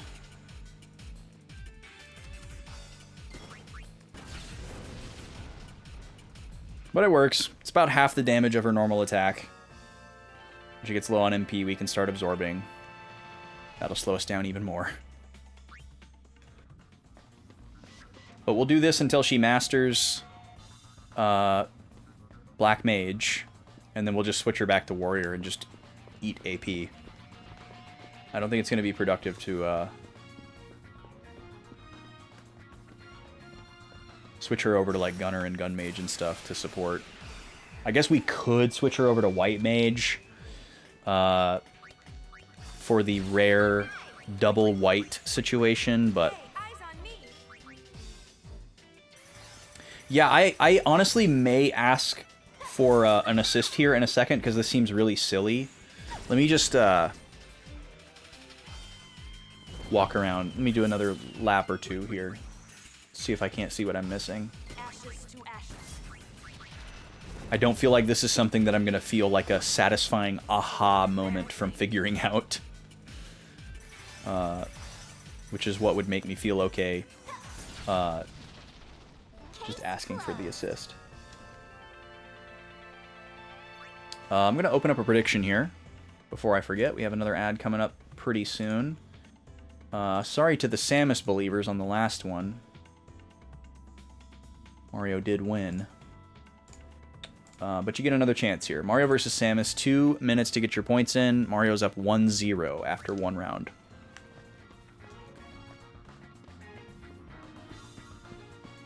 Okay, I really don't think that the first override is in either of these rooms. It seems like it might be somewhere where I can't see. There's a decent possibility of that, because we haven't seen it. It could have something to do with the spiky wall. I can't exactly tell how it works.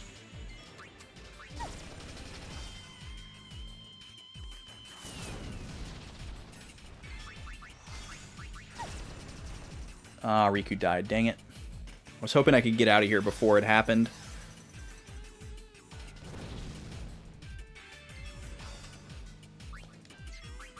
Let me get her up so she doesn't get behind on AP. Get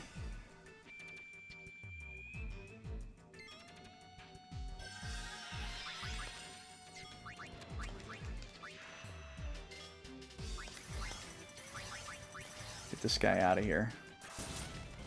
Thank you. Alright, just touch the save point really quick to heal. We're right next to it.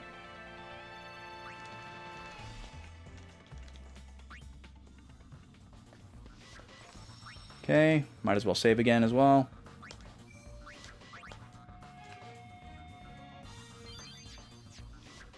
Okay. It's kind of weird that this wall has its own insert. And then we can't go back this way.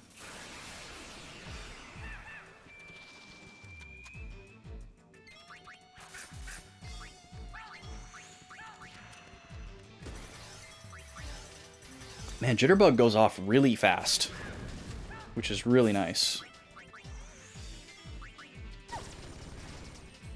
It is interesting how the dances work versus the singing.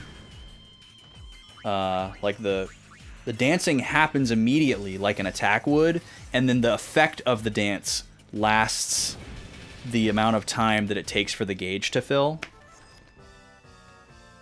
Instead of having to wait for the gauge to fill in order for the dance to happen. Pretty cool. But unfortunately, it means as soon as you start doing a different dance, you lose the effect of the first one, so you can't, like, stack them like you can other buffs. What is Matador? Raise evasion? Okay, yeah, we'll take that.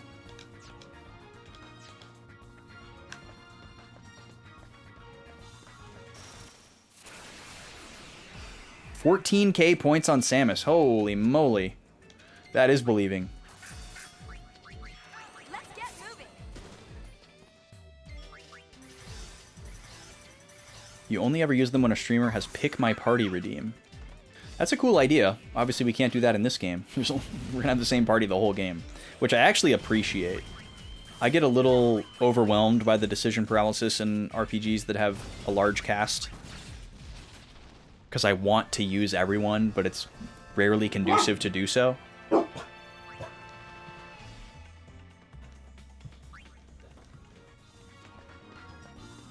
Okay, we definitely cannot go this way. So let's go back down to the important area one more time. I think it's raining again. Ready? You betcha. Let's get moving. I'm gonna have to grab a snack during this ad break. You've never played Smash Bros. And you have no idea who is better or who has the best AI. Well, we do know, like from like decades of tournaments, which characters are the highest tiered based on human ability and human preferences. But as far as CPU, we're kind of in uncharted territory. We're creating our own... I'm sure somebody's done something similar to this, or like simulated a bunch of matchups to figure out who has the best AI. But we're making our own Backlog Boys internal tier list of specifically level 9 CPUs. We're going to do a big tournament at the end. Once we've done every single matchup and we have all the data, we're going to do a seeded tournament bracket based on... Yeah, that is definitely the prevailing theory, SNES, is that Fox is just untouchable. He's in first place overall right now with an average of 9.4. Next closest being Captain Falcon with an average of 8.6. And it's pretty precipitous drop-off after that. Although Link looking pretty strong right now, 7.0 average. Okay, I'm going to run this ad and grab a snack. I'll be right back, and we'll see if we can't figure this out. This is the last ad break of the day.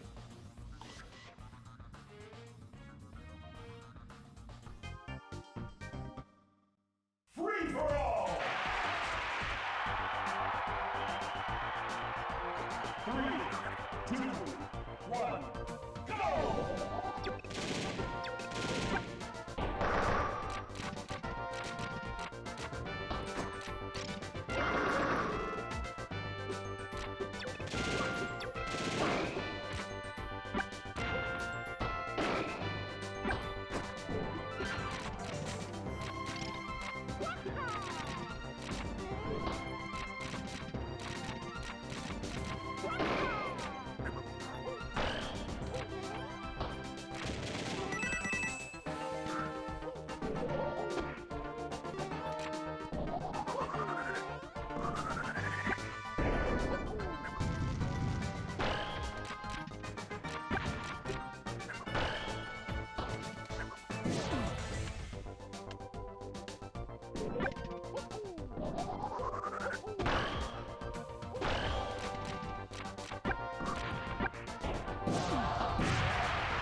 All right.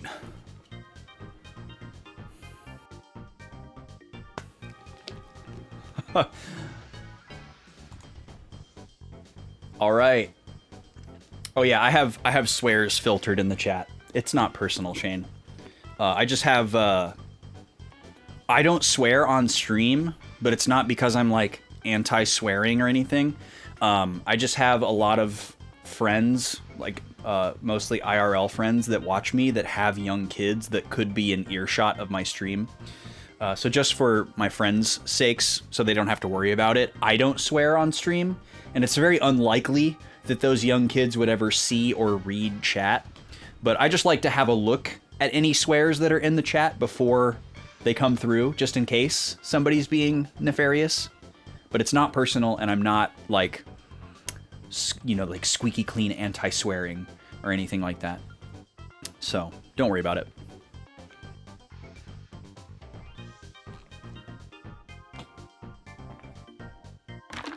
Yeah, you never know, right? You never know.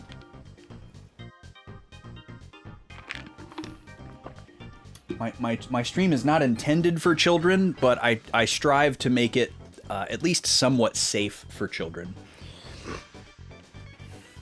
If they happened to be here, accompanied by an adult. It's a very like PG-10, TVY7FV kind of stream. TVBB, of course, is how we would say that. That's kind of rolled into that. Okay, Samus wins. Shane's kids get to eat dinner tonight. Let's check it out here. Well, most of you believed in Samus. Well, I guess it's just because Shane put so many points in the pot. Would have been a nice payout for the Mario believers, but unfortunately, a little bit of take-home for the Samus folks. And let's get our score sheet updated now. So it's 1-1, even after 2 rounds. On screen score, there we go. All updated and back to the game. Welcome back. Okay, let's see if we can get this figured out here. I'm obviously missing something incredibly glaring and obvious and rudimentary. So I'm just kind of mashing the X button as I walk around. I'm keeping my eyes peeled. I'm trying to walk into weird corners that might pop the camera to a new angle. And I'm convinced that the answer has to be in this hallway. So I see that alcove up at the top. I don't know how I would get there.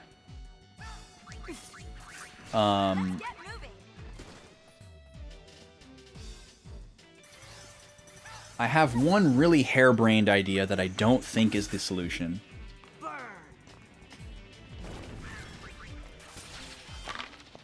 Because I think it would be too obtuse to figure out and too difficult to do, but I will explore it. I'm also going to hold the circle button near ledges, because that could be something. But it doesn't look like we can jump to that alcove from here.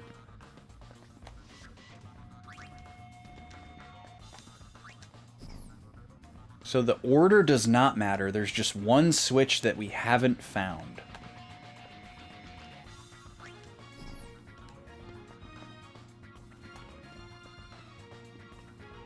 Now that switch is gone.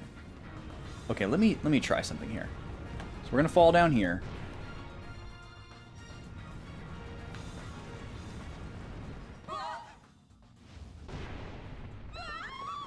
Oh. So that counts the same as me, like, voiding out? Oh. Okay, I'm supposed to go the wrong way. That's so dumb.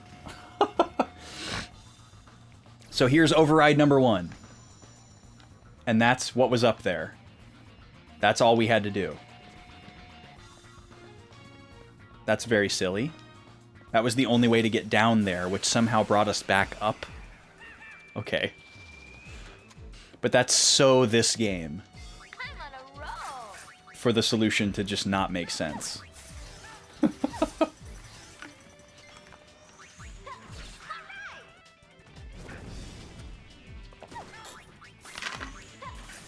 And that is also a video game trope that I really don't like, where you have to fail in order to succeed. Like, I'm all for a scripted loss in a fight that, like, fits the narrative, but, like, a puzzle, like, if you present me with a puzzle, even though this is not anything to shake a stick at, but if you present me with any type of, like, challenge or puzzle, it seems like my goal should be to succeed. So forcing me to fail in order to discover a new aspect of the puzzle seems really silly. I guess there's a good way that you could do it, but... Okay, there's another save point over here. So let's do that. Oh, this is the same spot. Interesting. You like it better when you can actually win scripted loss bosses, even if nothing changed. Those are interesting. I think it's interesting when, like, there's different outcomes to a scripted loss. I don't know if I necessarily prefer it. It depends on how well it's telegraphed. Because sometimes when there's a scripted loss, you can't tell if something different would happen if you won. You know, sometimes it's patently obvious. Like, okay, you're not supposed to win this. It's impossible to win.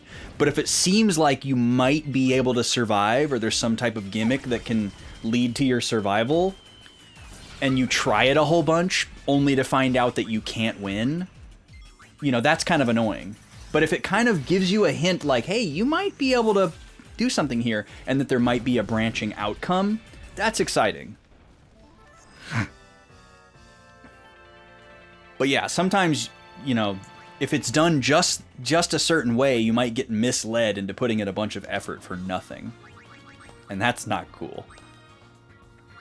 But if there's like a little Easter egg where it's like, you know, we're pretty sure that you won't win this scripted loss, but if you just happen to, here's this fun little nugget for you. Because I've seen some situations where people will bend over backwards to try to figure out what happens if you win a scripted loss, you know, and they'll use like glitches or crazy grinding or whatever. And then, you know, they'll find out that you soft lock the game, or you win the fight and it plays the victory animation or whatever, but then it just plays the scene as if you lost. But it is cool when the designers think like, if someone's crazy enough they could win this fight, do we want to do something for them, you know?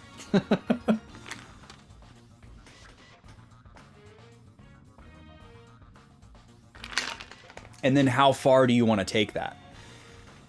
Do you want to give them like a completely separate scene and story branch? Do you want to give them a special item? I'm trying to think of a good example of a game that had a branching scripted loss, but I can't think of one off the top of my head. Oh, that's a good example, SNES. Thank you. Yeah, I have too much streamer brain to think of one right now, but that's a great example. The Dalit Spider. Whoa, look at this thing. It's gotta be in here, right? Let's split up and look.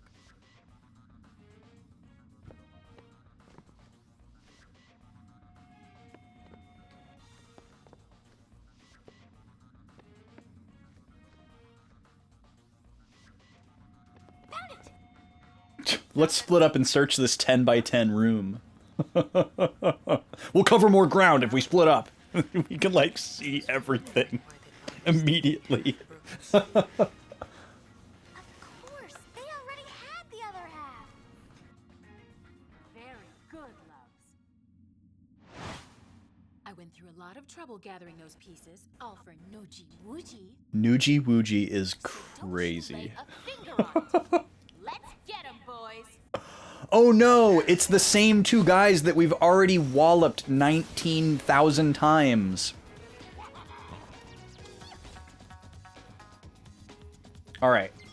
Let's try to have some fun with this, though. We're going to steal from Ormy and Logos and LeBlanc. Let's start with a Cantus Firmus. Oh, they've got a Mighty Guard. Interesting.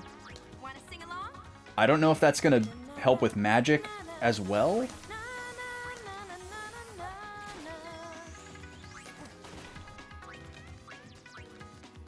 Okay, we got whatever he has.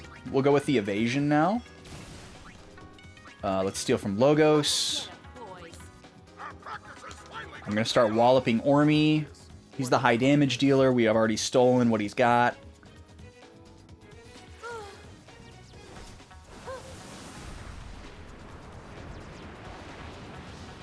That's a tornado. Okay, that's not that powerful. That's like a couple hundred damage. Oh, okay, that's a little bit more. Alright. So that's like their team attack. That was quite strong. We're probably going to need to flip Yuna to white for a sec here. What is happening? Did we get slowed or something? We're going to have to flip back to haste. So Jitterbug. We need that immediately. Thundara on Ormy. And White Magic. Quick. Quick as you like, Riku. Yuna's dead. It's okay, we have full life.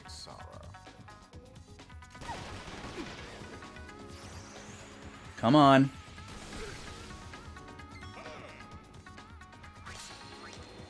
Another Thundara for Ormy. We need him out of here.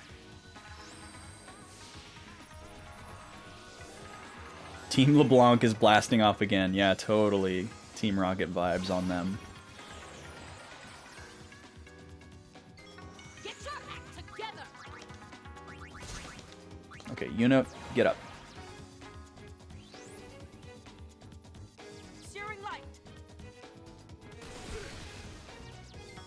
Wait, did she use... Oh, I thought she used Thundara on her own person. That was pain. Alright, come back, Yuna. Yuna, come back! And then let's do a Cura on everybody. That should be enough. Get that haste up. This is a little embarrassing. You're right, Yuna. It is. But only a little.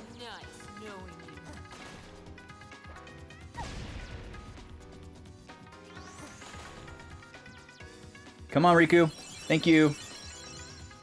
Alright. Let's switch to Prey for a little bit here. Echo screen? Do we have an echo screen? Yeah. Yuna can't be silenced or she can't sing or dance. It'd be cool if you could still use dances but not singing, but I get why they just made it do both. Let's do one more Party Cura, and then I can flip Riku back to Thief. Jitterbug. Alright, Ormy, get out of here. How many Thundaras does it take to get to the center of your Tootsie Pop? I really want him gone because he's the biggest single damage dealer, and I'm assuming that once he's gone, it will also get rid of their team attack.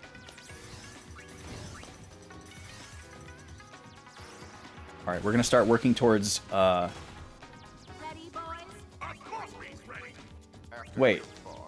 He's immune to... Ah, they're doing it again. Well, at least we got our health up. Somehow he got made immune to thunder.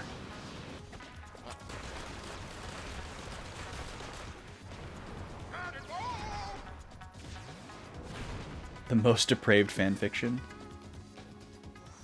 Well, if there's any game out there that could have depraved fanfiction, it's gotta be this one. In fact, I would posit that there might not be any fanfiction about this game that isn't depraved. Oh, you want a piece of me? You could use a bath. Alright, we might need to hit him with a Dispel. They have so many buffs right now. Parting is such sweet sorrow. All right, we're going to...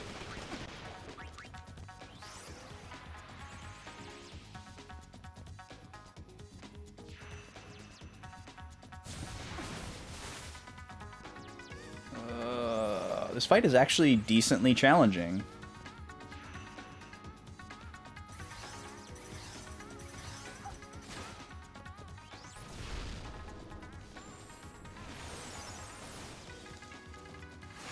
Wait, why is this a special animation? Oh, she's sphere changing. We just haven't seen this change before. From Black Mage to Warrior. Or maybe we have, I just don't recall it. I'm gonna carve you up.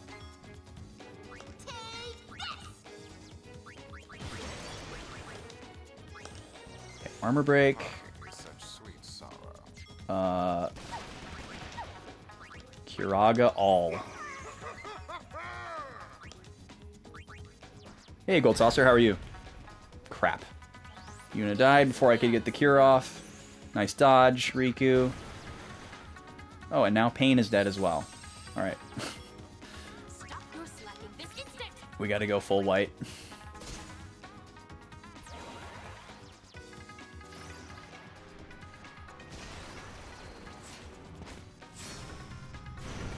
I don't remember how much full life costs, but I'm guessing I don't have enough for 2. I can't believe that we have not gotten Ormi down yet.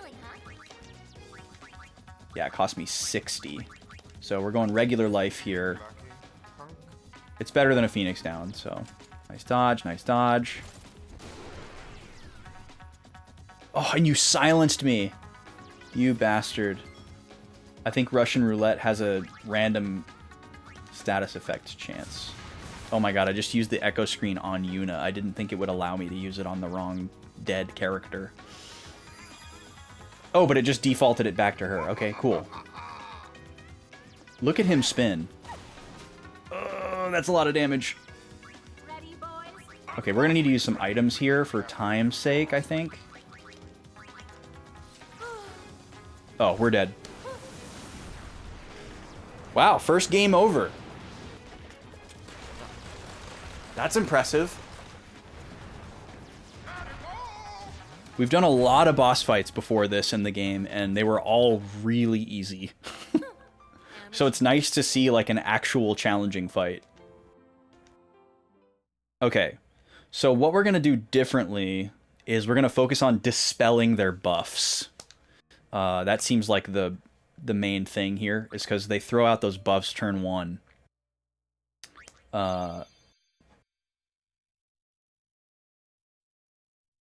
And that was definitely keeping them alive.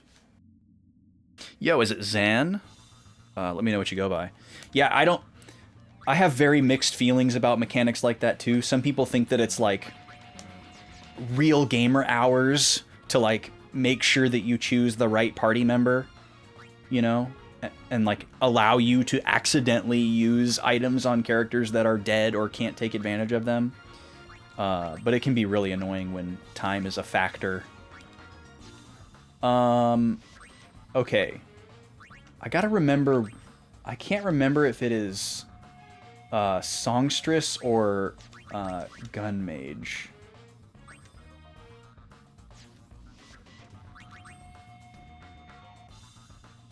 Oh, it's neither. Is it White Mage? Oh, hold on. I don't have the full ability list with her, so... It's White Mage. Okay, so we're gonna start Riku with White. So that we can immediately dispel. I'm assuming they will probably reset the debuff. But with the amount of damage that we were taking, and those buffs needing to be removed, we may have a hard time trying to steal during this fight, but we can skip this now that we've already seen it. Cool.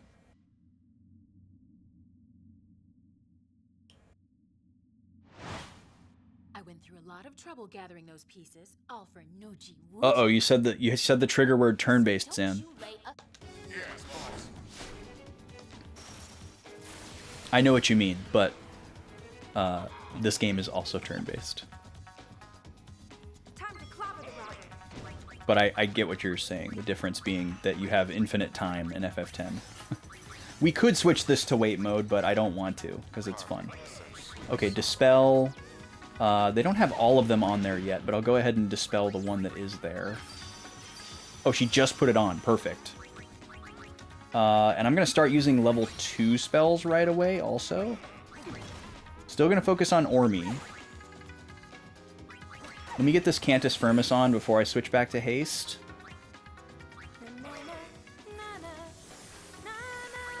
I'm not even going to bother figuring out if that is worth removing from the other two that I'm not attacking, and just go ahead and do it. Okay, here's the triple attack right off the gun here.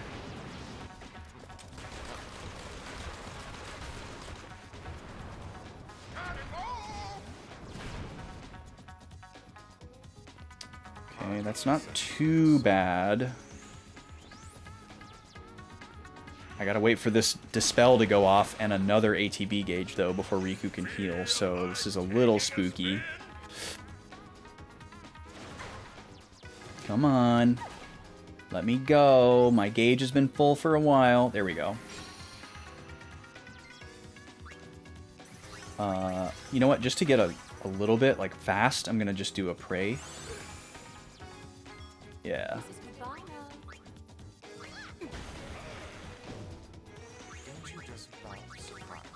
Okay, Kiraga. Don't silence Riku. Okay, good. Keep the haste going. Is there a quick way I can look at the buffs that they have on them without targeting them? I can't even see it when I'm not targeting them with something like Dispel, which is really annoying. Can I region all? No, we already tried that once before. Alright, let's go back to Dispel. Okay, he's gone. That's wild how much faster that happened. Oh, I got interrupted by something. That was weird. Okay, now we'll go after Logos. This battle is immediately less scary now. Let's do one more big heal for the group, and then I think I can probably switch Riku back to Thief. You don't like when the camera perspective changes the targeting order?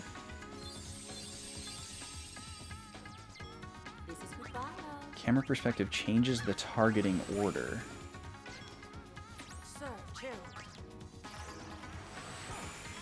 Like it changes who acts based on where the camera is? Is that what you mean? Like it's actually shifting the turn order? If it's doing that, I hadn't even realized it. I know that sometimes when actions go off seems to be a little bit based on like if two characters are targeting the same target and they both kind of like go for it at the same time. Sometimes there's some weirdness that happens there. Oh, she has White Wind. I wonder if Yuna would have learned that if she was a gun mage, or if we would have needed to be targeted by it. Ooh, a Mega Potion, nice. Well, we missed out on the elixir that Logos had. Cool, just in time to knock him out. Now it's just LeBlanc. This should be fine now. I do want to steal from her, though. She's probably got something good. Do a focus. Just to make sure we don't preemptively end the battle. Couldn't steal. Why isn't my sticky fingers working? I know we learned that. Oh, she has an elixir as well. Alright, there we go. Alright, Thundara for you. Let's go to Warrior.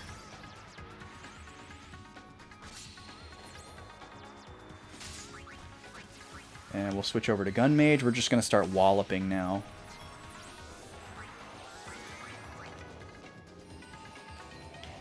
Everybody's going to sphere change. Riku has white magic, so we can throw off Akira here.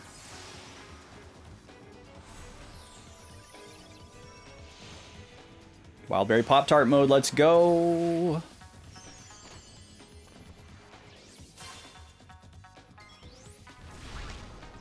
Still don't have any blue magic. Tragic.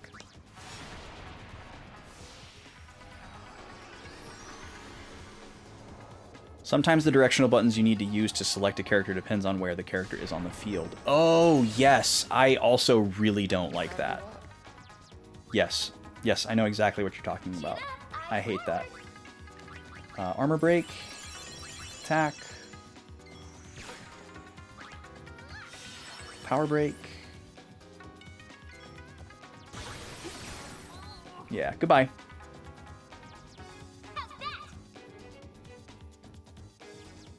This is a notoriously difficult fight in the speedrun. I can see why. Like, we've done a lot of incidental grinding. Mostly for AP, but we're probably at a lot higher level than most people would be.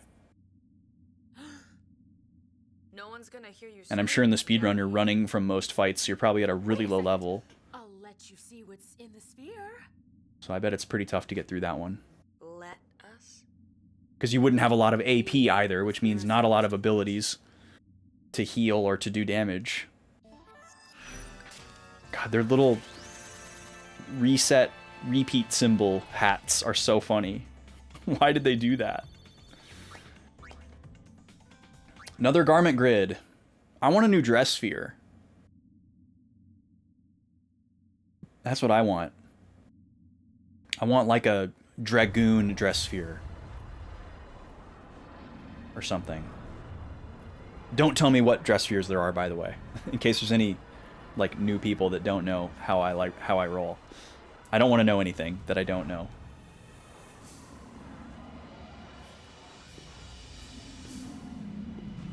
It's possible that these are the only ones. And that like white mage, black mage are the only ones that we unlock throughout the course of the game. I have no idea. But we're gonna find out together in an insulated way.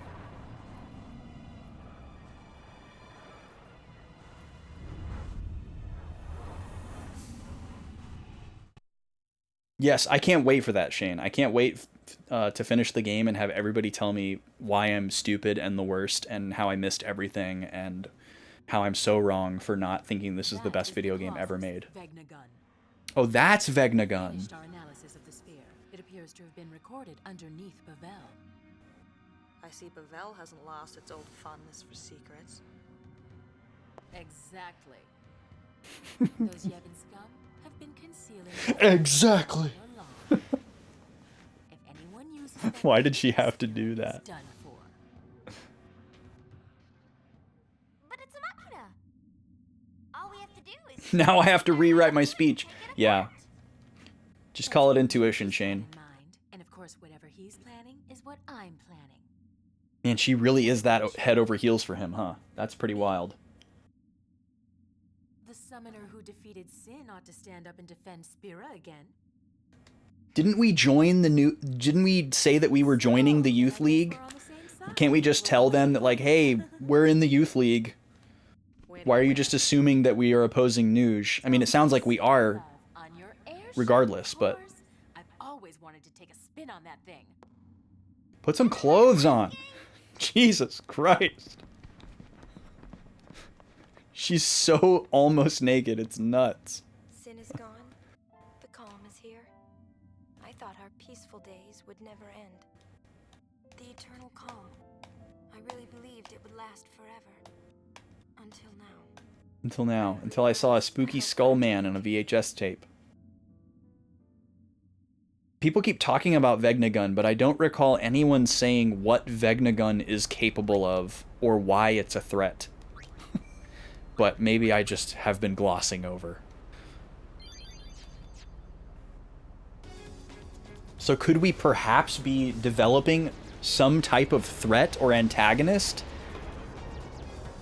that threatens our girly pop moment?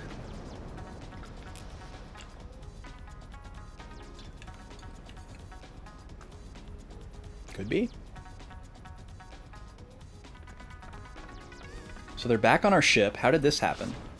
First things first, we are going to Bevelle. Full speed ahead. Okay.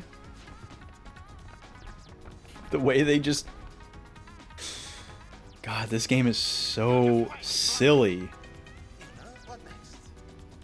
She's off to save Spira, of course. Right. Everyone is so unfazed by everything. That's another way that the game kind of feels like it's gaslighting me. It's like, this is normal. You shouldn't be reacting to any of this like it's weird. Everyone else thinks it's normal, but you. You're a goody goody. Her idle animation is just absurd. Alright, so Bevelle is our new hotspot. That Vegna gun is bad news. We better get under Bevelle and get to the bottom of this. Oh, no. I hate it when it does that. I needed to press circle there. It wasn't actually locking me into going there. I just needed to, like, cancel out so that I could go up or down. So how are we gonna do this? But now we're stuck. It's obvious. We nab the head honcho. Then we make him lead us to Vegnagun and checkmate. Not bad. I got no problem with this. Our target is the new... So we're just friends with them now. A girly man like that doesn't stand a chance without his escort. A girly man. Careful. Bro. He's much stronger than he looks. Company. Who goes there? Oh, us? It's those Youth League spies. We won't have you defile this place like you did in Kilika. Wait, what did we do in Kilika? Well, good luck. Nice. Hey, if anyone's defiling, it's LeBlanc. Alright, these guys are gonna be a joke.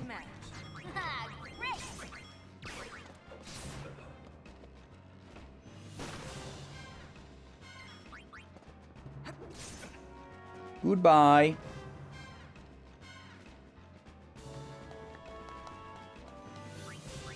Alright, I'm assuming I'm stuck here and I'm not going to be able to warp back to the ship, but we'll see. Mission time! New Yevon's headquarters, Bevelle. Does Vegnagun sleep deep beneath its streets? Take the lift down and see. It's that simple. Yeah, we can't go back to the airship. Ugh. I wanted to look around a little bit and see if there were any missions. I'm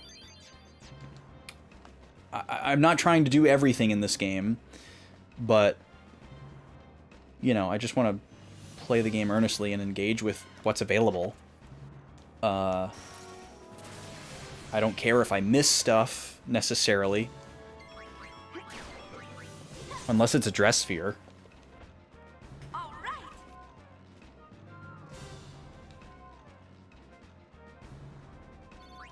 Riku's warrior idol animation kind of looks like Waka's idol animation. I wonder if that's what they based it off of. I'm actually going to leave these as they are for these rando encounters, and then when we get into where we're supposed to go, I'll switch them back to what we wanted. Just to quickly get through these. Because these are all like one-hit KOs. Let's do it.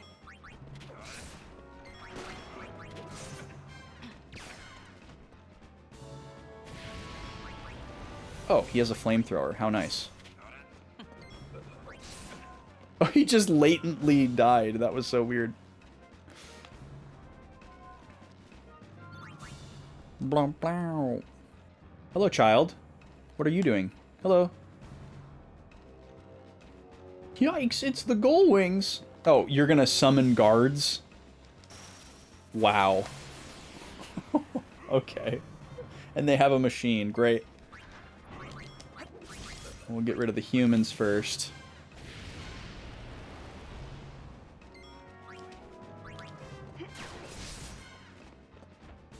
Being back on the high bridge makes you think of all the posts on forums about grinding on the high bridge in FF10. Man, what was happening with our collective consciousness at the turn of the millennium where there was nothing cooler than grinding? Like, you know, skateboarding was popular, Skateboarding got super popular in like 1998, 1999, so that makes sense. But like, grinding became so pervasive. Like, there were grinding shoes that you could buy. I had a pair. I needed them. They were the most important thing in the world, you know? Every video game seemed to want to have a way for you to grind a sick rail.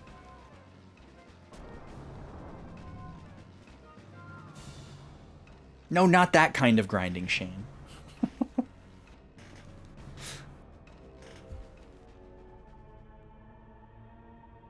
Dying and having to rewatch the cutscene. Yeah, it totally takes the oomph out of it, you know?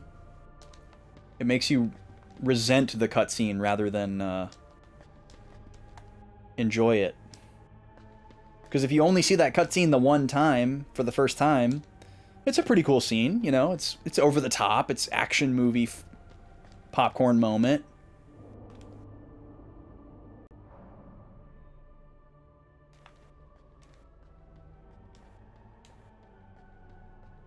It's all about the press machines? What does that mean?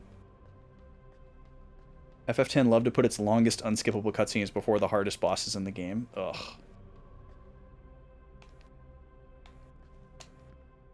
Okay, so Barrel Eye's not here. How do we take the elevator down? Down one of these paths, maybe?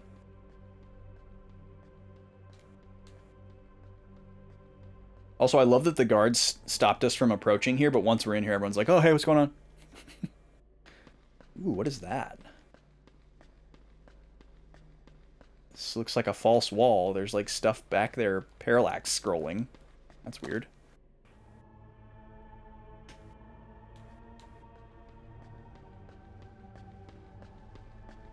Oh, Kimari is carrying Lulu in that cutscene.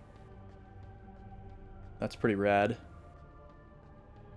But yeah, you had Sonic grinding, you had Ratchet and Clank grinding, Sly Cooper was grinding.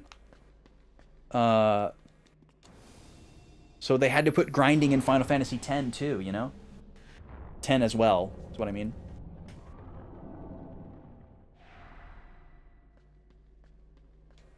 Wait, where is that?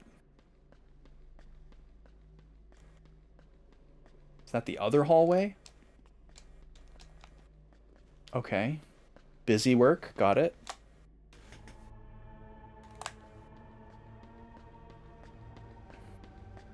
They really missed out with, I think someone mentioned this one of the early times that we played this game, but they really missed out with you not being able to change your field model to any of the 3 characters and whatever their equipped dress sphere was, so that you could enjoy like your favorite outfit combo outside of battle.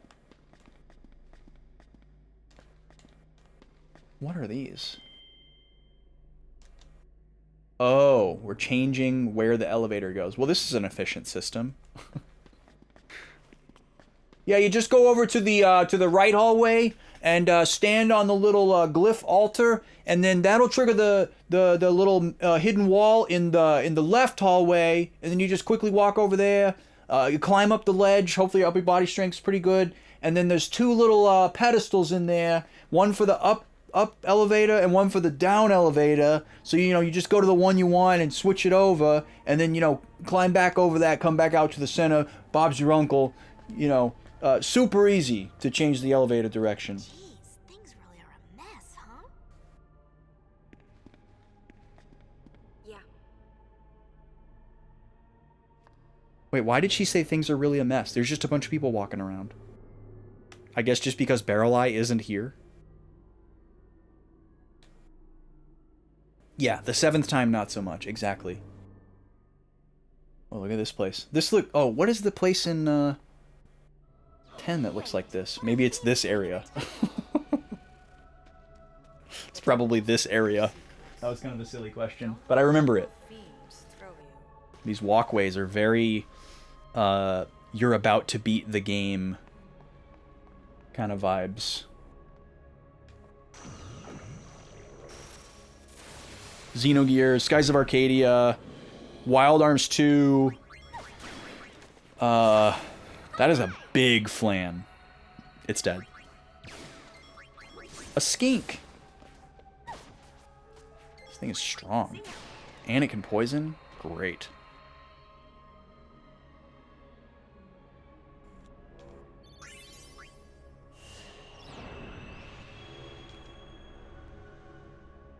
What other games?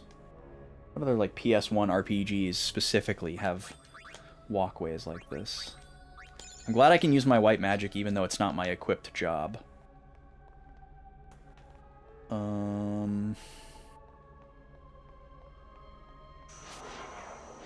So there's just random battles. Okay, I can see that there's a chest over there though. Hi there. So that's what we want. Hi there! That's so silly. We're having so much fun. Imagine seeing this winged, one-eyed demon that can turn you to stone and just being like, hi there.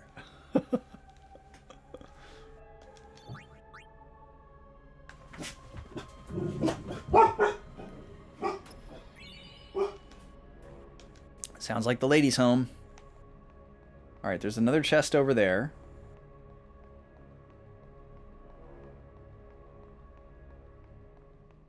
The snozberries taste like snozberries? Wait, that's referenced in Super Troopers? Because that's not originally from Super Troopers. I haven't seen Super Troopers in forever. That is a very silly movie. There's probably, I would guess that there's probably some humor in that movie that's not appropriate anymore. But I haven't seen it in like 10 years. I do remember it being very funny, though. That was a very popular one back in the day.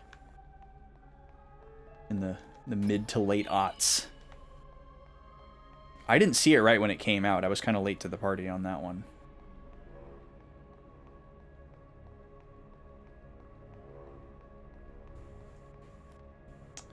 Okay, this is the one we started at, right? Yeah.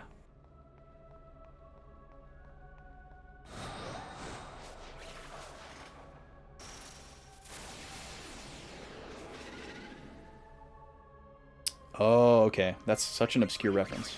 Well, snozberries taste like snozberries is originally from the 1970s Willy Wonka movie. Just in case anyone didn't know that. So that's a reference to a reference.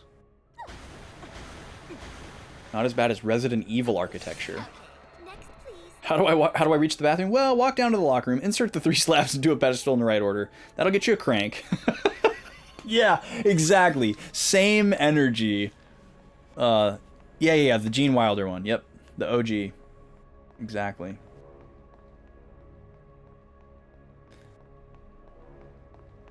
Still the best Willy Wonka movie, in my opinion.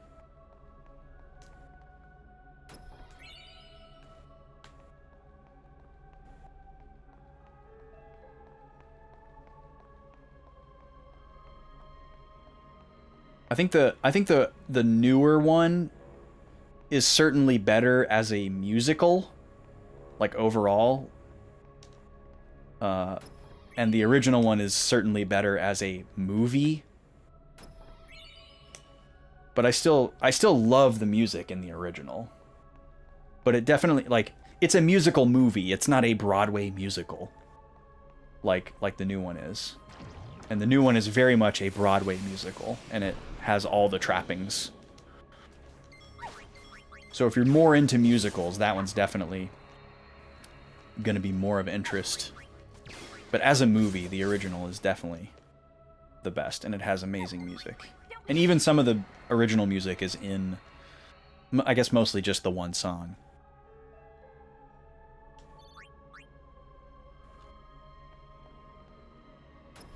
But yeah, the Johnny Depp one is certainly something. It certainly is a movie of all time. The weird thing about that one is, I think it's too similar to the first movie. I get that it was trying to be more like the book, or like what if the 70s movie was a little bit more unsettling and less whimsical, but still a little bit of both. But I think that's more interesting on paper than what we actually got. It's not really a bad movie. I don't know why I would be more interested in watching that one than the original. Because I know the first one, the 70s one, like, deviates from the books a lot. What is happening right now? Why is Pain using grenades?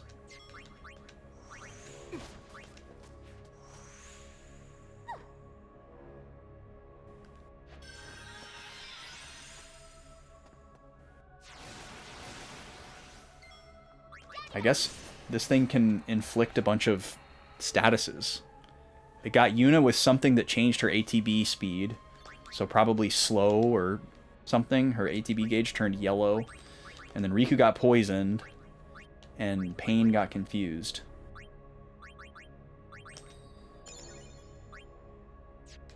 Alright, I should be using potions. I don't know why I'm using white magic.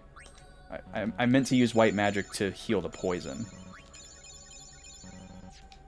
But I guess I have a bunch of antidotes too.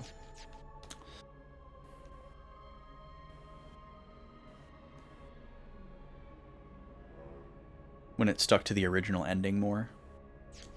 Yeah, I mean, that is an important distinction for sure, because like the, you know, Roald Dahl's vision for the book was to tell a certain type of story, and obviously changing the ending changes that quite a bit.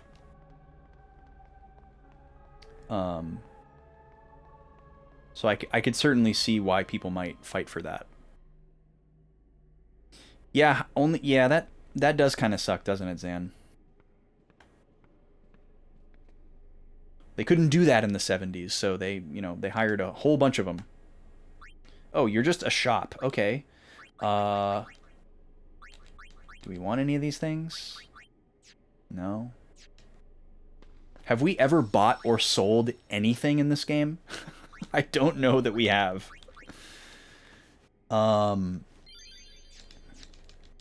This is kind of a weird spot, but I think this is actually where we're going to stop for the day.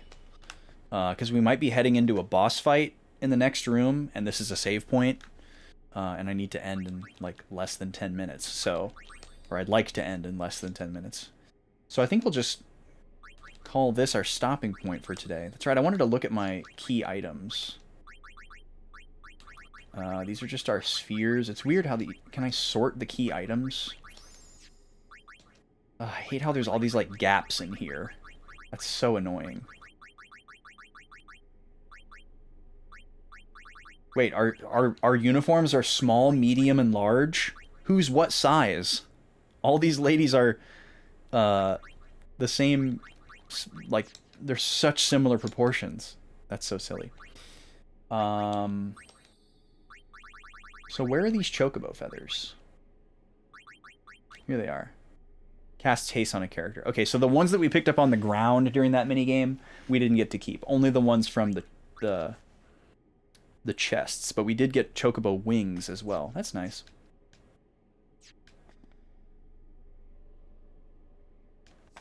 Yeah, and that's a big difference in how it ends, for sure.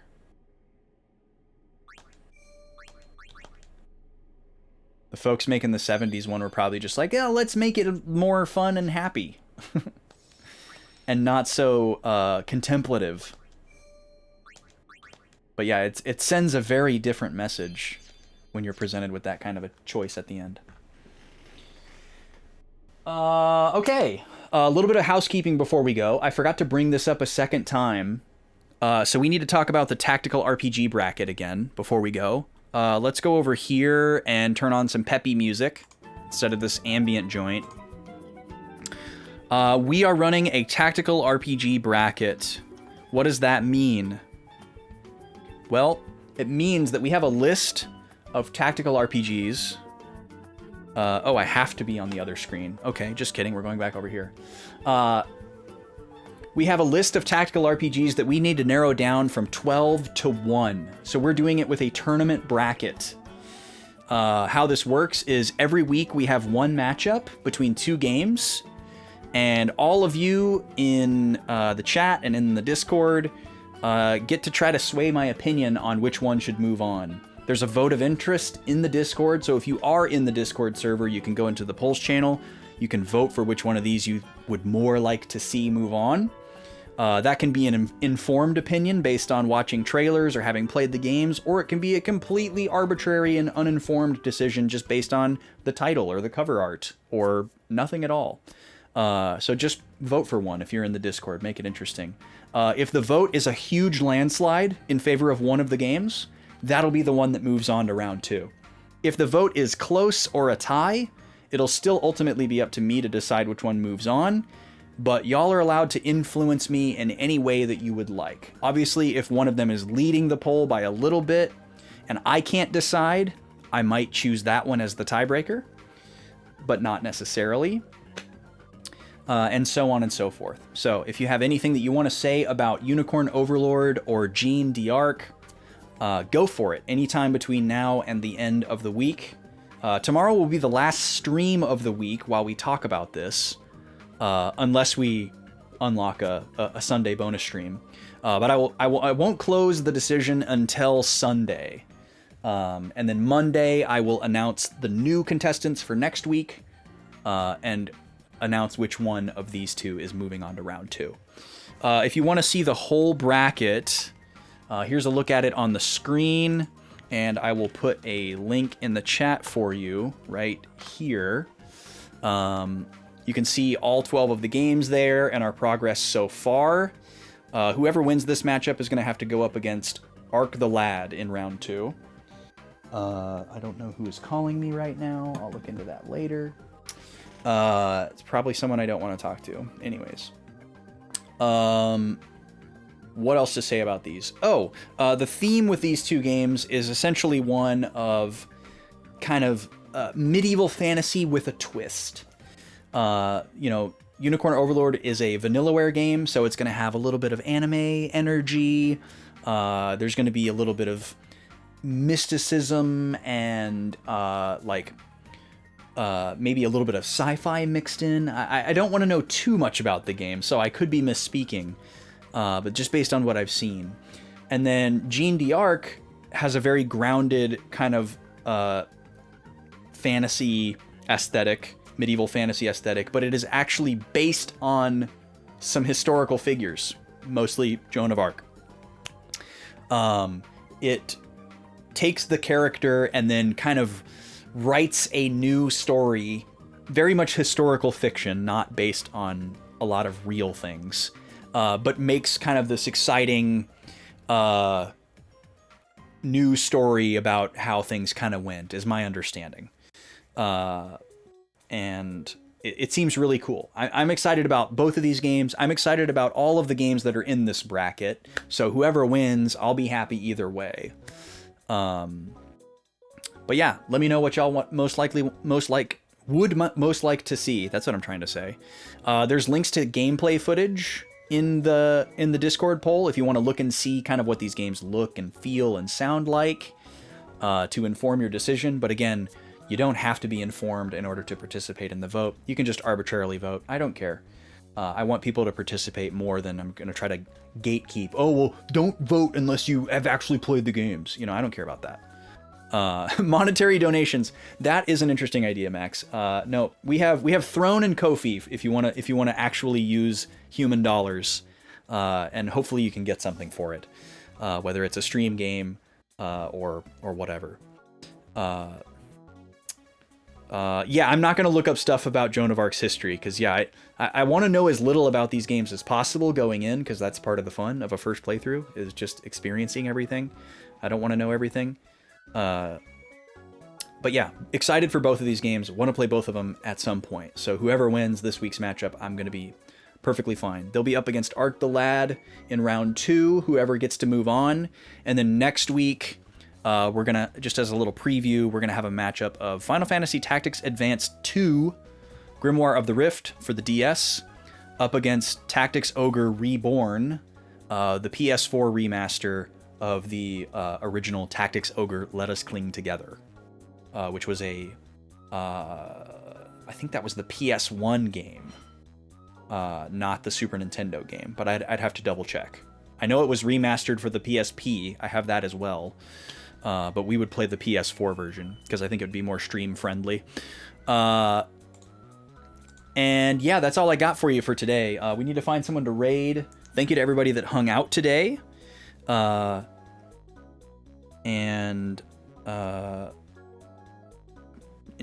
Contributed to the discourse. We had more fun chats today that I enjoyed. Got to make fun of the video game a little bit, of course, which is always very important. I will be back tomorrow with more Final Fantasy X-2. Same time, same great channel. Whenever we fill up the sub-goal bar again, there will be another point-and-click stream on a Sunday. We're making our way there. That's got to fill up to 25 on that top bar on your screen. And whenever we do that, we'll have an extra stream on Sunday where the lady and I get together, and we're currently doing our first playthrough of Grim Fandango. Working our way through that one. We play point-and-click games together. Y'all get to vote on what games we play, but we have to beat the current one before you get to vote on a new one. So, that's what you can look forward to whenever the bar fills up again. That's a rolling goal. It doesn't have to be filled up in the context of 1 week. Let's see, where are we going today? The list of friends is, I feel like, shorter than usual for this time on a Thursday. Maybe it's because the holiday is tomorrow. Tomorrow is a national holiday, but I'm streaming normal schedule, so don't expect me to, like, just suddenly not appear. We're going to be hanging out here all day. No 4th of July plans. Let's go...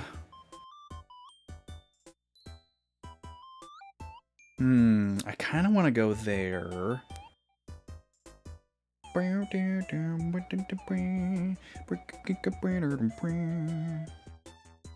Let's see. Well, let's go here. We're gonna raid Maddie. I think Maddie took a break from streaming for a while. But she's very nice. She's streaming Tales of Symphonia for the first time, which is a game that I really, really like. It's a big commitment for stream because it's a very long game. So I hope she knows what she's signing up for. I'm sure she does. But anyways, thank y'all for being here. We're going to raid into Maddie. I don't even know if Maddie knows my streaming username. She might have no idea. I know she knows who BB Austin is, but I have no idea if she knows who Backlog Boys are. We'll see when we get there. But either way, we're gonna go see what's up over there, show her some support. And hopefully we'll see y'all tomorrow for more Final Fantasy X-2. Otherwise, on Tuesday, we're going to resume the Route 3 grind for Star Fox. We're going to beat it. I'm feeling so good about it. I'm, like, pumped to get back to Route 3 Star Fox. Might be hard to believe based on what we went through, but I promise you, I'm pumped for it. And it's going to be great. We're going to beat it and move on to Star Fox 2. Otherwise, that's all I got for you for now. Y'all be good. Hopefully see you tomorrow or in the next thing. And take care of yourselves.